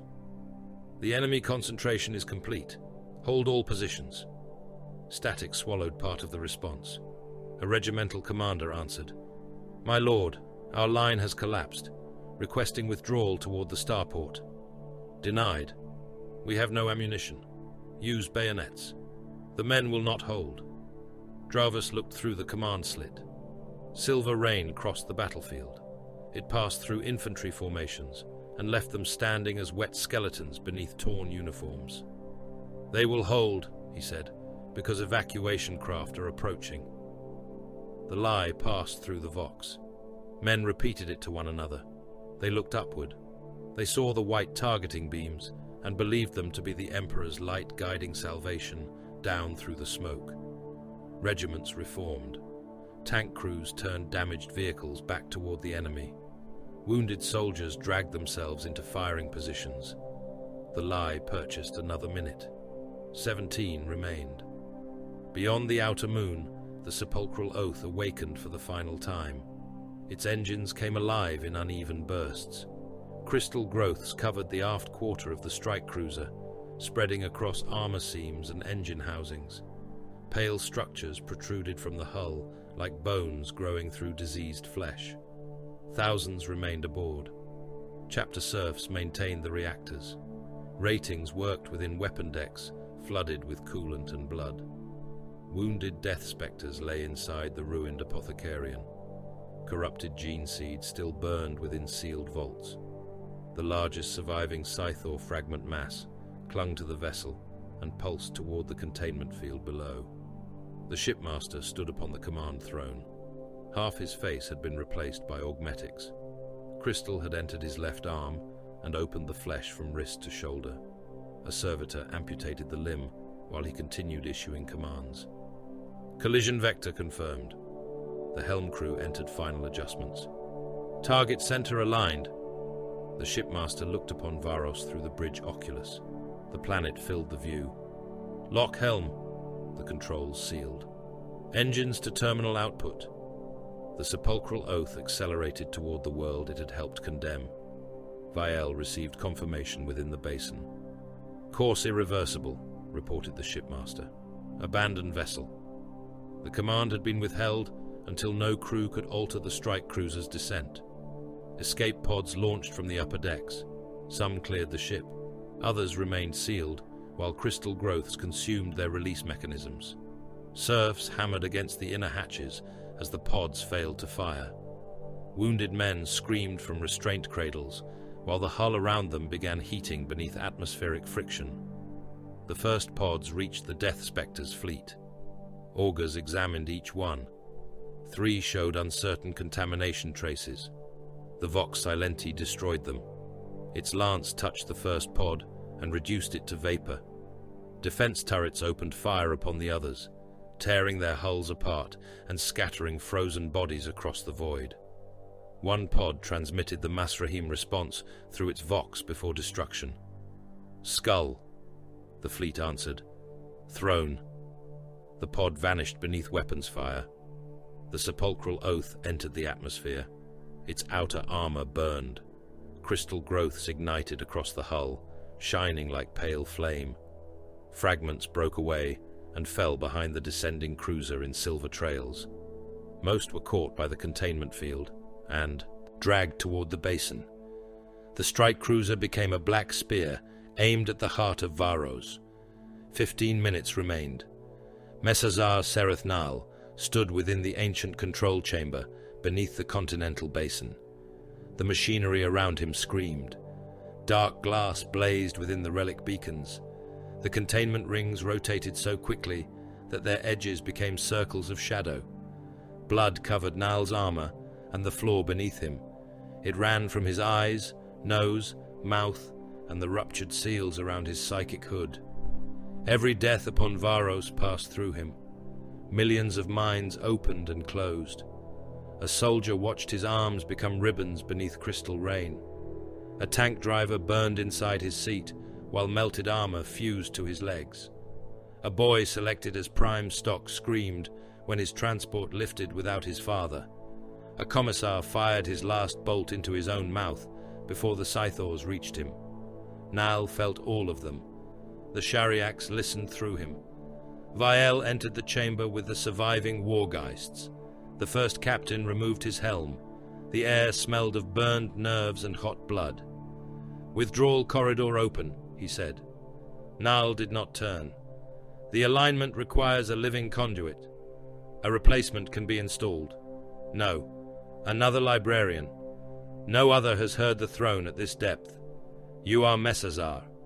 Nal smiled without humor. "An office. You are successor to the Magir. A possibility. The chapter requires continuity. The chapter requires a Cludus. Vael stepped toward the mechanism. We can hold the alignment together. You cannot. I will remain. Nal finally looked at him. His red eyes had become almost black beneath the blood. The Menra here requires what we learned here. You can deliver it. I will not survive disconnection. That is not certain. It is. The dark glass rang around them. Nal's body convulsed. Vael caught him before he fell. The chief librarian gripped the first captain's wrist. Morveth spoke the name without hearing it. The Scythors resonate with the Shariaks. This mechanism predates our presence. These are not separate mysteries. The Magir will receive the record. From you. Vael's hand tightened. You would abandon the succession. Succession is irrelevant if the Scythors reach the throne. I can remain. You cannot interpret what follows. Neither can you. Nal's bloody smile widened. That is why one of us must return to admit ignorance. The containment field shuddered. A section of the chamber wall folded inward, opening onto a corridor filled with crystalline bodies. The Wargeists closed ranks and fired. Bolter detonations echoed through the vault. 12 minutes remained. Nal opened his left palm before his abdomen. Vael looked at the gesture, then raised his right fist. Ceramite struck ceramite. The Masrahim. No farewell passed between them. No expression of brotherhood. No promise of remembrance. They had orders. Vael replaced his helm and turned away. The Wargeists withdrew with him. Nal remained within the machinery. The chamber doors closed. 9 minutes remained. The sepulchral oath crossed the final cloud layer. It appeared above the battlefield as a burning fortress falling from heaven. Its black hull was split by rivers of fire. Crystal towers collapsed along its spine. Engines roared beyond safety tolerances, driving the vessel faster. Soldiers across the basin saw it descend. Some believed it was reinforcement. They cheered. The cruiser's shadow passed over the armies of Varos. Dravas stood upon the upper deck of the Unbroken Will. The Leviathan had ceased moving. Crystal filled its track assemblies. Its main gun fired one final shell and split at the breech, killing the crew inside the turret. The Lord General looked upward. He recognized the falling ship. He understood its course. "Continue firing," he ordered. The surviving crews obeyed. Lasguns discharged toward the Silver Storm. Men fixed bayonets and climbed from trenches. They advanced beneath the descending strike cruiser because their Lord General had told them salvation approached. Dravus opened the final army-wide channel. This is Varos, not Lord General, not Command Authority, the world itself. You have served. The sepulchral oath struck. The basin. Its prow entered the earth first. Continents shook. The cruiser's drives, plasma reactors, and bombardment magazines detonated beneath the containment field. A sphere of white fire expanded across the central battlefield. Crystal fortresses disappeared. Armored divisions became shadows burned into stone. The blast wave overtook the remaining armies. Men burst apart before the heat reached them. Bodies became vapor. Tanks lifted into the air and folded inward. Hive ruins collapsed into the expanding crater. The Scythor migration was dragged toward the impact. Silver storms reversed direction. Fragments tore through their own formations as the containment field pulled them inward. Pinion vessels lost flight and plunged toward the burning center. Spindly bodies rose from the ground, stretched into impossible shapes, and vanished within the fire. 3 minutes remained. The Death Spectres' fleet fired. Cyclonic torpedoes descended upon Varos. The first penetrated the western crust and detonated beneath a continental fault line. Rock split for thousands of kilometers. Magma surged upward through hive foundations and military trenches. Orbital lances struck reactor networks. Hive Karad erupted from below. Manufactorum districts lifted upon pillars of flame. Billions of tons of ferrocrete collapsed into seas of molten stone. The oceans flashed into steam. Walls of vapor crossed the continents, scouring cities to their foundations. Men caught beyond the primary firestorm cooked inside their armor. Skin blackened, eyes boiled, blood became gas within veins. The unbroken will stood before the advancing light. Dravus remained upon its deck. He could have entered the armored command vault. It would have changed nothing. The final soldiers around him fired into the storm until their weapons melted. Dravus raised his broken hand toward the white horizon, not in salute, not in prayer, in accusation. The fire reached him, his greatcoat ignited, flesh vanished from his face. The advancing pressure tore him apart and carried his bones into the burning sky. 1 minute remained. Nal screamed beneath the world. The Shariak's linked machinery entered his body. Dark glass passed through armor and flesh. It pierced his spine, hearts and skull. His nerves burned white beneath his skin. Every remaining Scythor echo converged through him toward the prison center. He saw Occludus. He saw the Magir upon the throne. He saw tombs opening beneath Logopol. Not yet, never yet, waiting. Understanding entered him only when his body had almost ceased to exist. He reached across the void. Vael heard the Messazar's voice aboard the retreating Vox Silenti. "The Kadash is not coming." Static consumed the words. Then Nal returned, clearer than before. "It has been waiting." The psychic link broke. Varos Secundus split open. The containment field collapsed inward, carrying the concentrated Scythor host into the planetary wound. Continents folded. The atmosphere burned away. The world became a fractured sphere of magma, ash, and expanding debris. Where 12 billion human lives had existed, only fire remained. The Death Spectres' fleet turned from the dead planet. Behind it, the last echo of the Shariaks rang through the void. Varos Secundus no longer resembled a world. It turned beneath the Death Spectres' fleet as a broken sphere of molten stone, split from pole to pole by wounds bright enough to blind unshielded eyes. Continents had become drifting plates upon oceans of exposed magma. The atmosphere burned in ragged bands around the planetary remains, carrying the last clouds, cities, and airborne ash into the void. Debris surrounded it in an expanding halo. Hive spires tumbled end over end beside fragments of orbital stations. Warship armor turned slowly among shattered landers, severed gun barrels, and frozen bodies. Millions of corpses had been cast beyond the dying atmosphere before the final rupture. Some remained trapped within pressure suits. Others drifted naked, their skin crystallized by vacuum, their faces fixed in final terror. No Imperial signal rose from the planet, no emergency beacon, no astropathic cry, no Vox transmission begging for rescue from beneath collapsed hive foundations. Varos was silent. A calculation appeared upon the strategium hololith of the Vox Silenti. 12,397,000,000 probable civilian and military dead. The estimate carried a margin of error in the millions.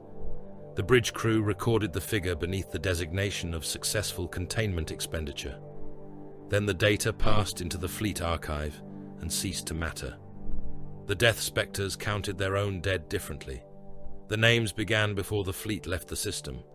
Brother Tarvek Mayen, Brother Varen, Brother Serek, Ancient Morkant, Chaplain Orsin Kar, Veteran Sergeant Akron Morveth, Messazar Sereth Nahal.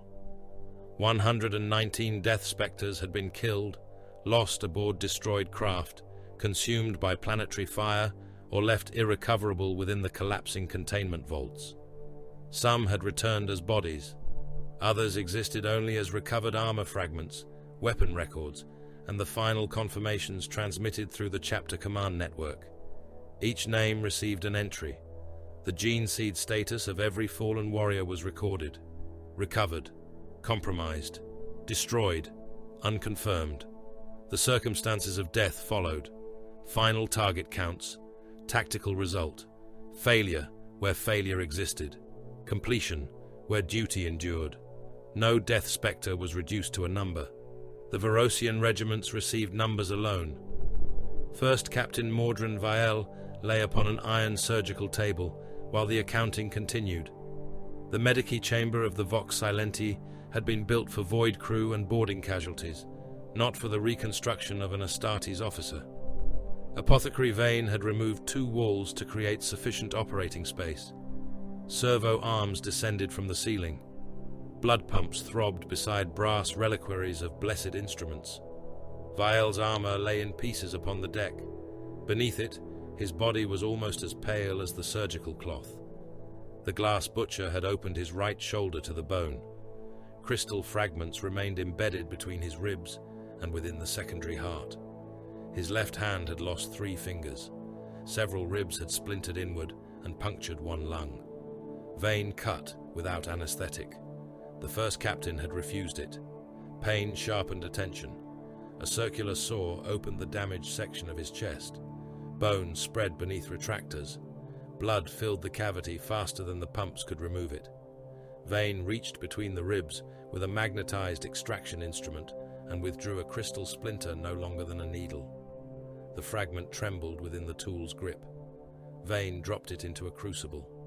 Promethium fire reduced it to blackened dust. "Fragment count?" Vael asked. His voice remained steady despite the saw cutting another section of rib. 37 recovered, Vane replied. Predicted total? 41. Continue. A servo arm removed the broken bone. Another placed a black alloy replacement against the exposed ribcage. Mechadendrites drilled anchor points into living tissue and fused the augmetic rib into place. Vael watched the mission reports projected above him.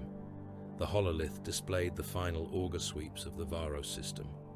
Every detected Scythor vessel had been destroyed, drawn into the planetary collapse, or lost beneath the expanding debris field. The Vox Silenti had mapped thermal deviations, gravitational irregularities, and false reflections among the wreckage. Nothing moved outward, nothing translated, nothing followed the vector toward Occludus. Repeat the outer system sweep, Vael ordered. The shipmaster's voice answered through the Medici Vox. The sweep has been performed 6 times. Perform it again. Acknowledged. Vane drove a probe into the ruins of Vael's left hand. Flex. Vael attempted to close the remaining fingers. The hand convulsed. Blood spread across the table. Insufficient nerve response, Vane said. Replace what is required. The reconstruction may reduce precision, then compensate through repetition. Vane removed the ruined fingers at the lowest viable joints. He did not offer reassurance. Vael did not require it. Metal replacements waited within a tray of preservation oil. Their joints were slender, black, and strong enough to crush a mortal throat. The apothecary began attaching them, while the first captain studied the dead system. Varos had been erased. The Scythor exodus had been contained. The war was not complete until certainty had been achieved. Certainty never came. Only sufficient evidence to proceed. Fewer than 3 million humans survived aboard the chapter-controlled transports. They had watched their world break through sealed viewports. Some had screamed until sedatives were introduced into the ventilation systems. Others had knelt and prayed while continents split beneath them. Many had simply stared, unable to understand that every place they had known, every grave, shrine, hab block, and family archive had vanished within the same sphere of fire. They believed themselves refugees. The Death Spectres classified them as acquisitions. Fleet technicians were processed first. Void ratings, reactor artificers, engine seer assistants and armorers were distributed among the surviving warships according to labor requirements. Chapter serfs removed regimental badges, planetary insignia, and personal effects before issuing black work robes. The survivors signed no oath. Their obedience was assumed. Potential aspirants entered sealed decks under apothecarian guard. Their names disappeared from the manifests. They received identification brands and preliminary implantation schedules. Those judged unsuitable during later trials would not return to the general population.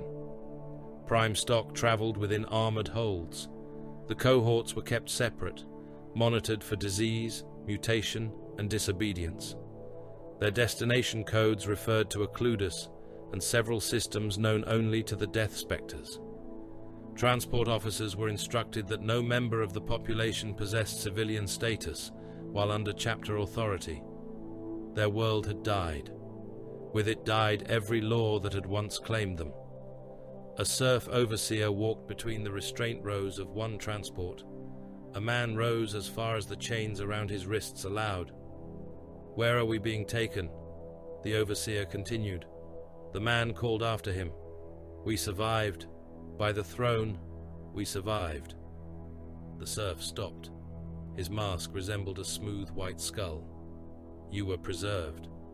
"That is what I said." "No." The serf looked through the restraint bars. "You mistake preservation for freedom." He moved on. Behind him, the man began reciting the litany of deliverance. No one joined him. Scout Sergeant Bale discovered Dravus's evidence 9 hours after the fleet departed Varos. The data burst had been concealed inside a routine casualty transmission sent during the final battle. It contained orders, recordings, population manifests, and picked captures gathered since the Death Spectres assumed control. Rydane's execution, the refugee column destroyed by Vindicators, the prime stock enclosures, the orbital station split apart with millions still aboard, the deliberate placement of Varosian armies along the Scythor migration routes. Dravus had transmitted the archive toward 3 Imperial astropathic relay stations before the final bombardment. 2 destinations had already been destroyed during the war. The 3rd remained within range. Bale entered the Medici chamber, while Vane sealed Vael's reconstructed hand. The Lord General transmitted evidence, the Scout Sergeant said. Recipients? 1 relay station received a partial copy. 4 Varosian officers aboard the transport Penance of Iron possess local duplicates. Vael flexed the new metal fingers. The movement was slow. It would improve. Erase the relay archive. The relay lies beyond direct weapons range. Send an astropathic censure under Ordo Xenos authority. Declare all Varos traffic contaminated by alien signal structures. The authority is not ours. It will be by the time they confirm it. Bale inclined his head. And the officers. Execute them. Publicly? No. Transport malfunction. Plasma conduit failure. The evidence may exist elsewhere. Then continue searching. Vane sealed the final wound with a line of burning tissue adhesive. Vael rose from the table before the Medici clamps released him. Blood ran from the reopened incision along his chest. The apothecary watched it. Remain still. The operation is complete. The flesh is not sealed. It will seal while I work. Vane made no further attempt to restrain him. Vael crossed to the hololith and examined the archive statement prepared for Imperial transmission. Varos Secundus had suffered catastrophic Xenos infiltration before the Death Spectres arrived in strength. Planetary command had collapsed.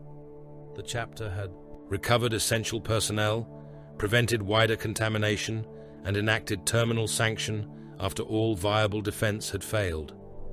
No deliberate civilian sacrifice appeared in the record. No prime stock seizures, no rebellion, no final lie broadcast by a Lord General standing upon a condemned command vehicle. Dravus would be remembered as a loyal officer who died maintaining order during the last defense of his world. The falsehood granted him greater honor than truth would have permitted. Transmit the account, Vael said.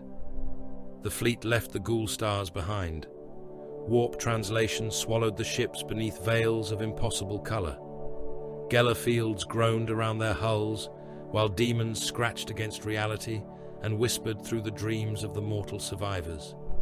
Astropaths screamed inside shielded choirs. Navigators stared into the immaterium and followed the cold beacon of the Astronomicon toward a world without warmth. Occludus received them beneath frozen skies.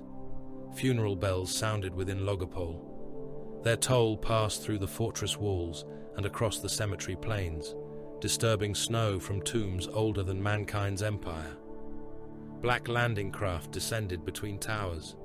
Their engines melted the ice above burial roads before shutting down in clouds of steam. The dead emerged first. Servitors carried the recovered bodies upright upon iron biers. Preservation cloth covered wounds too extensive to repair. Armor followed each warrior where it had survived. Weapons were carried point downward. Ka returned as a scorched Crozius, fragments of skull helm and gene seed recovered before the extraction corridor collapsed. Morkant returned as a blackened sarcophagus plate bearing part of his name. Morveth returned as a power scythe haft fused to a section of the containment mechanism. No flesh remained. Nal returned through his force stave, his cracked psychic hood, and the final transmission preserved within the Librarius. The chapter stood between the tombs, black armor beneath white snow, red-eye lenses facing the procession. No warrior wept. The bells counted the dead. Inside Logopol, the Menrahir assembled. Vael stood before the council without his helm. Fresh scars crossed his chest beneath repaired armor. His reconstructed fingers rested against the haft of a replacement scythe. The senior captains, apothecaries, chaplains, librarians, and fleet officers examined the campaign record. No one asked whether Varos could have been saved. The question would have implied that salvation had been the objective. "Was the Scythor migration contained?" asked Captain Orthelian. "All detected concentrations were drawn within the planetary prison," Vael answered. "No confirmed vessel escaped." "Confirmed," Orthelian repeated. "Absolute certainty is unavailable." Then the vigil continues. It would continue under any answer. Apothecary Vane presented the gene seed tally. 58% of recoverable progenoids secured. 23 reliquaries destroyed through Scythor contamination. 8 remain under quarantine. The council received the loss without outward reaction. "Prime stock?" asked the senior apothecary. 2,100,000 genetically viable adults preserved. Aspirant candidates number 6,412 before full testing. Fleet labor? Sufficient to restore diminished serf strength within 1 generation. The data entered the chapter archive. The Menrahir judged the campaign successful. 119 Astartes dead. A chapter strike cruiser destroyed. The Messazar lost. A world of more than 12 billion souls erased. Victory. Vael descended alone into the Temple of Voices. The Shariax rang before he reached the final stair. The sound traveled through the black stone and into his reconstructed bones. It was not the note he had heard before Varos. This resonance came in repeating pulses, like a signal seeking an answer. The throne chamber opened. The Magir remained upon the glass. He appeared thinner than before. Tubes carried blood from his wasted body into machinery surrounding the seat. His breathing grill released each exhalation as a dry metallic scrape. Vael approached. He performed the Mazrahim. The Magir moved 2 fingers in answer. "Report," he whispered. "Containment achieved." The chapter master's red eyes opened. "Cost? Nahal, Ka, Morveth, Morkant, 115 others. Varos? Dead." The glass surrounding the throne reflected the broken planet, then Occludus, then figures rising between the cemetery stones. Vael spoke of Morveth. He said the word Kadash before the containment chamber collapsed. No record indicates that he possessed knowledge of it. The Magir's breathing faltered. Vael continued. Nahal's final transmission stated that the Kadash is not coming. He said it has been waiting. The throne of glass produced a low tone. "Waiting," the Magir repeated. What did he perceive? The chapter master closed his eyes. Corcadus promised the dead would answer. The great resurrection. Not ours alone. Vael stood motionless. The machinery beneath the throne accelerated. The chapter has always understood the prophecy to concern its fallen. The chapter understood what allowed it to endure. That does not make the belief false. No. The Magir opened his eyes again. It makes it incomplete. Vael looked into the dark glass. Shapes moved within the reflections. Not armored warriors, not men. Tall things unfolded among the tombs. The Scythors? He asked. Perhaps. The Shariax predates Corcadus. Yes. The containment mechanism beneath Varos bore the same markings. Yes. Then our vigil was not founded around the throne. The Magir's ruined mouth moved beneath the grill. Our vigil may have been founded by it. The glass rang harder. A fracture spread through one of the nearest planes. The Great Resurrection has never promised that only the death spectres will return. Above them, the funeral procession entered the burial vaults. The recovered dead were placed within prepared alcoves. Preservation oils darkened their mummified flesh. Armor was repaired and set beside them. Where no body remained, relics occupied the tomb. Vael stood before the sealed places of Kar, Morveth, Morkant, and Nal. He spoke their names. He recorded their failures. He recorded their final acts. Then he raised his hands, left palm open, right fist descending, skull and throne. Hundreds of death spectres performed the Mazrahim behind him. The impact rolled through the vaults like distant gunfire. More than half the force deployed to Varos had died. The chapter did not consider them gone. They had been assigned to a battlefield whose opening hour had not yet arrived. Far beneath the ceremony, within the quarantined gene seed vault, a stasis rune changed from green to red. No alarm sounded. The failure lasted less than a heartbeat. Inside one recovered progenoid casket, coolant shifted around a pale organ suspended behind blessed glass. Something silver emerged from the tissue. The fragment unfolded. One shard became 3. 3 became 9. A cluster of living crystal opened inside the reliquary and turned toward Occludus's depths. The Shariax rang like struck glass. In the Temple of Voices, the Magir opened his red eyes. "They have returned," he whispered. The silver cluster spread around the gene seed. "Before the dead."